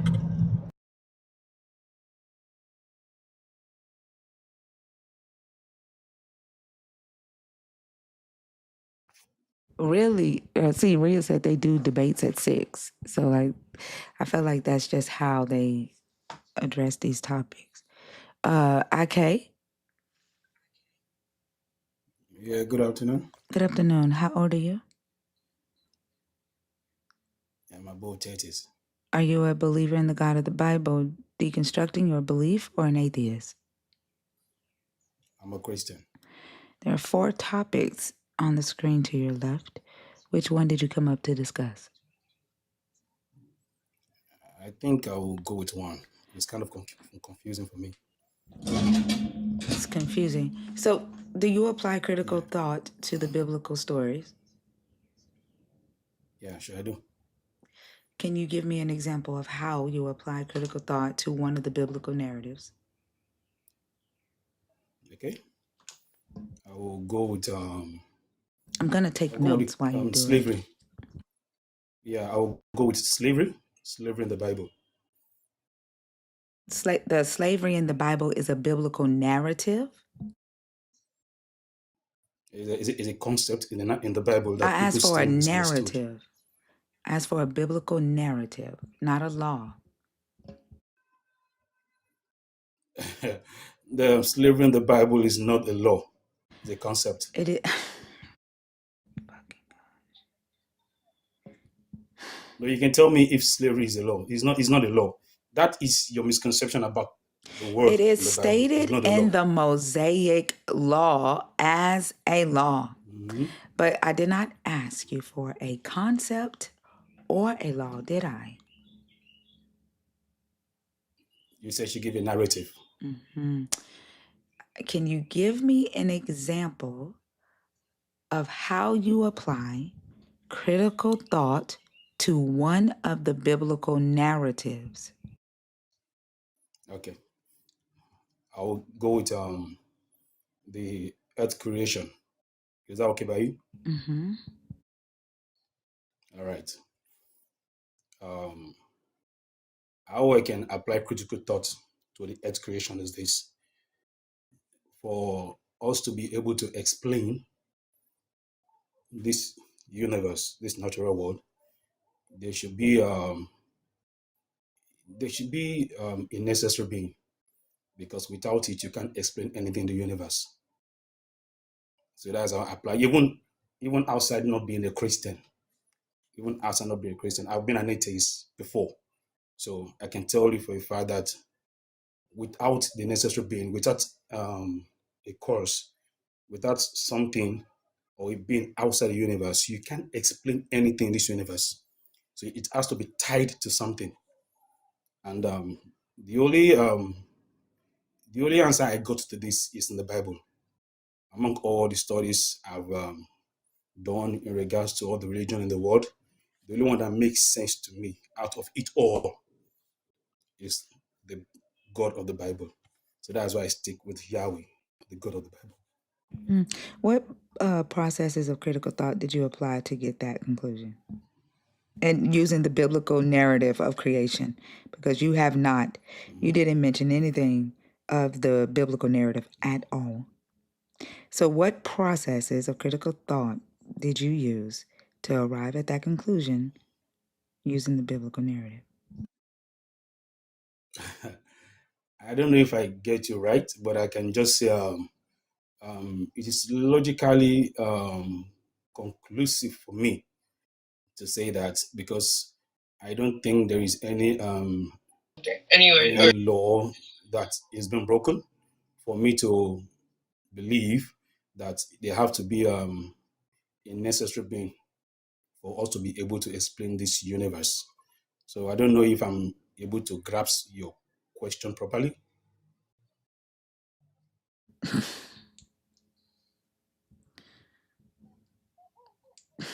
Do you know what critical thought is? Maybe you can break it down for me. Like you say you use it, so I would have thought that you would have broken it down already. So you said you utilized it to accept biblical narratives. That's how this conversation started. Thinker's just asking you to walk her Okay. through that process of critical thought. Now, I won't be. I don't know if I'm able to grasp what you mean, but I just told you that logically there is no contradiction in me believing that there have to be a necessary being outside the universe for us to be able to explain everything in the universe. So logically, it's If okay you for don't me. know the So answer, let's say if you don't know the answer to how the universe started, does the universe go away? I just told you. Answer my question, please. If you don't know, It hypothetically, God it does damn it doesn't it doesn't go. Yeah, it goes away. hypothetically, I said it goes away. If I don't have an answer for it, it goes away.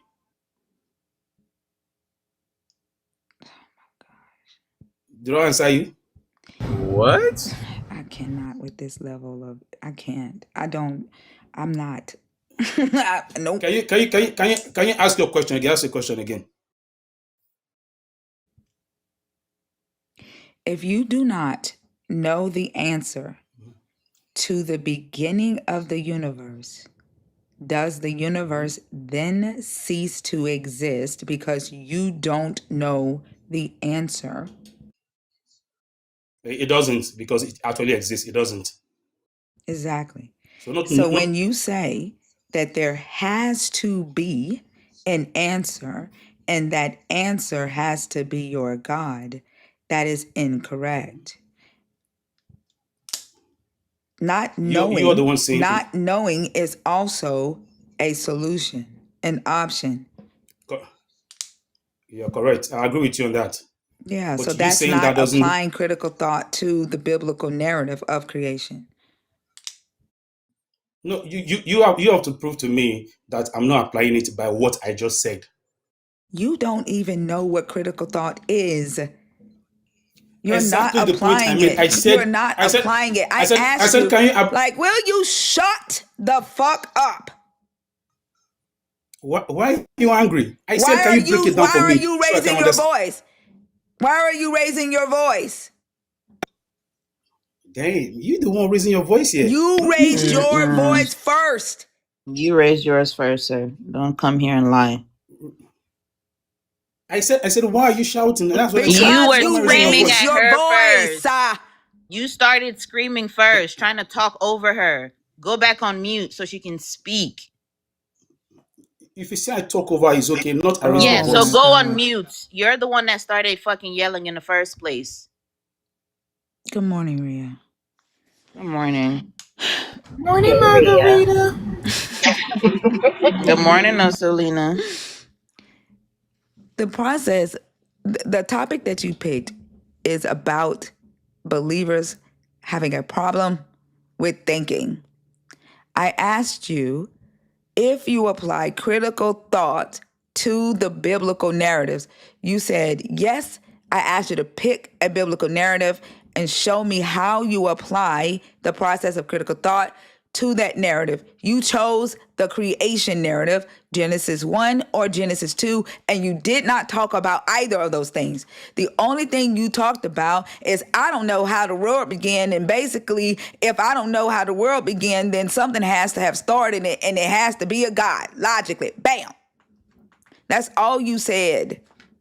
When you apply the process of critical thought to a narrative, you identify a problem, you start asking yourself logical questions, you seek evidence for those answers. You have not done that. You erased all confirmation biases, and you look at that narrative objectively through a critical lens. You have not done that. You have not presented that to us. And that's what I'm asking you to do.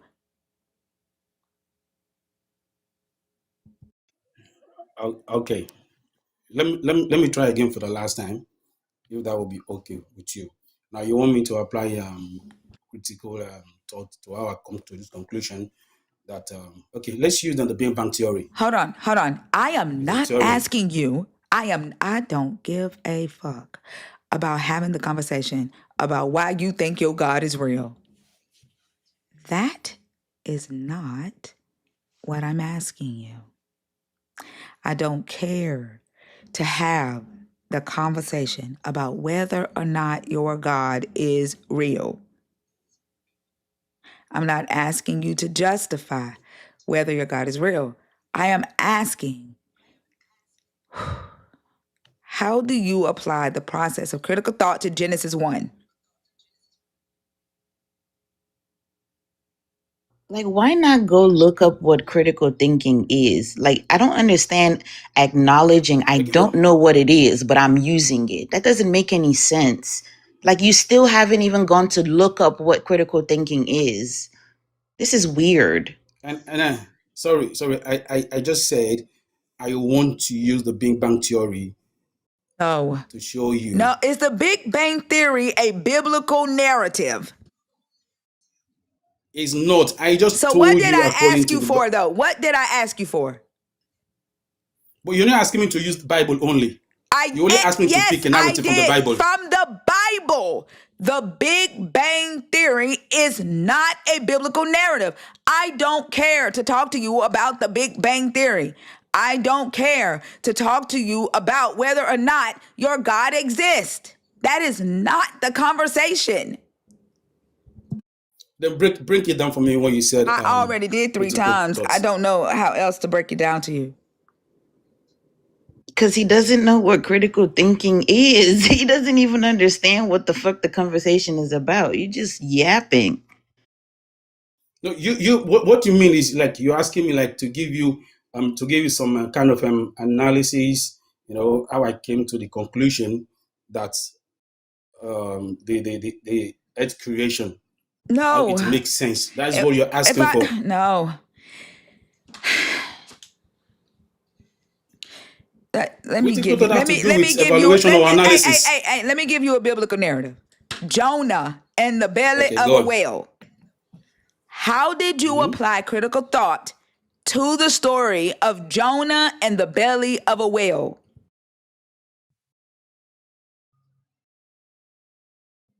Critical thought to the story of Jonah. Yes. It's very simple. I'm going to use the same Bible for you since you're giving me a reference from the Bible.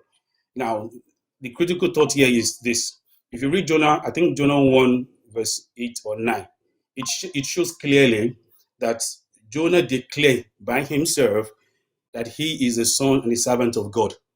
So whatever transpired between Jonah and God is like a family. It's like a family relationship that Jonah had with God. So whatever happened between Jonah and God, logically, as the Bible puts it, that Christians are the sons of God. So the relationship between them is that of a father to son. According to the Bible, is that of a father to son. So the father has the right to call the shot on the son, that the son should do this, and if he doesn't want to do it, then he can go ahead to discipline the child to do what he wants. So it's as simple as that. That's how I can just critically analyze it for you. Does that make sense? No. Like From you actually think that the problem oh my fucking gosh. You actually think that the problem that you need to apply a critical lens to in the story of Jonah is whether or not your God had a right. Right. The problem in the story of Jonah is the fact that a human being, it claims that a human being stayed alive in the belly of a whale for 3 days. That's the problem. Oh. How did you apply critical thought to that claim to determine that it is true? Does the story tells you it is literal? This is a problem. Does the story tells Get you down. that Get the story down. of Jonah is literal? Get down. Oh, this is the Where does problem. I know the what the problem which is. story does the You think it's Bible label literal? as literal? You listen. I Jesus don't gave. have the fucking patience with you. I am asking you to show me how you arrived Now I Shut know what the the problem fuck is. up. Shut the fuck up. I asked you to explain to me how you arrived at your conclusion regarding that story. Get down. You have frustrated the living shit out of me. There Get down. too many stories in regard to that. Why? Get down. Where the fuck does the Bible label what's literal and what's not? This is Fuck did he crazy. turn This his is damn crazy. camera on? Why would you turn on your camera? This is crazy. Where does the Bible tell us what story is literal, dumb fuck? Gosh. Look, she's making an For God literally epistemological. so loved the world. She's making an epistemological error. I haven't even made a fucking claim. I couldn't even get past the fucking question. Like, y'all stop using motherfucking words y'all don't understand. God's children are dumb. I honestly, I was coming up to show y'all something. Hold on, before you get to the next one. Hey, hello. 1 second, please go on mute. I don't go on mute. Why? Oh my fucking God, you just done fucked up. Yeah, you Like, fuck all you. you fucking Fuck had to you do was too. go on mute, you dumb fuck. Strongly stand here before you to oppose the motion, which says, This is at least like an 8-year-old. firstly, the use of force in a democratic setting is unconstitutional. Forcing people to vote undermines democracy itself. Hence, democracy is built on the ideas of freedom of choice. And here's another one. We just used to, like, they used to make us do this as kids. Like, Oh, you know, wow. I mean, obviously, if you had the brain capacity to do so, but, you know, it's like a normal thing. Like, look at this little baby. She's defending patriarchy, but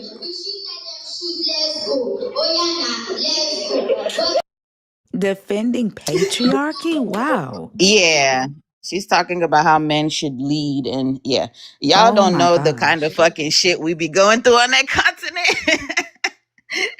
Yeah, she's saying how men should be leaders and women shouldn't be leaders, and women's bodies are not made for it. That's at least like a 4 or 5-year-old. Damn. So yeah. Wow. This motherfucker don't even know what critical thought is. He talking about outside of Jonah, you cannot apply critical thought to anything.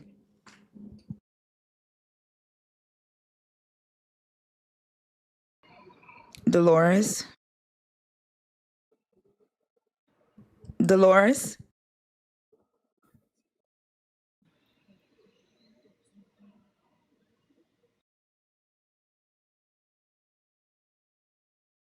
Spice One, you will not be coming back up on my stage.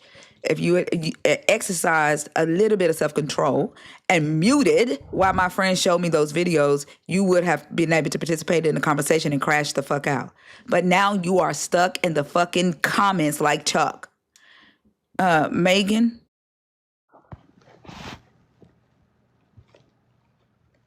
Megan?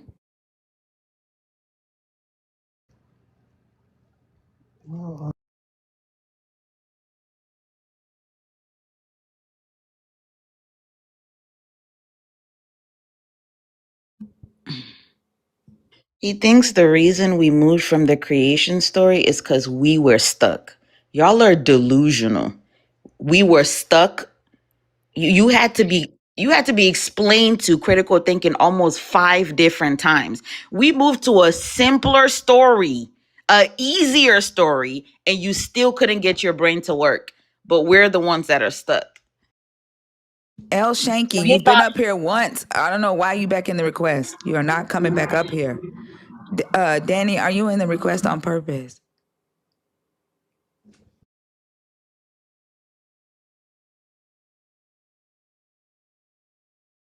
Did he think that mud people's magic fruit and talking snakes would be easier to walk through critically than a man in Yep. wow.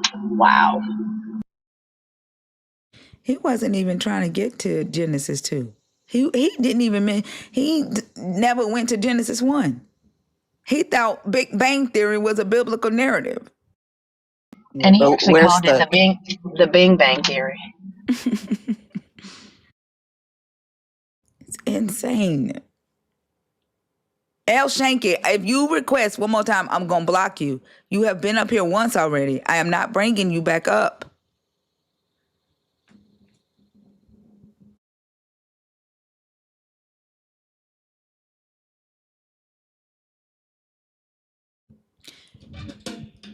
If you're in the guest request box and you are a super fan, a super nerd or a fan club member, please remember to use the nerd emoji to let me know that you are in there on purpose. If I don't see a nerd emoji from you, I will not pull you from the queue and bring you up on stage, because I'm going to think TikTok threw you in there on accident. If you are a dragon, remember to use the big face dragon emoji to let me know that you are trying to come up as a dragon. If you are a believer in the God of the Bible, whether you identify as a Christian, whether you've been to church or not, like, we're not asking you that. We just want to know if you believe in the God that is talked about in the Bible, or someone who is deconstructing your belief, you're challenging what you think you know, challenging what you believe, or you want to challenge what we think we know. The guest box is open. If you are an atheist and you agree or disagree with anything that we are talking about, the guest box is open to you as well. You must be 21 or older. If you are 18, 19, or 20, your night is tonight with Maddie and Venus. Come back at 11 p.m. Central. We'll be here till this time tomorrow morning as well. So hold off until tonight if you are 18, 19, or 20. Yeah, I just realized I'm about to be 30. Y'all can't tell me shit once I hit 30. Fuck it. Michael. What's up? Hi, how old are you? 26 now? About 7. Are you a believer in the God of the Bible, deconstructing, or an atheist? I believe in any aspect of reality that could be within existence. I believe that it's been proven with Hold on, scientifically. Michael, stop, Michael. I just gave a entire speech about who I'm looking to speak to. Okay, well, now I'm here, so let me hear it.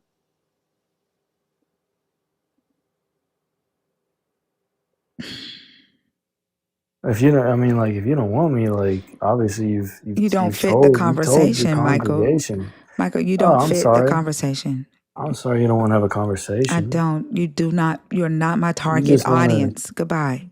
You want to make money. I get that. Goodbye, Yeah, you're just Michael. straight evil. Yeah. Goodbye. Goodbye, Michael. I wish I could love you. Goodbye, Michael. I All didn't right. ask Well, for I'm your gonna, love, Who the I'm fuck gonna motherfucker. keep That's asked for on weird. that? speaking. I'm gonna I keep on speaking. don't love So I'm everybody, not kicked Michael. yet. I'm gonna Get the keep fuck on out. You're speaking. begging to No, talk I'm to gonna keep me. on speaking. Fucking begging, motherfucker. God damn. You're toast, Michael. Motherfucker said, I wish I could love you. What the fuck, motherfucker? That's weird as fuck. Nobody asked for that shit. It's like the inverse of Brokeback Mountain. But you know what? What he just did is another reason that love should not be commended, because they use that shit as a weapon. Like, when you're somebody who don't give a fuck, like you're not indoctrinated into that commandment to love everybody, they can't use that shit against you, because it's like, bitch, I don't even know you. Like, I didn't ask you for your love. I don't love you. Like, what the fuck is that? And that's what people do. Like, they because there's this expectation of love, even with strangers, they think that they can take that love away, which is crazy as fuck that it works on perfect strangers. I think this is also why bullying works. Because there's this expectation that everybody's supposed to, love everybody. But when you don't have that expectation, and you know yourself and you know what love is for you, then bullying, it doesn't work, or it has a less effect. You know what I'm saying? Yeah, I agree. Like if you don't have the need for external validation. Yeah.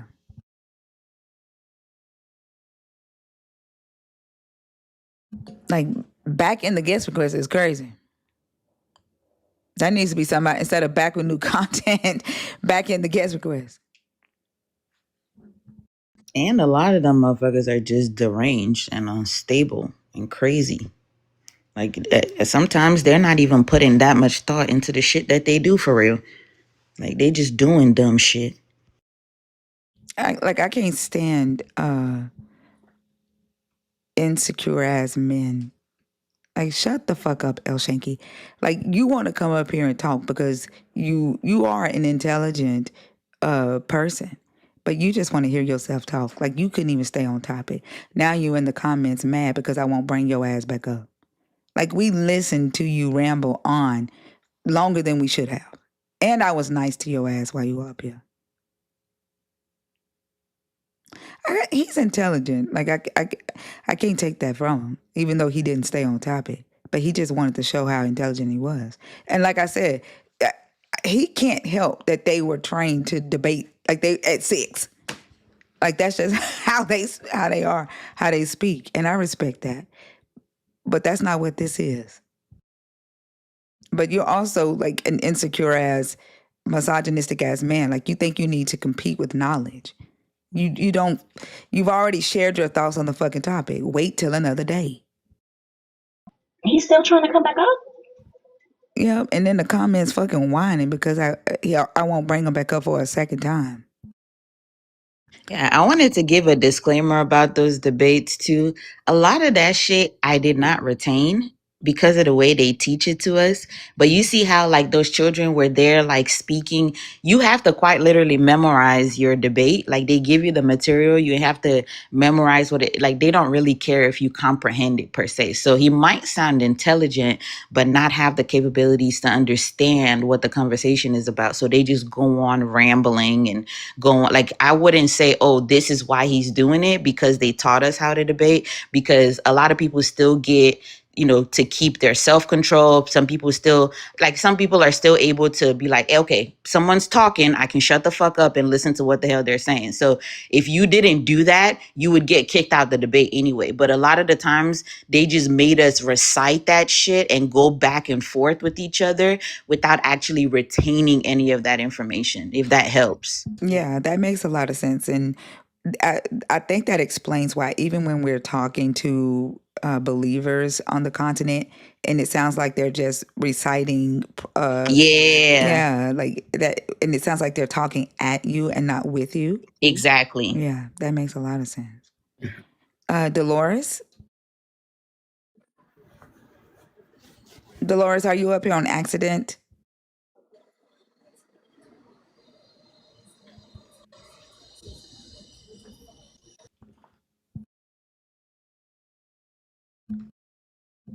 All right, y'all. The guest box is open. I missed the pussy conversation. Like, where are y'all at? Am I having a conversation about pussy? Yeah, a guy came up and said that he couldn't serve Jesus because he idolized the pussy. Look, I feel that. But he didn't know what idolize meant. Oh, goddamn. Yeah. It's so dumb. They don't know nothing. Boy, that conversation was fun as hell.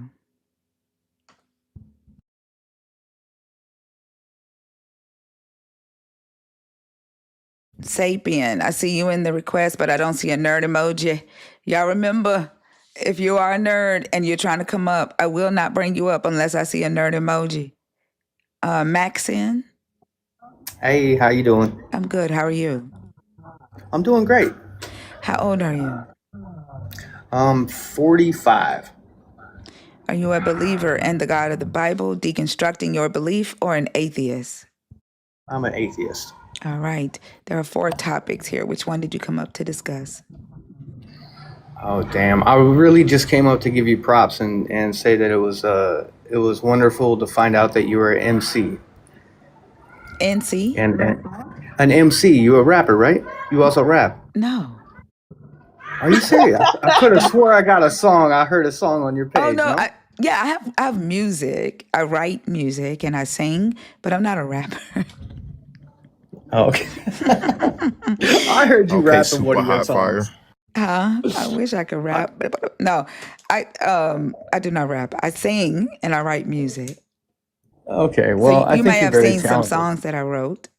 I think I did, and I was saying, oh wow, she's very talented. I just wanted to give you props. I forgot that there's the topic thing. My bad. That's okay. You want to hear one of the songs that I wrote recently? Yes, please. Hold on. This is a really good one. Is it the jeans one? Yes. Just cream my jorts. Oh my God. Let me mute myself. Jeans be cotton. He said, all my jeans be cotton. Cotton. Cuffed and hemmed at the bottom. True religion on the tag, y'all think I'm capping. I don't wear mixed fabrics, that's a problem. Got all my jeans from Adam. They call them Travel Levi's, so by Adam. He made jeans from cotton figs and things. Naked and famous jeans, spirit clean. All my jeans be cotton. Yeah, he said that twice. I'm looking at his label like you ain't checked the price. Probably in the weed blend, hiding in the seams, but he's standing 10 toes down. He stitched them in his dreams. All your jeans be cotton. This dude ain't read nothing. Just loud with it, proud with it. Constantly just stunting, confidence on high, accuracy low. You ain't keeping that damn law, homie. You ain't Joe. Wrangler on your tag, Abercrombie and Fitch. Jeans made of denim, bet that denim mix. Straight lane, wide lane, boot cut and flare. If his mother denim vest, she don't care. He said, all my jeans be cotton, cuffed and hemmed at the bottom. True religion on the tag, y'all think I'm capping. I don't wear mixed fabrics, that's a problem. Got all my jeans from Adam. They call them Travel Levi's, so by metal. He made jeans from cotton figs and things. Naked and famous jeans, spirit clean. Nah, he talking jeans, say we all from two. Adam and Eve, the Bible is his proof. Same little story, same little script, same loud answer, but he don't know shit. All your jeans from Adam, saying it with his chest. I'm like, what that mean? He gon' say, girl, you know the rest. Now I break it down, and please don't skip. You just heard that line and ran with it. Now you tryna dip. Jeans and things, you mix them the same. Don't know the threads, don't know the code, and you making them names. Talking DNA, but can't read the text. How you gon' explain shit with logic that bad? All your jeans be cotton, but you don't know blends. You don't know where the thread begin or your logic ends. But you stay real loud with it, proud with it. Swear you be right, wrong all day. Lie like hell, still argue all night. Same energy. Jeans are jeans, didn't read nothing, still act like you clean. Say, all my jeans be cotton, cuffed and hemmed at the bottom. True religion on the tag, y'all think I'm capping. I don't wear mixed fabrics, that's the problem. Got all my jeans from Adam. They call them Travel Levi's, so by metal. He made jeans from cotton figs and things. Making famous jeans, spirit clean. Didn't read the tag. Didn't read nothing. All my jeans be cotton.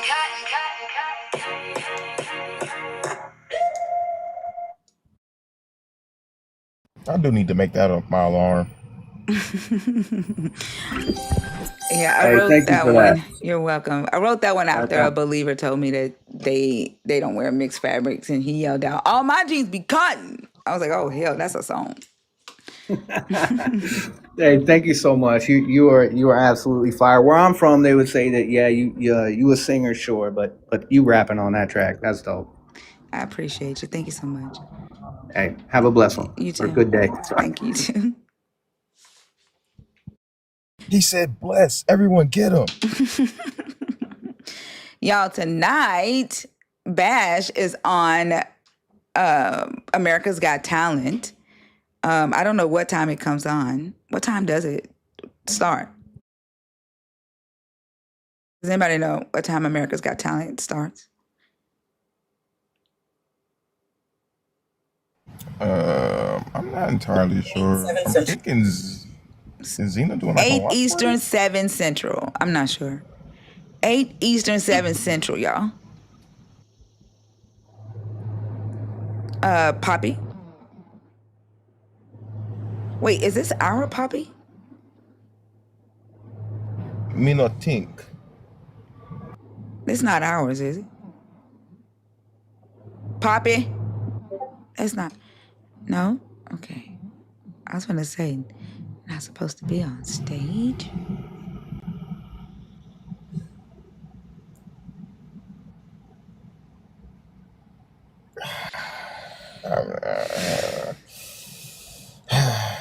You ever think about being childish and you're just like, I'm gonna let it slide? That was live. Being childish? Who was childish? No, I'm saying you ever thought about like, oh, I'm just gonna be a little childish real quick, and then you'd be like, nah, I'm gonna let it live. Yeah. Yeah. Or growth. I have. So that song is going on a new album, Things Christians Say. Like, I have about 4 songs for that album right now, and I'm just waiting for my next inspiration. I think I might, you know how they say the Bible is God-breathed or inspired by God? Every song is inspired by a Christian. So I'm just waiting for something a Christian to say to inspire the next song.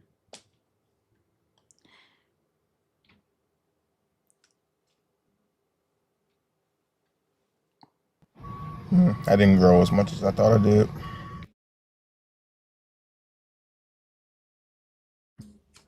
You said you didn't grow as much as you thought you did.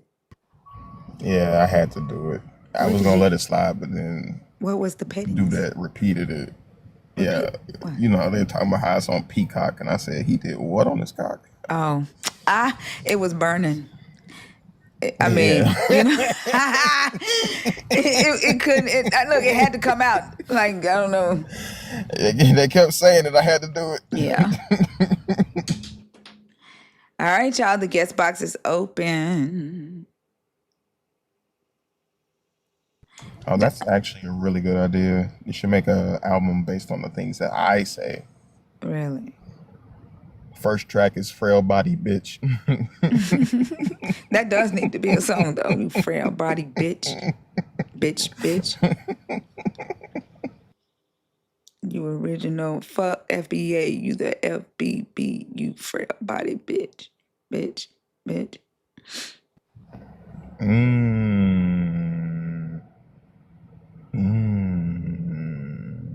Yeah, I like that. Consider what I say. Fuck the FBA. You frail body bitch. Bitch. You the FBB. From Moses to the sea. You frail body bitch. You are now watching a master at work.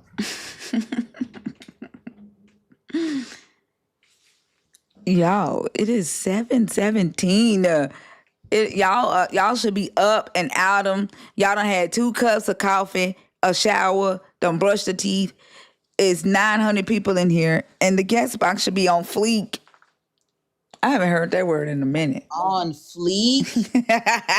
Oh, don't act like you don't know what that word means. No, I know what it means. I have not heard it in like 6 years. Yeah, it's been a minute. I have not heard on fleek in such a long time.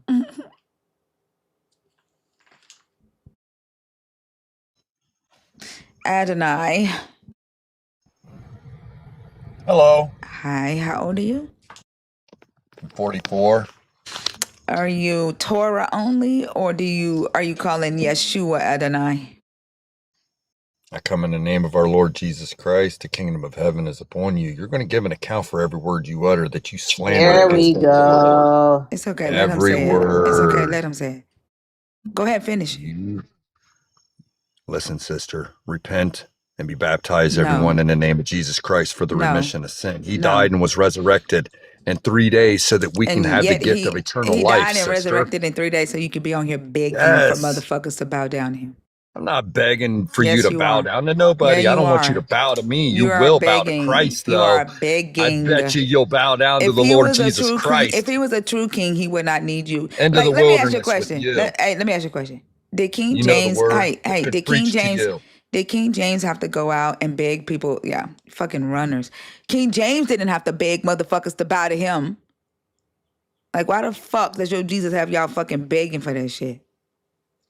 Bro, all that shit, and we still gonna be here tomorrow. Fucking idiots. And that's all they do is run. Like, y'all fucking scarier than a motherfucker. You're gonna bow to my Jesus. How dare you make your own choice? How dare you not let me tell you it's free choice? But then you make your own choice. You're gonna bow. You're gonna pay for that choice. Jesus makes me bust it open on the final day, then he's gonna make you bust it open too. You think you can think? You call yourself thinker be thinking? You think you can outthink yourself from Jesus Christ? Jesus gave you that thinking. Jesus gave you that brain. You gonna bow with Jesus? You gonna pay for thinking, thinker?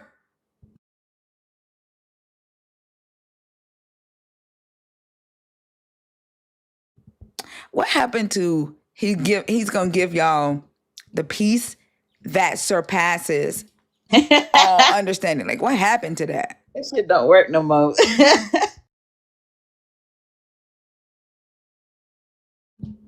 Look, also, Thursday. Your birthday is Thursday. You came up yesterday. Your birthday is Thursday. Wait, whose birthday? Look, also. Oh, I'm about to say, didn't also just have a birthday? I finally just got him to change the name. Why you still doing this? He will always be Lil Oso to me, Oso. Nah, call that nigga what that nigga is, bro. That nigga named Theo. Theodore. That's your Call brother. him Theodore. Rhea, don't get in this. I like you today. I'm just saying, y'all act just alike. I told you. Bullshit.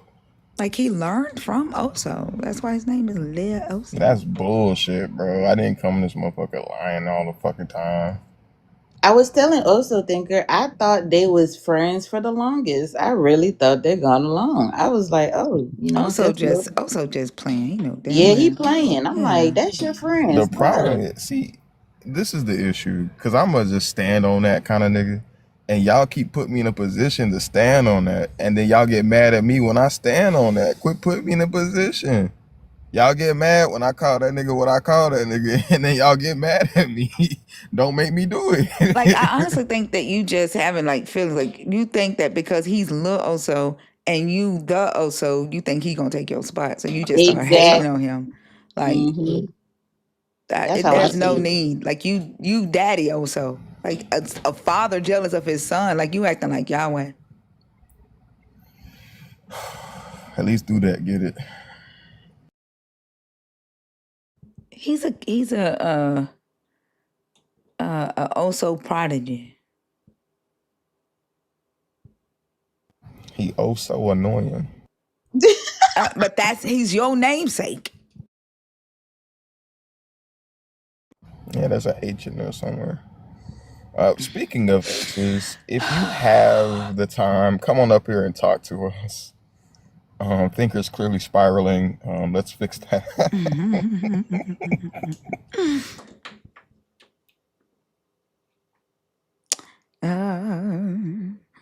Sing because I'm happy.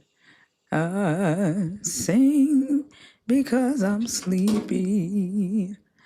Y'all won't come and talk to me. So my ass is getting silly.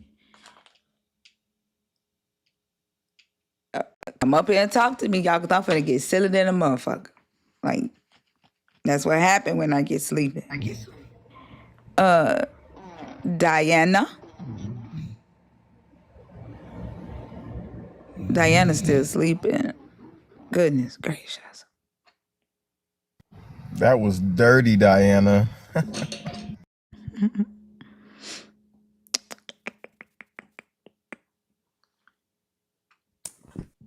Camilla? Camilla? All righty. Goodness gracious. I don't like it when people are scared to talk to me. I don't like that. It's annoying. Do you like it also? It depends on the setting, but generally no. I don't like it at all. Like I y'all mean, there's some come, times where I'm just like, I get bored don't and I talk to start me. listening to stuff like this. Bring the camera, son. Bring the camera. All the young girls who want to make life with pussy, your pussy will perish with you in hell. May your pussy perish with you. May your smooth pussy, creamy pussy, and tight pussy perish with you. Bro, when he gave that sermon, everybody in Nigeria was like, bro, he probably done got fucking fucked over by his mistress. Somebody done Yes. fucked him over. And, oh, man. That motherfucker said creamier. Like, what the fuck? That is personal, bro. That's personal, Yes, bro. but why is the church clapping and dancing and shouting? Like, Because they what? don't give a fuck. They don't care what the motherfuckers say up there. That is insane. That is insane. They just accept anything. That's what I'm gonna start doing when the dudes act out of line. Shut your creamier bussy up. 50? Oops. My bad. No worries. Have a good one. You too.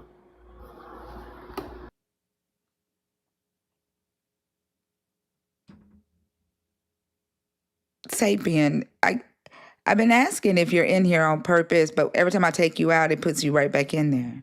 You too. Are you in the request on purpose?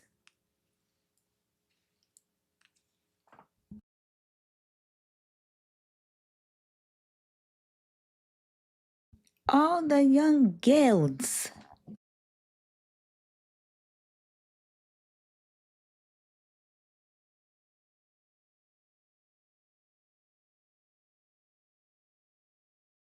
Put a 1 in the chat if you're scared to come up on stage.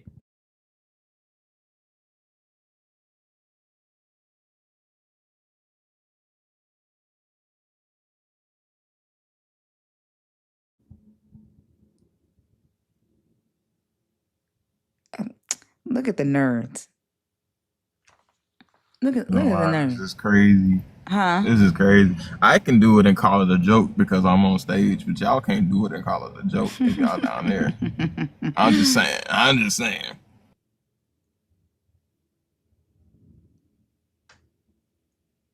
Y'all tripping. Summer.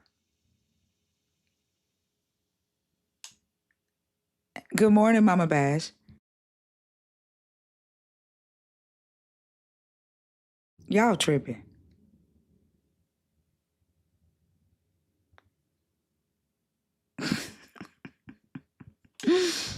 That's why I'm here. I'm here so you don't have to be scared. If anybody to be scared of, it will be Oso. What?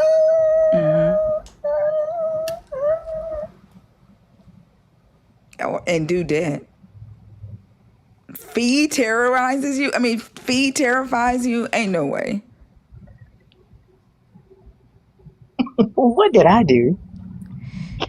Dragon said you terrify him. I mean, you did call that one dude a frail body bitch, so.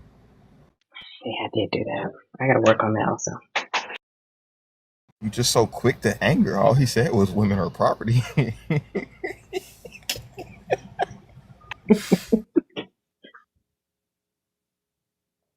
He said that there ain't nothing on this earth that a woman should be able to do better than a man.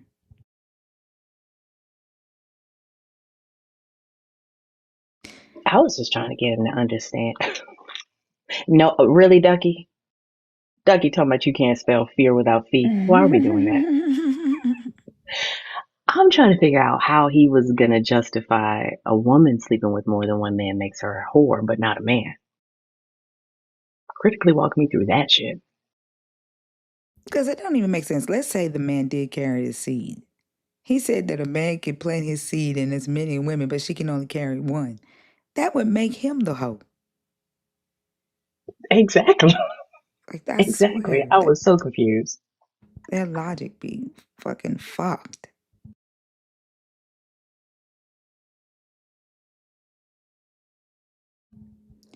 Like, who could we possibly be bullying and harassing right now? Like, the crazy thing about it is the only way Yahweh can stop what we are talking about in here is for them to try to stop the live from like that's the only thing that y'all can do is false report, because y'all don't know how to read. So he could stop the sun in the Bible, but he can't shut down an app in real life?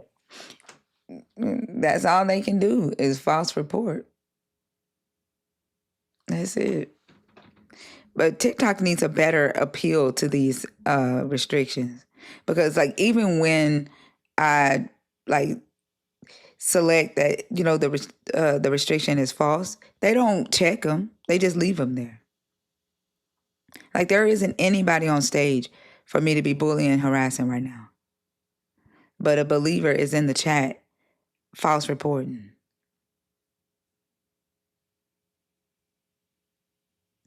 That's another thing. Like it turns them into like immature, insecure, harmful people. And like you should, if you feel intimidated or offended by what we talk about in here, you don't have the self-control to not come in here, and that's sad. That is sad.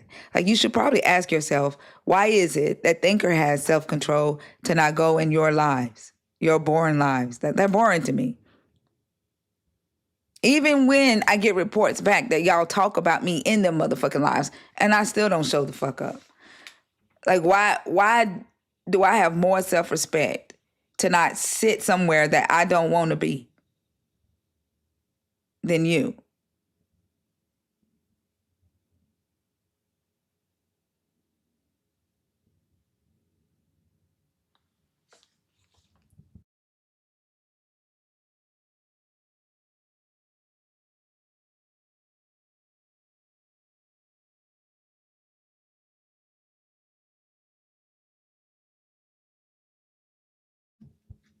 I don't see how anybody go in there.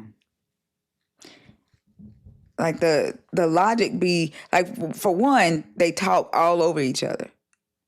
Then they don't have a destination. Like they'll have a topic, but their goal is not to get an understanding about the fucking topic. Like ain't no fucking way. I don't see how y'all do it. Gaslight, y'all know how Gaslight do. Gaslight sent me a message to come up on panel. I think it was Sunday. This last Saturday, last I Sunday, I clicked can't on remember. that and I No, went in there and saw you was in the Christian Live and clicked right back out. I was like, that was definitely Gaslight. It was actually a decent conversation. There was one guy on the panel that I don't know if he had some sort of speech impediment. He was speaking very slowly. And it was difficult to understand him. He was saying some extremely problematic things, but it wasn't contentious. The host I don't even know who the host was. I was listening in the hallway because Gaslight was up. I was listening to him, and then I clicked in and I was typing something in the comments, and he asked me, could I come up? And it was a decent exchange. It's rarely like that though. Like that one believer in there was just as archaic in his mindset as possible, like talking about, beating children and, how he's old school and telling people they're going to hell and that type of thing. But the lady, I don't know if she was the host or not, pastor something, some evangelist, I can't remember her name, but it was an actual decent conversation. That's just not the norm though. Like they fight with each other, I think, more than they fight with us, and still believe that all of them are representing this God in the right way. It just doesn't make any sense. yeah, like I tried when, like in the beginning when Christina used to go in there. I'm like, oh, how in the fuck? Because all they want to do is convert. Like they're not asking the questions to hear different perspectives. Like their goal of these conversations is very different from mine. That conversation that I was having with the pastor lady, Pastor D or something, I think she's been in here before. She didn't last long. She didn't stay long, I should say, but she was saying that in her mental health practice, she no longer approaches conversations with people that don't believe in aggressive and dogmatic ways. She's like, I just don't tell people that they're going to go to hell. I'm like, well, you're saying that you made a difference. You made an adjustment to how you speak about it, not what you believe about it. Because if you still believe it, you just simply not saying it is not an improvement, it's dishonesty.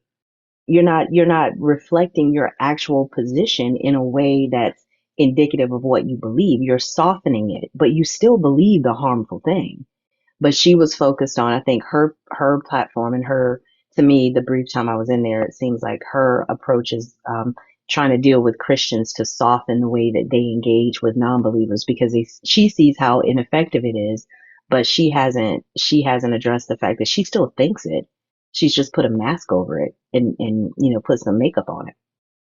What is her goal in doing that? Like, what does she mean is ineffective? Like, does she think that by them not, saying you're going to go to hell, that's going to make non-believers convert? Or is she saying that it will open the door to conversation? Because it's not the non-believer who isn't willing to hear a different perspective. It's the believer. Oh, I agree. To me, it seemed like it was more of a critique on how fellow Christians engage. How it seemed, and this is all just my assessment. She didn't say this. It seems to me that she's kind of taken aback by how and mean Christians are. So she's trying to approach it from more of a, I guess, a psychological perspective or a pragmatic approach. I don't know, but you still think the same thing. You still think that members of the LGBTQI community are wrong and that they're going to hell. You just don't want to say it like that. So I'm not sure. You sprinkle sugar on shit is still shit. It doesn't change what it is. Yeah, but I'm asking, like, what is her goal? Like, what does she think by Christians changing how they engage with us? Does she think that will help Christians win more of us over for Jesus? She think that? I think so. Well, she's wrong about that. Like, it's the logic. That part. Like, they need reading comprehension. They need to be able to better articulate, and they need to understand what logical entailments are. They need to understand what evidence is, knowledge, like they need to know the difference between reading comprehension and interpretation. Like they're lacking a lot of stuff, more than just their behavior. Speaking of which, easygoing, are you in the request on purpose on accident? Lisa Roy, are you in the guest box on purpose or on accident?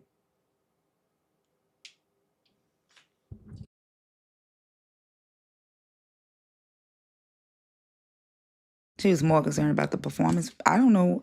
Like that's doing public relations for Jesus. That doesn't change what they say when they come in here. Like Fee said, like still holding the belief that the person that you're talking to is going to hell is dishonest. But changing the way changing the way you say nothing is still you saying nothing.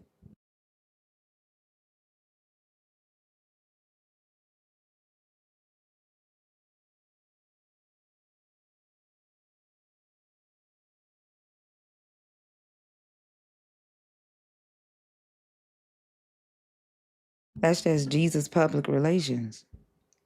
It's like, hey, you gotta let them see.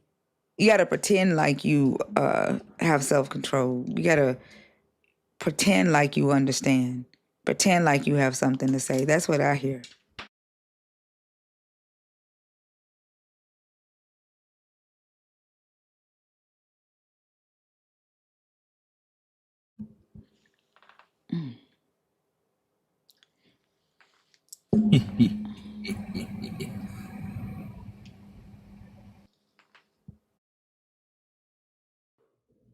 Hey, Ducky.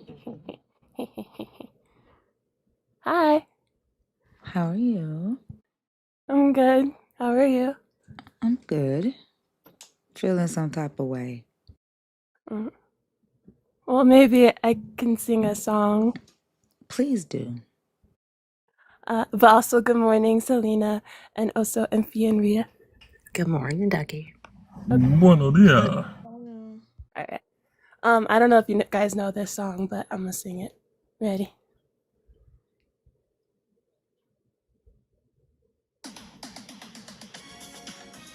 Oh, we get music? We just got Rick rolled.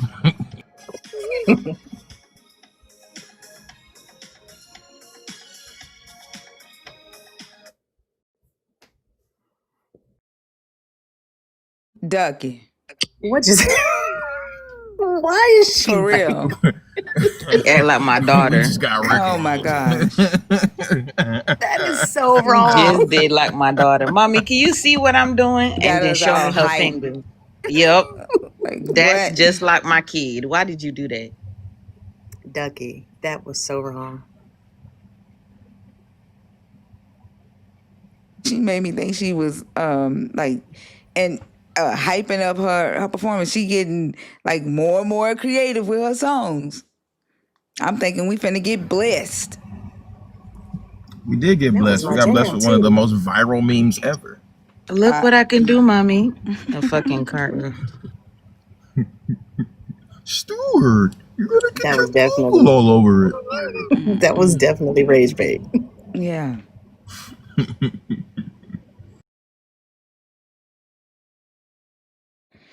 I heard y'all the guest box is empty and dry, like the well that Jesus tried to draw water from. Well, y'all know that song, from the well we draw water. What is it? Out of the well of salvation. No, is it with joy? With joy we draw water. Y'all remember that song? Out of the well of salvation. Yeah. We couldn't listen to gospel. I'm sure Selena know it. Indulge in libation. I'm pretty sure that's not the second verse. Also, I Oh, could be okay. wrong. All right. All right.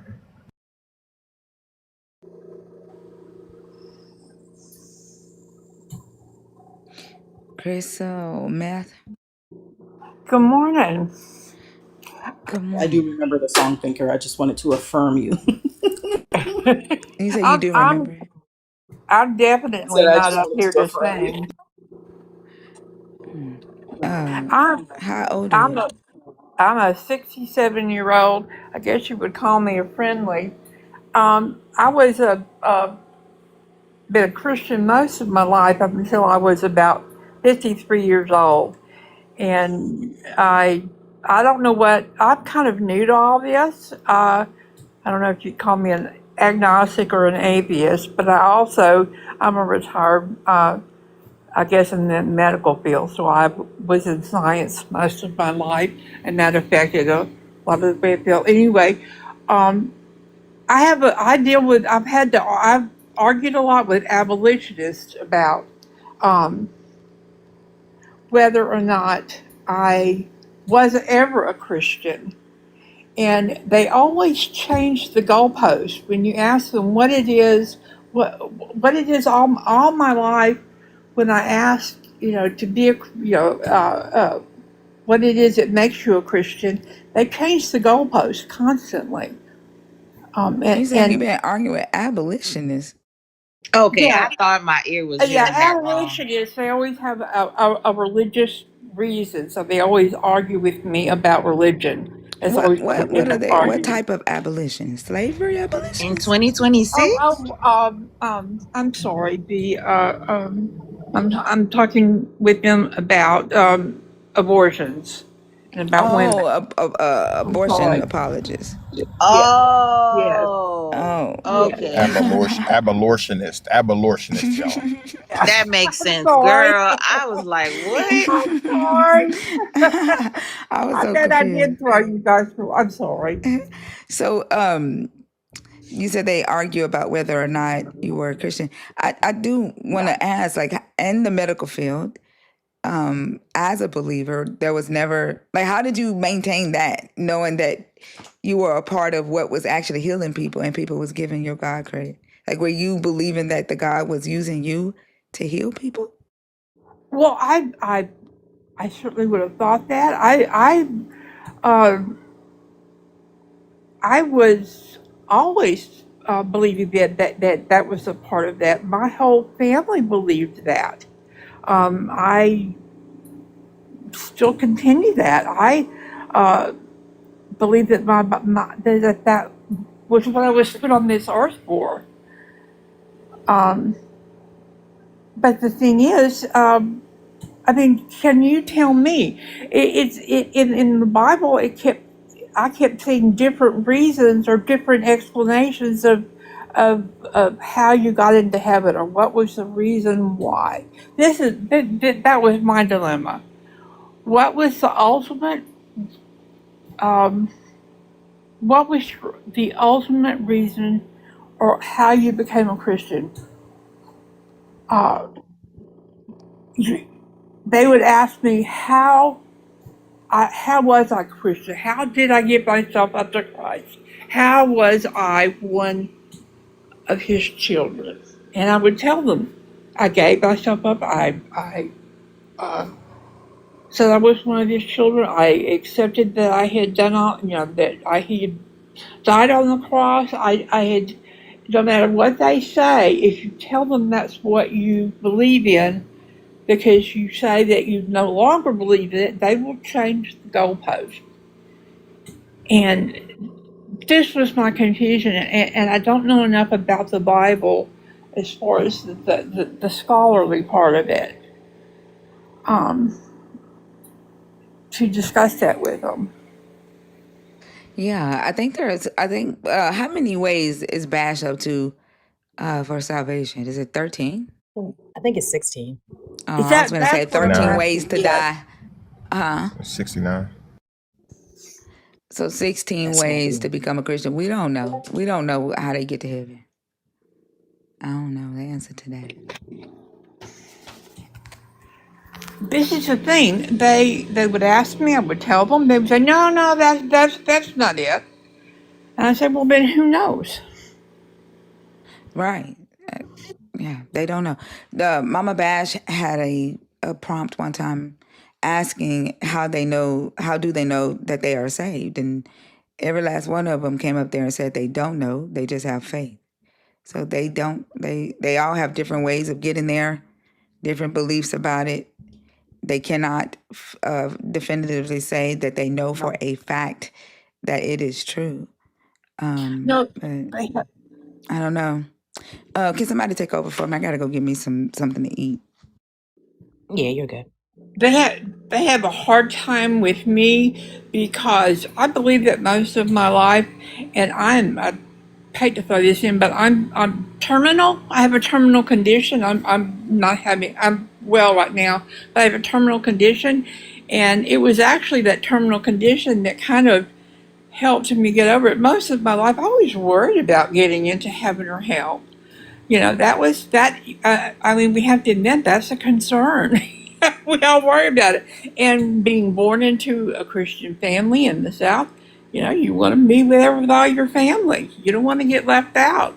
So it's a big deal. It was a big deal to leave that behind.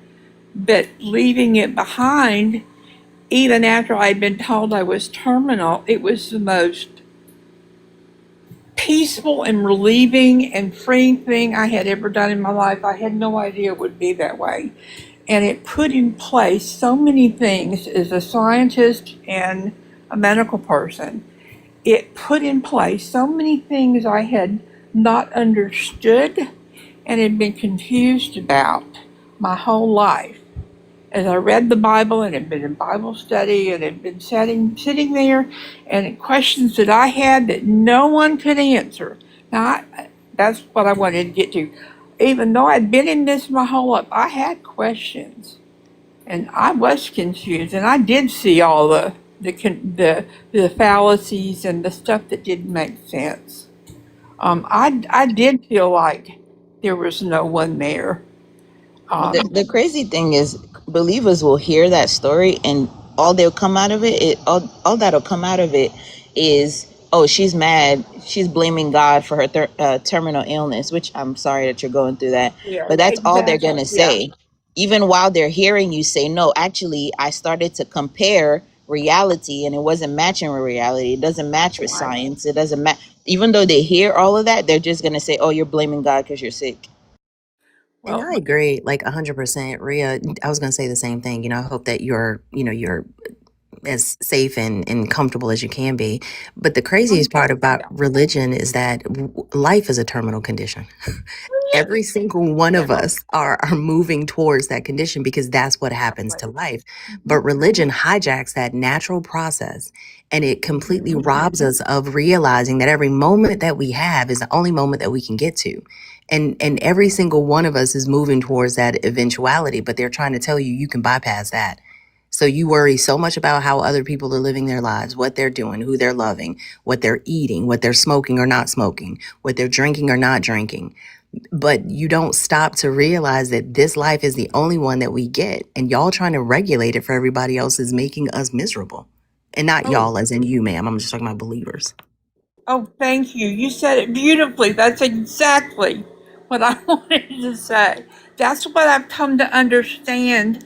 That's I don't want to say I'm happy I became terminal, but that's what becoming terminal taught me, what I realized. And it's made every day for me more beautiful, more joyful for me and my family. I understand now what my legacy is. My legacy is what I leave behind with others. That all those lives I have touched all those years. That's what's important. That's what I'm leaving behind. That's amazing. I appreciate you like coming to terms with that because I think the idea of dying is, even me, sometimes I struggle with it because I'm like, damn, that means I'm not like, it's just gone, like there's no brain to remember anything. You're just done. And then other people continue with their lives, you're just not here anymore. And I think that's very scary. But in 2026, I think we should be moving towards understanding what it is, the cycle of life, and everybody goes through it. I hate that you have to be sick to go through said cycle of life. That's the part I'm sorry about. I wish people would just, hit 90, go to sleep and not wake up. That's easy, right? Yeah. But Right. like that's just life. And I'm sorry you're sick. Like I'm sorry you're having to be sick to go through that, but That's a part of it I'm too. glad that you're coming to terms with it. I have, and it completely blows their model that Jesus or God is not a part of that throws everything that they're doing, and they get furious with me. I usually get blocked or thrown out, but yeah, I realize and look back now that really we're doing all these things alone, and we can and we're responsible for our own actions. We can't wait around for someone else to fix things or to make things all come right in the end. This is it, like you said, this is the chance we get. And what we leave behind is how we've affected people, is what we've done. So anyway, that's all I had to say, I guess, for now. That's really good. Well, thank you. Thank you for sharing with us. Go ahead, Pete, my bad. Oh, I was going to say the same thing, Rhea. Thank you for coming up and, wishing you much comfort and peace, because ultimately that the striving for that is what most people say that they want, but they make decisions to live lives in ways that create the exact opposite. If we recognize, like I read something one day that it's kind of like this snarky statement that life is the world's most prevalent sexually transmitted disease. I thought it was kind of funny, but it's true. And I think it's the same thing with like being terminal. Like our life has a beginning and an end that we are aware of. And I think it's that dash in between those two dates that you see on, tombstones and things of that nature. That is the most important character on there because that is where we impact the lives of other people. We were talking the other day about, afterlife and all these belief systems that people have, whether or not they're true. And none of us know that. Like, none of us know that. But what we do know is we have the ability to impact other people for the better or for the worse, and ourselves as well. And there's a certain way to move through this life that we share with others on this planet that we have to share and we should be taking care of, that makes things better and makes things worse. And if individually we are not ensuring that we're making those decisions that make things better for people, then we're wasting that dash. We're wasting the only life that we know for sure that we get. And I think that's a huge disservice to not only ourselves, but everybody else. Absolutely. Absolutely. Thank Amen. you. Thank you, Crystal. I appreciate you for coming up. All right. Wish you all the best. And, you're already trying to create peace. So, that's all we can do. We can't say, oh, no, I don't want to die. Right. So, I right. just So, take it, every day I wake up and it's a right. beautiful day. I just enjoy it to the fullest. Right. We're glad that you're able to share that and, find some kind of solitude with that. And, wishing you all the best. All right. Thank you, ladies. Thank you. Thanks, Have a Crystal. good one. Thinker. DJ, play Digital What did I Dash. miss?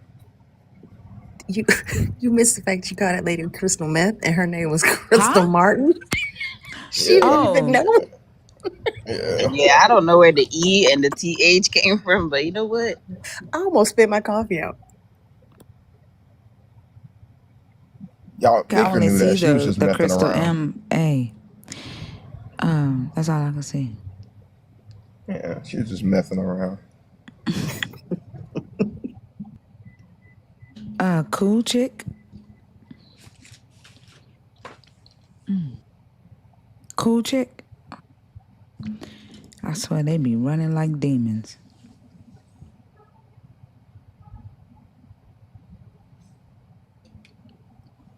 Big Blue, are you in the request or purpose on accident?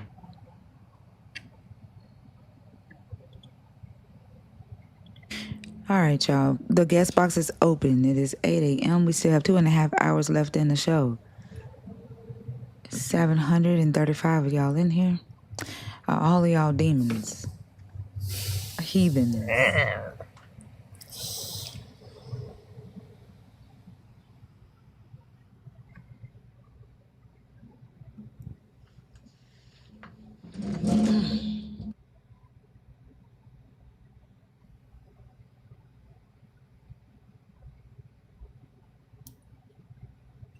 Are people still asleep? Y'all tap the screen up. If you've not sent your heart me, please do so. There's a super box in the upper left corner. If you are looking to be a super nerd, go ahead and grab that. Who sent the super fan box?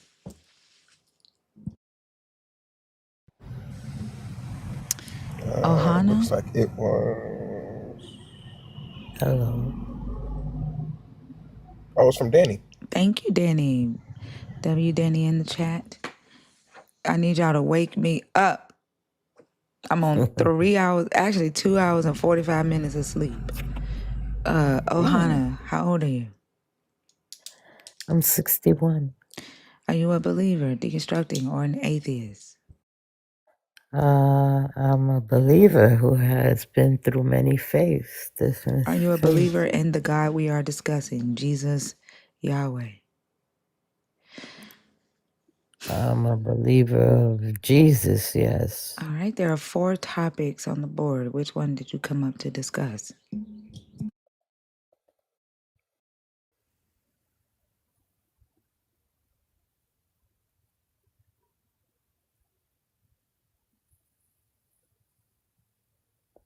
Are you there? Yes. Yeah, which one did you come Yeah. up to discuss? Forgiveness. No, that says love and forgiveness. Love and forgiveness, yes. All right. What are your thoughts on that topic? Well, when you love someone, you have to be able also to forgive. Can you read the question first and then answer it? Should love or forgiveness be commanded? Well, that's one of the things that God, wanted us to do, to love one another. So it's part of faith. Do you think that genuine emotions can be commanded?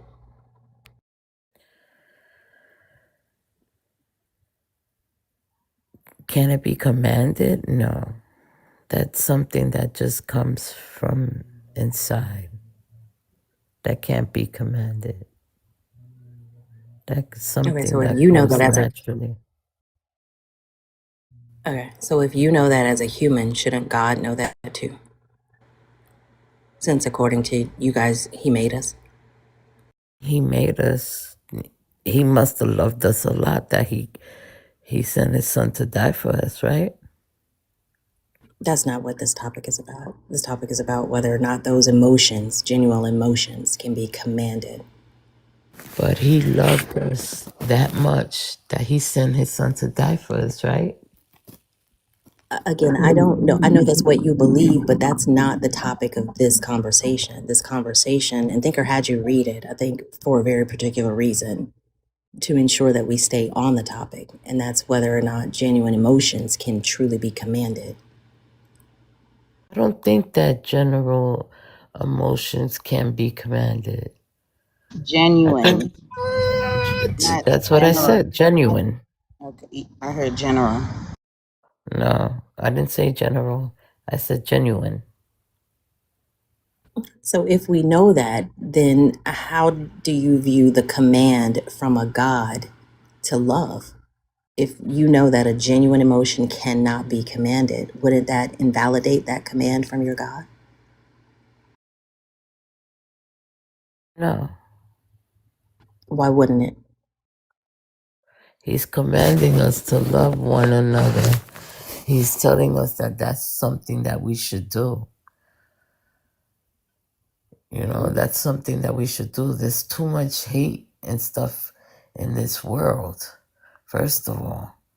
But you just said that it If shouldn't you be look at the commanded. world today and you see so much hatred, Ohana, right? Ohana, do you remember saying that it shouldn't be commanded? Shouldn't be commanded, but we shouldn't hate either. Right. So can you deal with the commandment part? That it's a commandment? Yes, I could deal with the commandment. Yes, I could deal, because that should be something that if it's good, why not? Because you just said that it shouldn't, because it can't be commanded. If it's commanded by God, why not?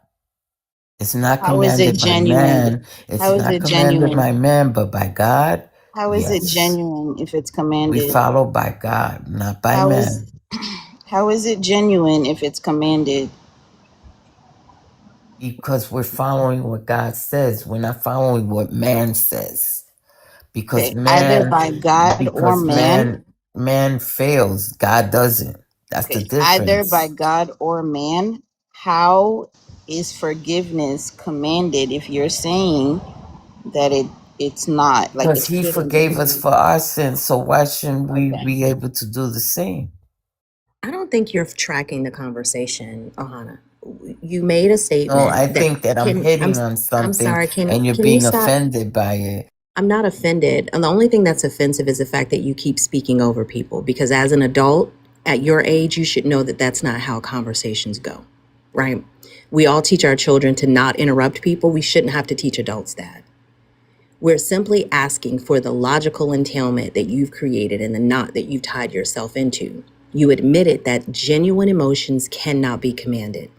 Like right now, I can't be commanded to like the fact that you are interrupting me and Rio when we speak, because that's not how humans function. If your God knows that, then he should not be commanding emotions from people. You can command behavior. You cannot command emotions. We are not wired that way. That's what we're trying to get you to speak to. But you keep jumping to everything except that.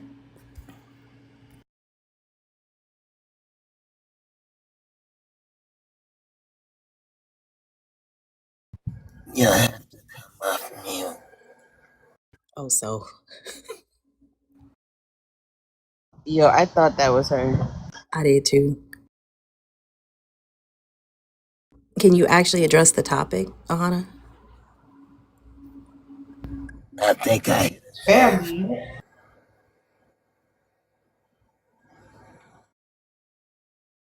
Fee, I think you hit on something and now she's offended. Well, I mean, maybe God will command her not to be offended since it works that way. You have to unmute to respond. You were muted because you were over talking people. Oh, she knows that. She's been sent an invite twice. She's just protesting. But somebody block Lord. Get to my Obama. All right, Ahana. Another childish Christian bites the dust. All right, y'all. They are never beating the goddamn allegations. That's why I said that lady talking about changing their behaviors. Like, what's that gonna do? I don't know how, like, what effect she think it's going to have. Other than like a pretend picture that Jesus, you know, like makes them good human beings. Like, they still the same dirty, nasty, minded people.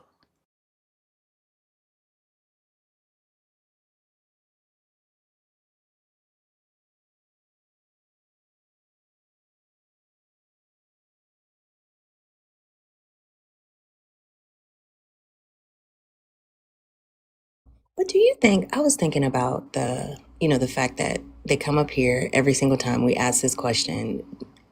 I don't know if all of them have done this, but most of them do. They'll try to pivot to, well, he loved us so much that he sent his son, which is ridiculous for so many reasons. But they recognize that if love is authentic, it's something that happens naturally. Like it's something that, is freely chosen in a lot of ways.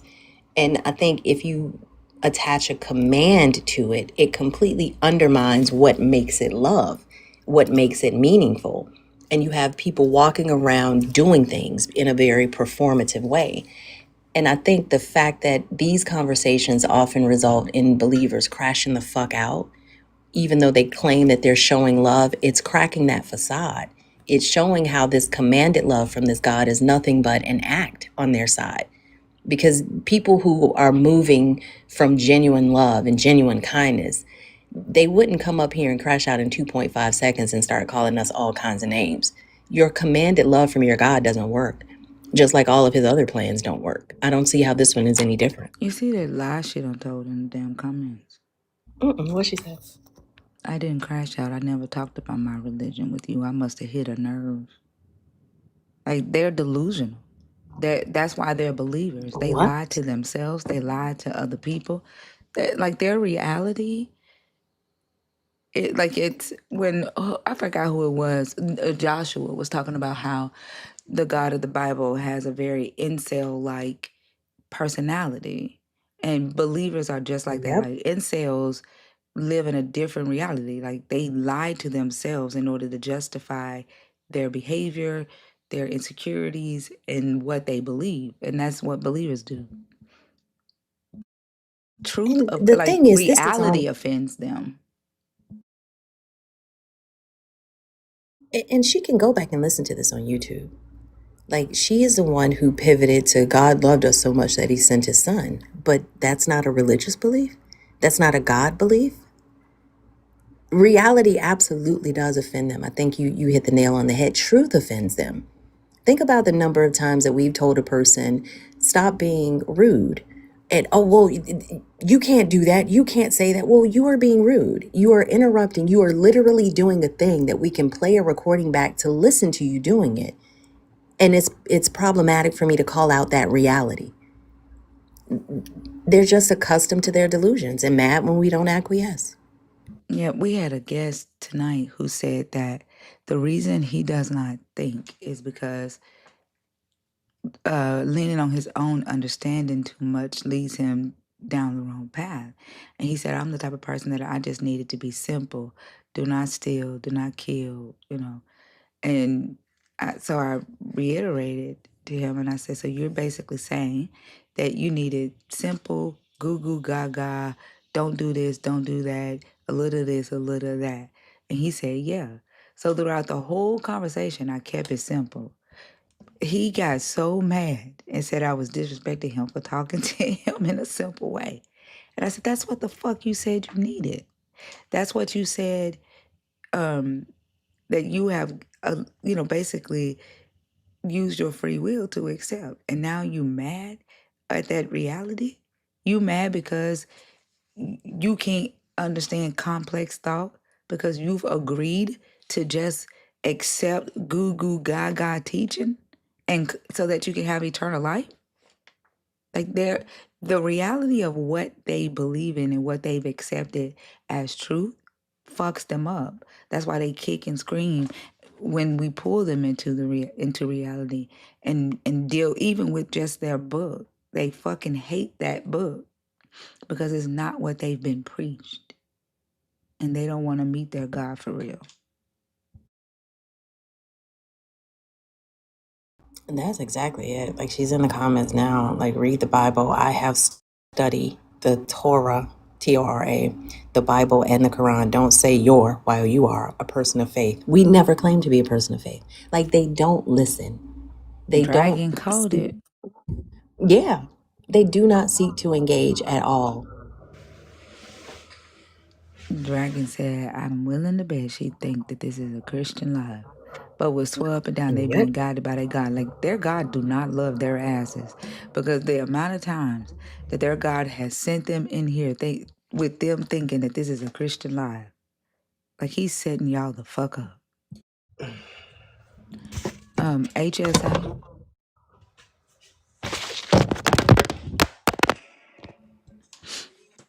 My bad. You can take me. Damn. An accident. No worries. Have a good day. Now you gotta stay up here. All right, y'all. Are y'all coming up here to talk to us or not? Like, it's 748 people in here. At a dry request box. TikTok throwing y'all on stage because the shit don't make sense to a computer. And it definitely don't make sense to me. But if y'all done and y'all not finna talk to us, I'm finna take my ass to sleep.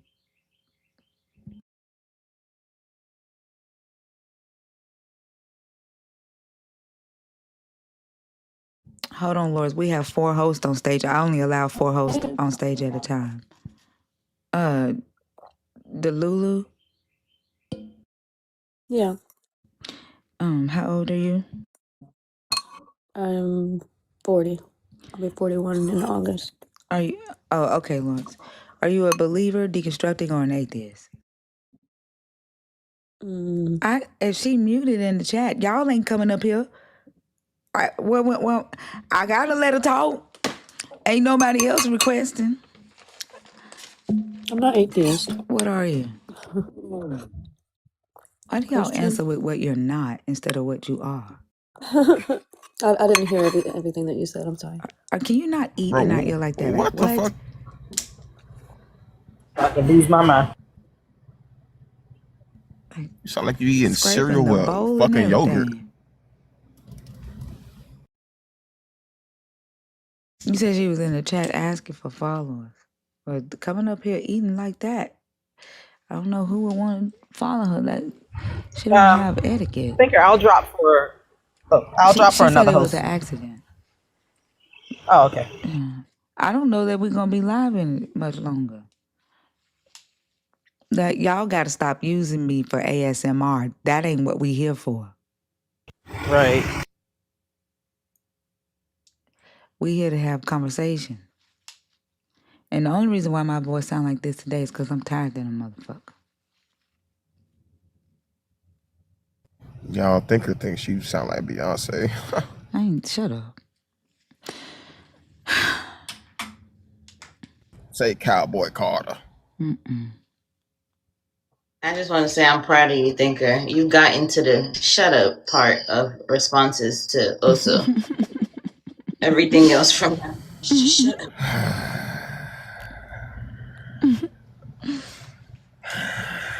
Because we know you don't be saying shit for real. Okay, all right. I'm like the boy who cried wolf. And one day I'm going to have something to say. And y'all are going to say, shut up, oh so. And I'm going to be like, but. Who are you be gonna like, blame shut for up. that? Who you gonna blame for that? Y'all. Yourself, Listen to me all the exactly. Yeah, time. yeah. No, I'm glad that you're being y'all. honest with yourself. There I you could go. never. I could We never. did. We done had plenty of those moments. It still ain't changed us telling you to shut up. Exactly. I love it. I mean, I hate y'all for that. That's your fault. I should change. 8:30. If we don't have a conversation going, who's going live today? I don't know. Is it Zena? I think Rhea said she was gonna go live.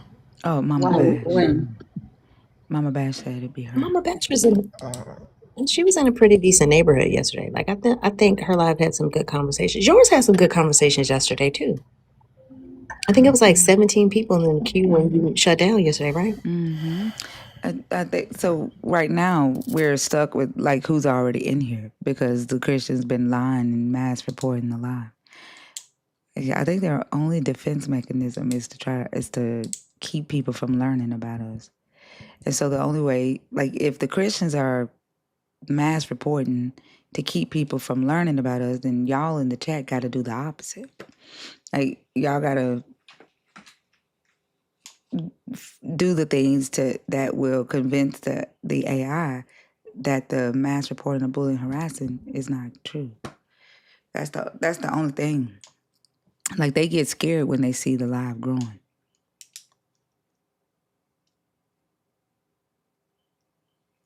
We had one guy in the chat. His name was called the Invisible Man. He was in the chat talking all kind of shit about how he was gonna cook me when he come on stage. He was like, she done. And he said, let me go fix my popcorn.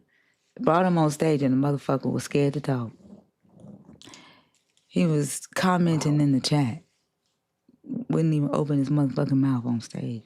But yesterday, he was talking a whole lot of cash shit, so we know he got a voice box. They're so ridiculous. Shy for Jesus is crazy. Protecting a God is crazy. True. That's like me volunteering to be Mike Tyson's bodyguard. The fuck I'ma do? Explain to me, what can I do in protection of Mike Tyson? Nothing without a pew pew. So when they come up here reporting the live, losing their shit over things that we say about deity, that's how we know they're not critically thinking. A God wouldn't need that. They have not yet figured out that it's them that are offended and not the God. Like, they've not figured out that they're feeling insecure about the fact that they believe, and they're hearing us say that we don't, and they're hearing us say why we don't. And they've not connected the two. They actually think that they're coming up here mad because they want to defend a God, but they really want to defend themselves.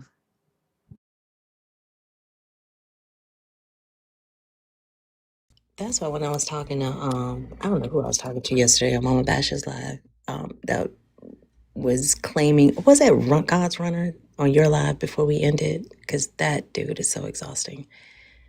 They don't realize how disconnected thought one is from thought two. and they talk about them as though they're seamless.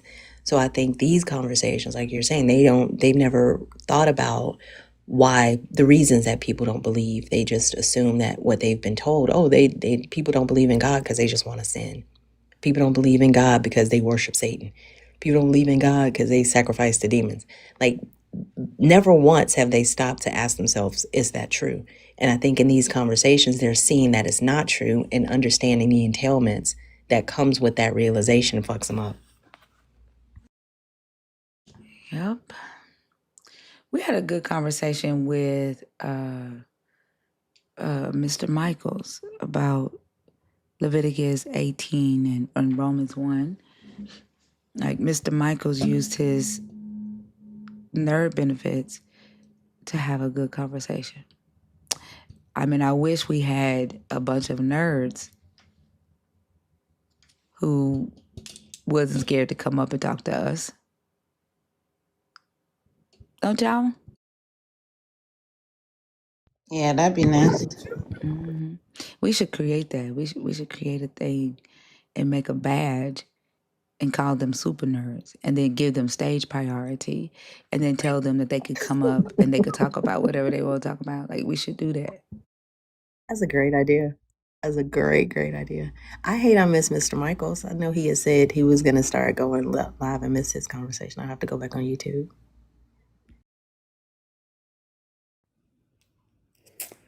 Good morning, What's up, folks. Truth? Hey, Truth, tell me. Hey, I got to say, because I met all of you, and it was so nice to meet you. You were all super cool. Truth Teller was cutting up, y'all. Right? Jello I do shots. once in a while. I did. I tell you, what's funny is when I at the karaoke, and I asked the DJ, I wanted to sing something from Stevie Wonder's song "In the Key of Life," and he did not put me on stage. He clearly thought that was not meant for the room. And when I told you guys, and I told Thinker, and Thinker right away said, "Oh no, that was not the right song." I don't remember saying that. I was drunk than a motherfucker. You said Oh that yeah, to me?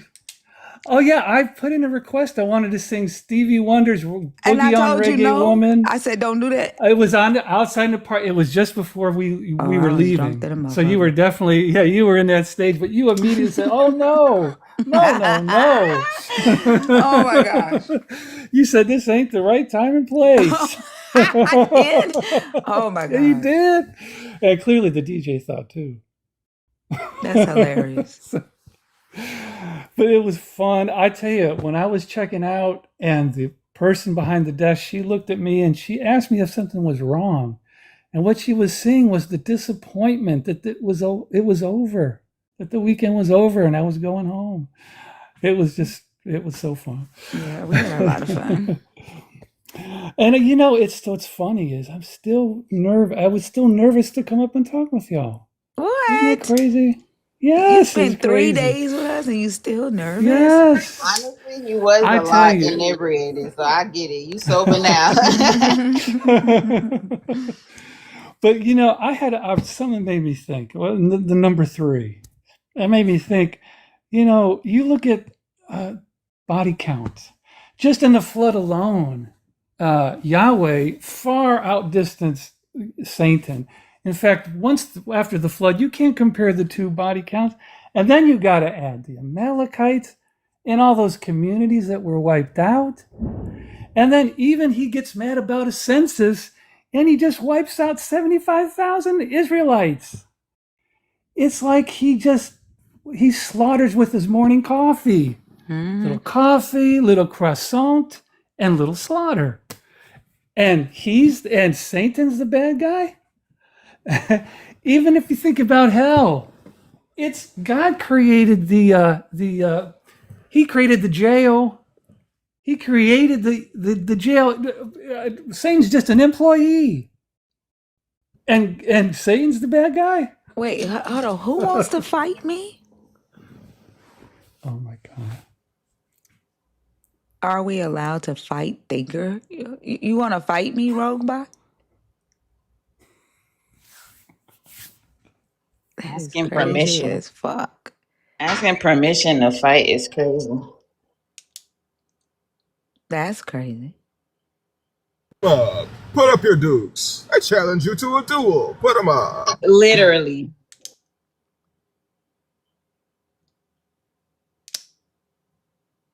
You know what's interesting? When believers say that the devil don't mess with those that are on his team. Mm-hmm. But isn't what that at the same time? Don't they say that's why they are on his team because he's messing with them? Yeah, but Yahweh fucks up the people on his team. Think about the 75,000 that he killed because of David taking the census that he told David to take. Like, he fucks up his own people, and then they be like, the devil ain't messing with you because you're already on his team. Well, motherfucker, I must be on the right motherfucking team because your coach fucks you up. Your coach kills you.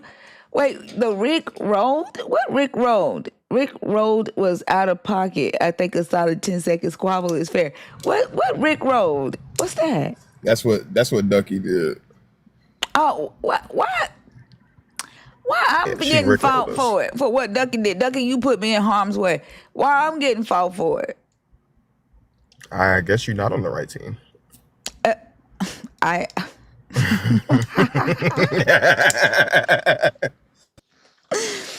Damn. Y'all turning on me for shit Dougie did. That's fucked up.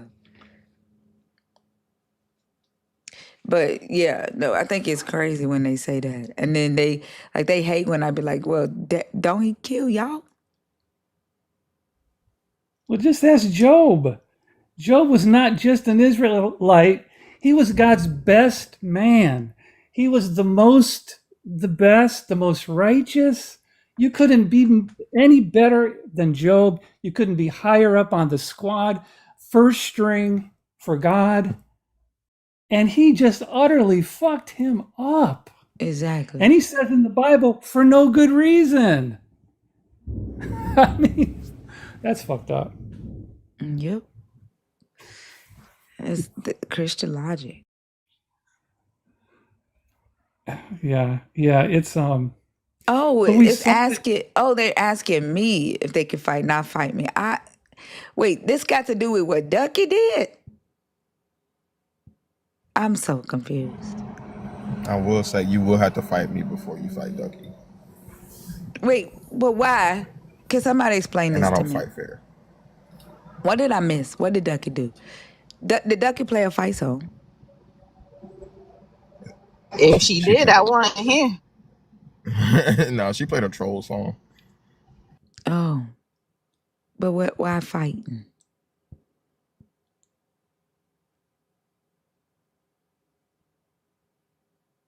I don't get it. But if y'all want to fight, fight. Squabble. Let's squabble. Truth got my back, don't you, Truth?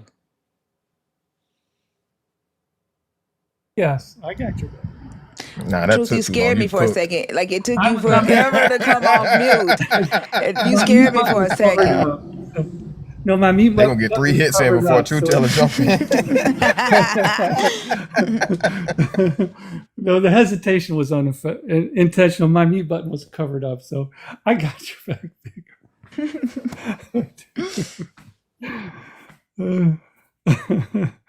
Yeah, but I'm telling you, I was getting ready to cut up that Boogie on Reggae Woman. I was going to lay it down. I was thinking it was going to be a hit. Don't ever listen to me when I'm drunk. I don't know what the fuck I said. I ain't gonna lie, that would have been entertaining as fuck. That's the thing. That's what I was thinking with the DJ. At least it would have been entertaining to see me up there doing it. Would at least been entertaining. Anyway, I'll have to do it on the boat. Yeah.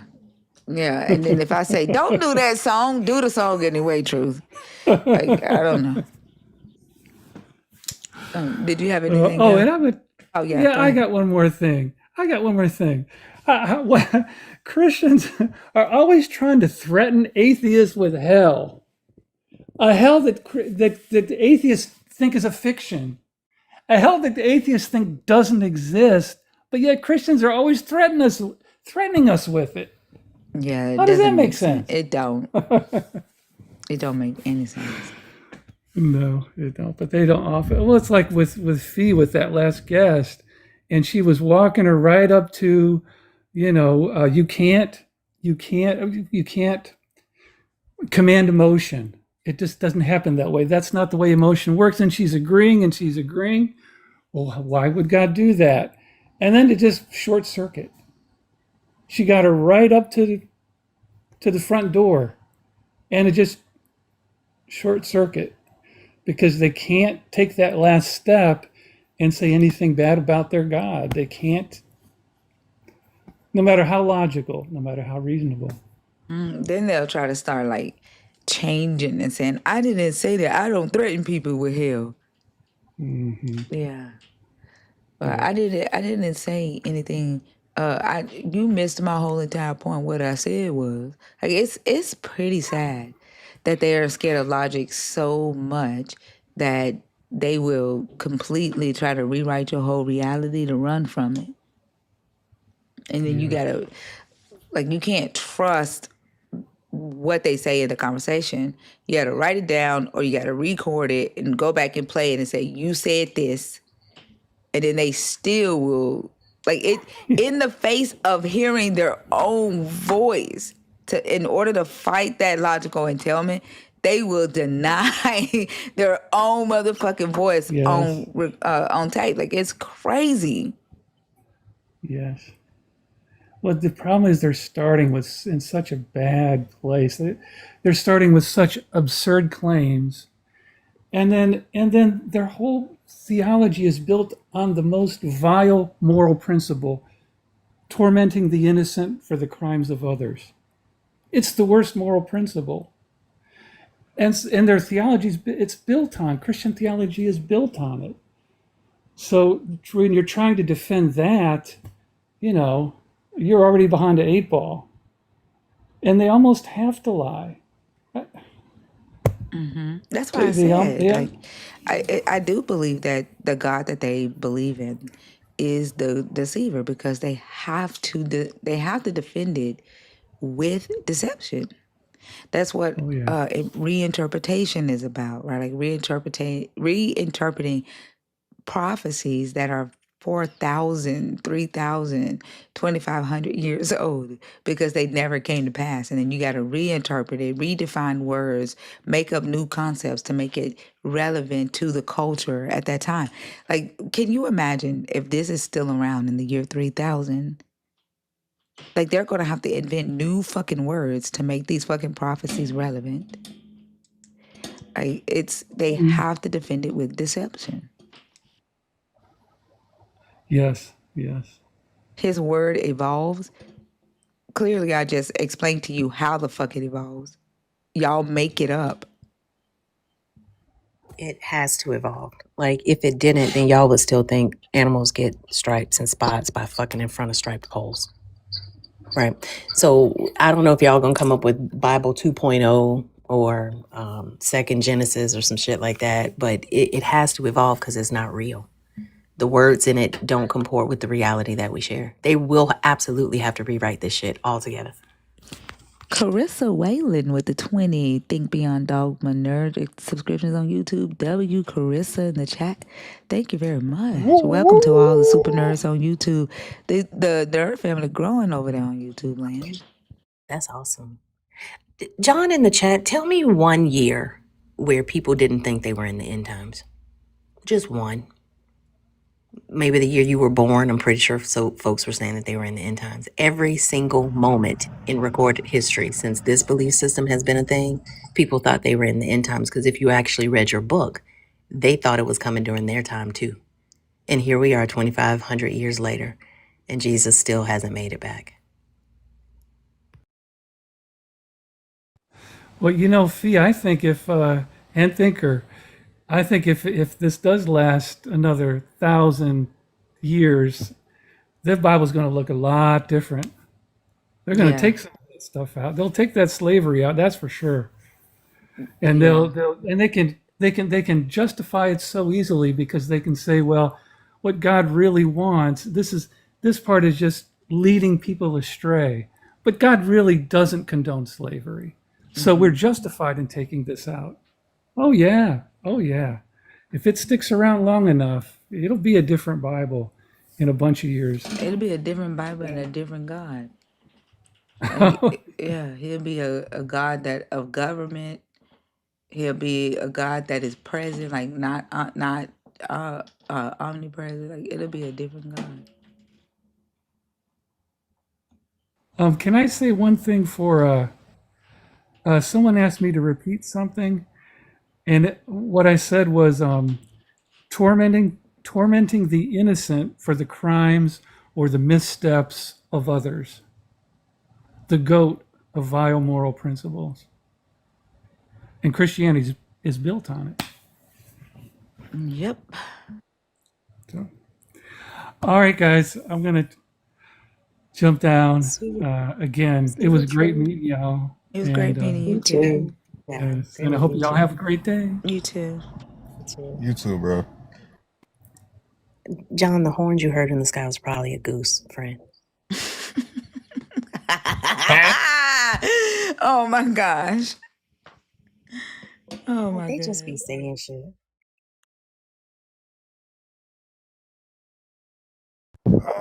As somebody who lives around a fuck ton of geese, I can tell y'all one thing. All you need is a laser pointer, and they run. You don't have to worry about being attacked. If you carry a laser pointer on you, they're afraid of them. Really? Yeah, that's personal experience talking. You put that beam on their ass, they run. I gotta take you down, Colin, because I don't know why you turned your camera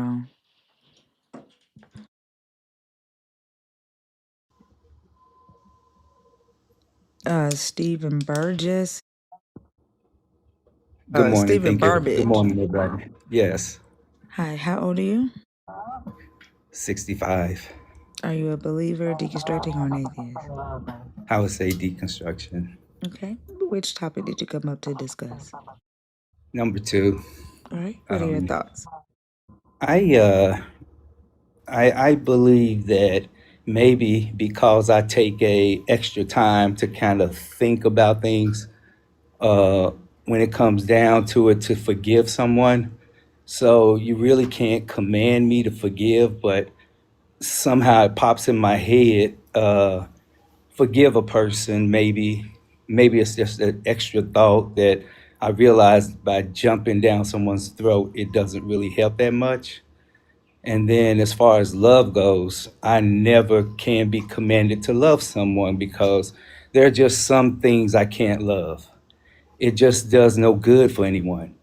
But the way you guys talk about things, I learn a lot from you, and I appreciate what you do. I've always wanted to just have a conversation, but I wanted to hear what others had to say.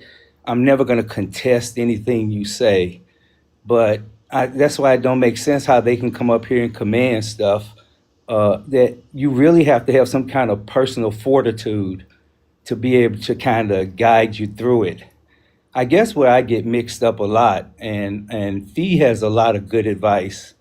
I just like the whole thing is bigger than me as far as the conception of the earth and stuff. So that's kind of where I think that, I kind of go in and out.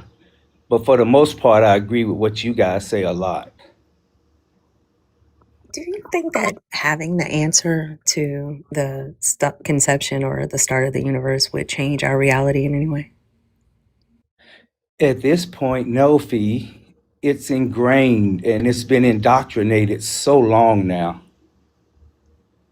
Well, not even indoctrinated. I mean, just like stepping outside of all theories, all belief systems, all etiological tales. If we knew for certain that the God of the Bible was real, would children still go to bed hungry? And that's one of the points that you always make, and I love that. Yes, they would. And they shouldn't, because everyone should be taking a third of what they got and trying to take care of those. So they don't believe in the second part of that, love thy neighbor. It's crazy.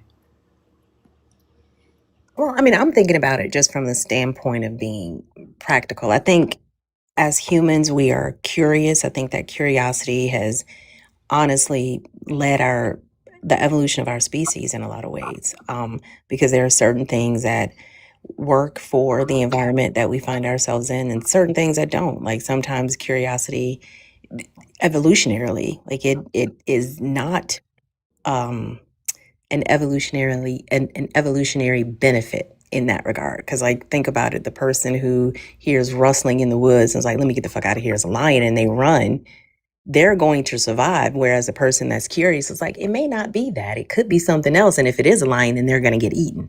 So it's a benefit to have groupthink. It's a benefit to assume the worst because it keeps you safe, right?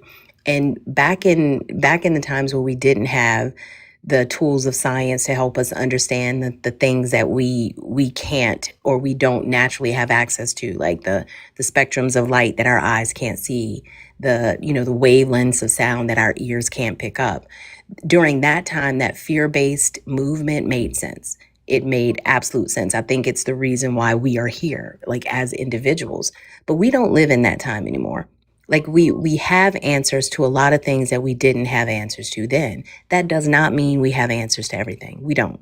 That's where we are at the cusp of science. I say this all the time. My favorite quote: as the area of our knowledge grows, so too does the perimeter of our ignorance, because there's always going to be things for us to learn. But learning that doesn't change our reality. And if our goal and our focus is to help people, is to take care of babies, is to protect the marginalized, is to ensure that those who are differently abled have the access that those who are fully able, able-bodied people have, then knowing where it all started won't change anything. I think that knowledge, or the desire for that knowledge, is rooted in ego. I think it's rooted in fear. And I think the people that try to give you answers for shit they can't demonstrate how they got that answer is just leading you to places that they want you to be for their benefit, not yours. And definitely not mine. Yes, I agree with that. And they want to get you to try to put you in a zone where it's not reality, but it's their comfort zone. And then when you throw out the position that facts really don't matter, they can go off of just reading what the book says and feel justified in twisting themselves in knots, trying to defend it, as you've stated often. As you can see in the world today, children are going hungry now. Children are being, raped. And you got genocide happening too. And then they base it all on this Christianity stuff. It's really wild when you take a look at it as far as a world perspective now. Yeah. And I mean, look at the fallout of it. You got this group of humans who think their invisible God is the right one, fighting another group of humans who think their invisible God is the right one. The gods never clarify shit. The gods never do anything. And the claims that are made on both sides are never substantiated. Yet we continue to suffer from the belief systems that perpetuate the violence that these gods and the belief in these gods create. It's just a way to move humans, in my opinion, farther and further away from honesty, further and further away from reality. And Thinker said this earlier, that I think the kryptonite to belief, or to Christianity for sure, is reality. We were talking about this on Bash's Live yesterday, how the people who move and act and decide and make choices based on this book as though it were really true, as though they really believe it, they walk the talk. Those folks are in mental institutions or in jail because they say God told them to take their child's life, and then they're behind bars. But the people who pretend to believe it and say they believe it but don't move as though they believe it, they're the ones that are the norm in the society. Like, they are the ones that are not the outliers. And then those of us who are asking questions, we're on the periphery saying this shit's not true. Because when you put it into practice, y'all put them bitches in jail. That's a problem.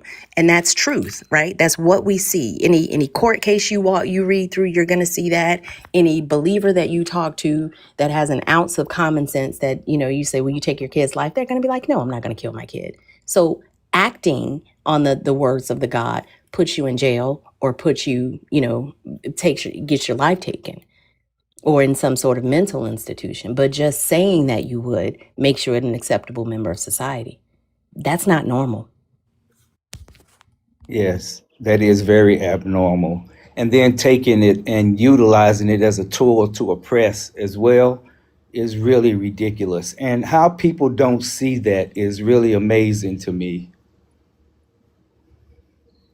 So my question is, how do we have these conversations with believers to get them to see the reality? Like, how do we, like Thinker always says, how do we pull them back into the water? Because they're kind of skirting around the edges, saying that they can swim, saying that, the water's perfect, yet they've never been in it. Those that jump in it, they're the ones that are insane or problematic to society. So how do we talk about that when the thing that keeps their belief going or the thing that keeps them firmly rooted is their detachment from reality? This is very true. I guess I don't know how to talk to them about it because they still have the fear in their mind that they're going to go someplace they don't know about, hell or heaven. So, and they try to convince me too. I'm like, nah, my father told me, boy, when you dead, you gone. That's it. So I kind of remember what he told me when he told me that. But this worrying about going to hell and then you got hell on earth is crazy. It is. I used to wonder why people who thought folks went to a better place, like, why are you crying? I'm not gonna cry for it. Like, if you are convinced that they are in a better place and it is nirvana for them where they are, especially if they were suffering here, then there would be no sadness about their departure. You don't believe that. You're sad because someone that you love is no longer here and you miss their presence. But instead of dealing with that, you create this alternative reality that you cannot demonstrate, and you tell people you believe something, but you act as though you don't. Their tears betray what they truly believe, but they just won't be honest with themselves. I agree with that. It's kind of funny too, because I told my kids, I was like, look, if I should happen to go before either one of you, just if you see anybody crying, if you decide to have a gathering, throw them out because they don't know me. If they knew me, they'd be in there having a good time and celebrating those 2 points that you talked about earlier, Fee. The time I was born to the time I expired. What did I do in between that time that may have made a difference? No, really, that's all we can measure. Like, we can't measure shit before we got here. We can't measure shit after we leave. But we can measure what we do while we're here. My dad used to say, I grew up as a Jehovah's Witness, as you know, and so we didn't celebrate birthdays because, and the rationale behind that, they had a couple of reasons, but my dad used to talk about the fact that your date of death is more important than your date of birth, because when you're born, you haven't established a relationship with God yet. Like, you haven't dedicated time to God, you haven't studied his word, so you being here is not important. It's only important after how much you've done that thing or how much effort you put in towards the pursuits of God or what he wanted you to do. And then your date of death becomes important. And I thought about that, since my dad died like over 10 years ago. But I've been thinking about that, how what he's basically saying is that it does not leave room for me to figure out who I am. It doesn't leave room for me to decide what sort of legacy I want to leave or what sort of impression I want to leave on the people that I come in contact with while I'm here. So focusing on externalizing your source of value, your source of worth as a person to this idea or concept that some other human created thousands of years ago is absolutely insane. Yeah, I agree with that as well. And so, but I guess, like you say, I would like to hear the answer to your question in regards to, why the Christians have a conversation with them as to, how they can get through that crisis of trying to think outside the box or get outside their little world without trying to scare someone or try to justify what they're saying by saying there's a heaven, there's a hell. But yeah, I just wanted to have a conversation, Fee, because I've never really got a chance to talk to you, and there's a lot of things that you say that make a lot of sense. And I really listen to you guys a lot because you really teach people things, and I really have hope when I hear you guys, because I think that I'm not the only one out there that's going to teach my grandkids how to be objective about things, how to think, and how to maneuver their way through this. That wasn't something that I got, because back in the day, my father was like, "Look, I put a roof over your head. You got food to eat. The rest is up to you. Because when I'm dead, I'm gone. I'm gonna leave y'all alone." And I was like, "Oh, that's cool." But that's not a legacy that I want to portray, because when I'm dead, I want the people behind me to survive as I did, and to be able to prosper and make a comfort zone for their lives, because otherwise they're going to keep going on perpetuating this craziness, and then they're going to wind up you're going to wind up with some kind of superior leadership that you're not in tune to want to be with, and it's going to be a very hard choice at that point to try to reverse the trends if they keep using this tool to make people think that this deity is going to either send you to heaven or hell. But it was a pleasure speaking with you guys. I really enjoy it, and thank you for allowing me to come up. Nice chatting with you too, Stephen. Thank you, Have a great Stephen. day, It was a great everyone. conversation. Have a good one.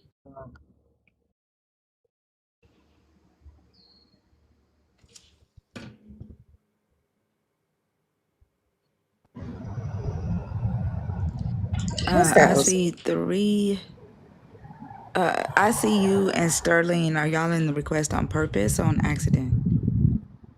What were you finna say, Fee? I was asking Whenever what I Jose's think of, picture is. Oh, come in the water.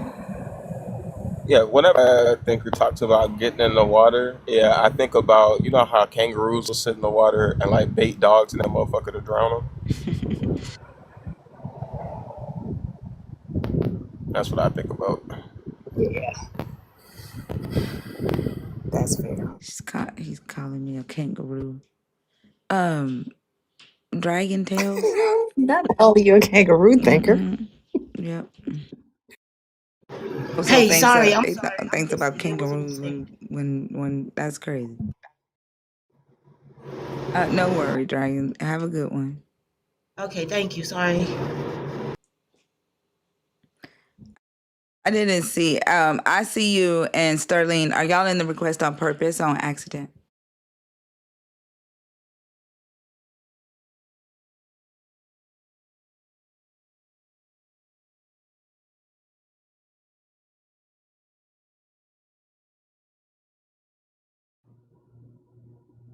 Hey, Stir. Hello, lovelies. Hi, happy Monday. Tuesday. Tuesday. Hold on. Okay. So I wrote out my answer to this because I express myself better when I write, and I hate when I come up here and I forget to say something and then it just yeah. So the topic that I want to address is number 4. Why is the God of the Bible so obsessed with, SMEGs? Okay. Well, the easy answer is fear, the vehicle of this religion. I don't remember all the stipulations surrounding SMECs in the Bible, but I figured they were because people were getting sick due to ignorance, on, certain diseases and STIs, STDs, things like that. I'm sure people were scared, getting really sick, possibly dying.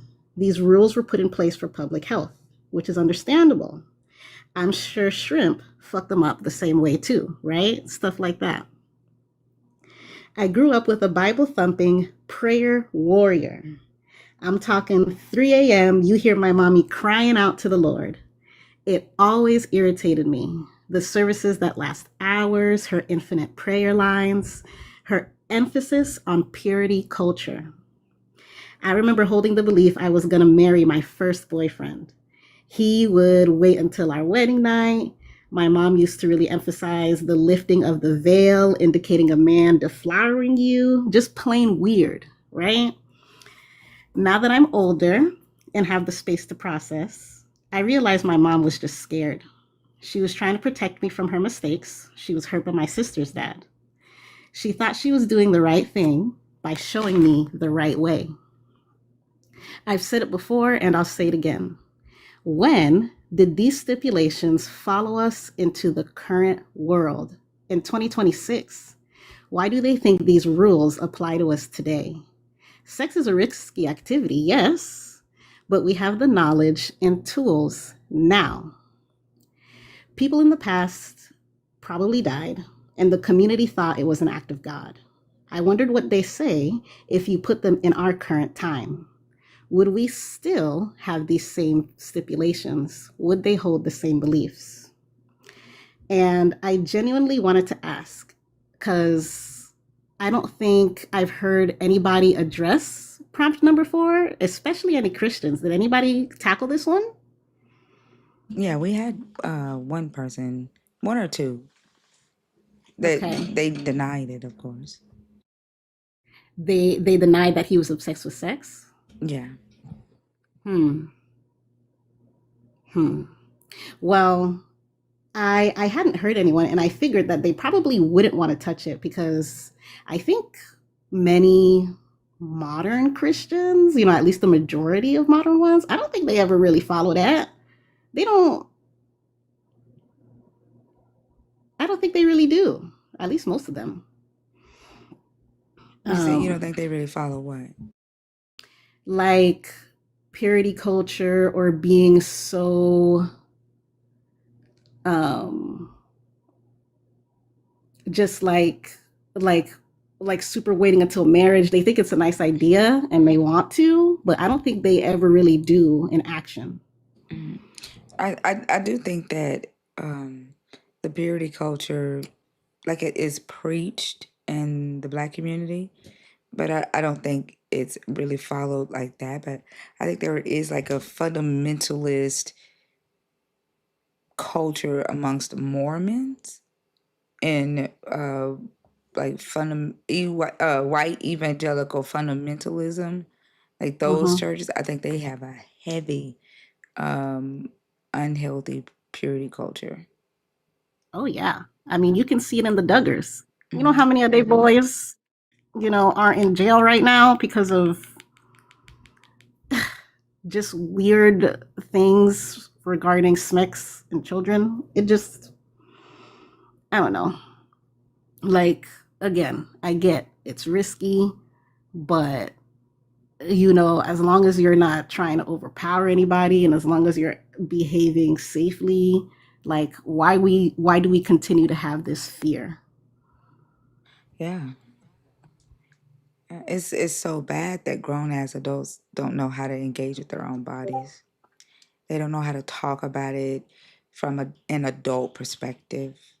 There's a lot of people who don't know how to please their spouse. Like they're married, but they have no idea how to sexually please their spouse, even without having sex with them. Like they're afraid to explore and it's mechanical. Like sex is mechanical for them. A means to an end, something that you just do. Yeah. And I'm just like, we don't have to live like this. And like, of course they don't know because nobody talks about it. And it's an adult conversation, yes, but you can tailor it so that, you can speak to maybe adolescents, young adults too, right? And it's just this, like, again, I just think about my mom because that's my point of reference. But like, just the anxiety surrounding it, oh, well, if you do this, then like what, that makes me a bad person, that makes me stained for the rest of my life or something. The emphasis and the importance of engaging in this act at a certain time to please God and to quote unquote protect yourself, which there's some truth in it, of course. Abstinence is a protective measure, but I don't know. I like thinking about this and talking about this because I realize just how anxious and fearful the topic of sex is for Christians in particular, at least, the one that I have experience with. Yeah, Fee asked a believer who came up and chose that question today. She asked a really good question. Like the believer was contrasting humans and sex with animals and the way they have sex. And she asked, like, why doesn't the God regulate the way animals have sex? If sex is such a pure thing to this God because it reproduces, so does it also reproduce when animals do it. Why doesn't the God care when animals fuck? They fuck whoever they want to fuck. They get STDs and all of that. So why isn't he regulating that? If sex is such a pure thing, because it is the way of populating the earth. But I think it's because humans think that they are the most important thing to the earth, and so they see it as divine. And somebody came on stage and was like, humans are really important to God. And it's like, how the fuck do you even know that? And it's funny too, because I bet you the reason why, the regulation of animal sex isn't in the Bible is because the animals can't talk. Because at the end of the day, this is really just the people putting their thoughts on paper and just running with it, right? Well, that's logical for us. But for a believer, their God talks to animals. Their God talks to rocks, right? And so, like, there's nothing too hard for their God. He's unlimited. And if he cares so much about who humans sleep with, because procreation is so divine, why the fuck doesn't he give a damn about how the animals procreate? Well, I mean, we're humans. We're the most important. Yeah. Just egocentric at the end of the day, I guess. I think it's just, I think it's that too, but also they just lack the ability to critically think about what it is that they believe in. And they've not really challenged themselves to say, what do I believe? And do what I believe make sense? Like, is it possible for it to be logically true? Is it sound? They don't do any type of personal introspection regarding that belief. They just accept it. They let other people tell them what to think, and they accept it as truth. That's true. And even if the question did come up, because I'm sure it did, it's probably amongst the child, because a child is going to ask it. And it was probably shut down or ignored or, for lack of a better word, beat out of them to not ask such a question. Yeah. So, all right. Well, that's all I really had. Unless thank anybody you. else. Appreciate Okay. you. I hope you have a great rest of the morning. Thank you. You too. Bye, y'all. Have a good one, Sterling. Bye. Bye. I see you. Are you in the request box? All right, y'all. Last call for alcohol. Who's in here to talk to us? If not, Mama Bash can go ahead and go live, and I'm gonna take my ass to sleep. I see you. Are you in the request on purpose?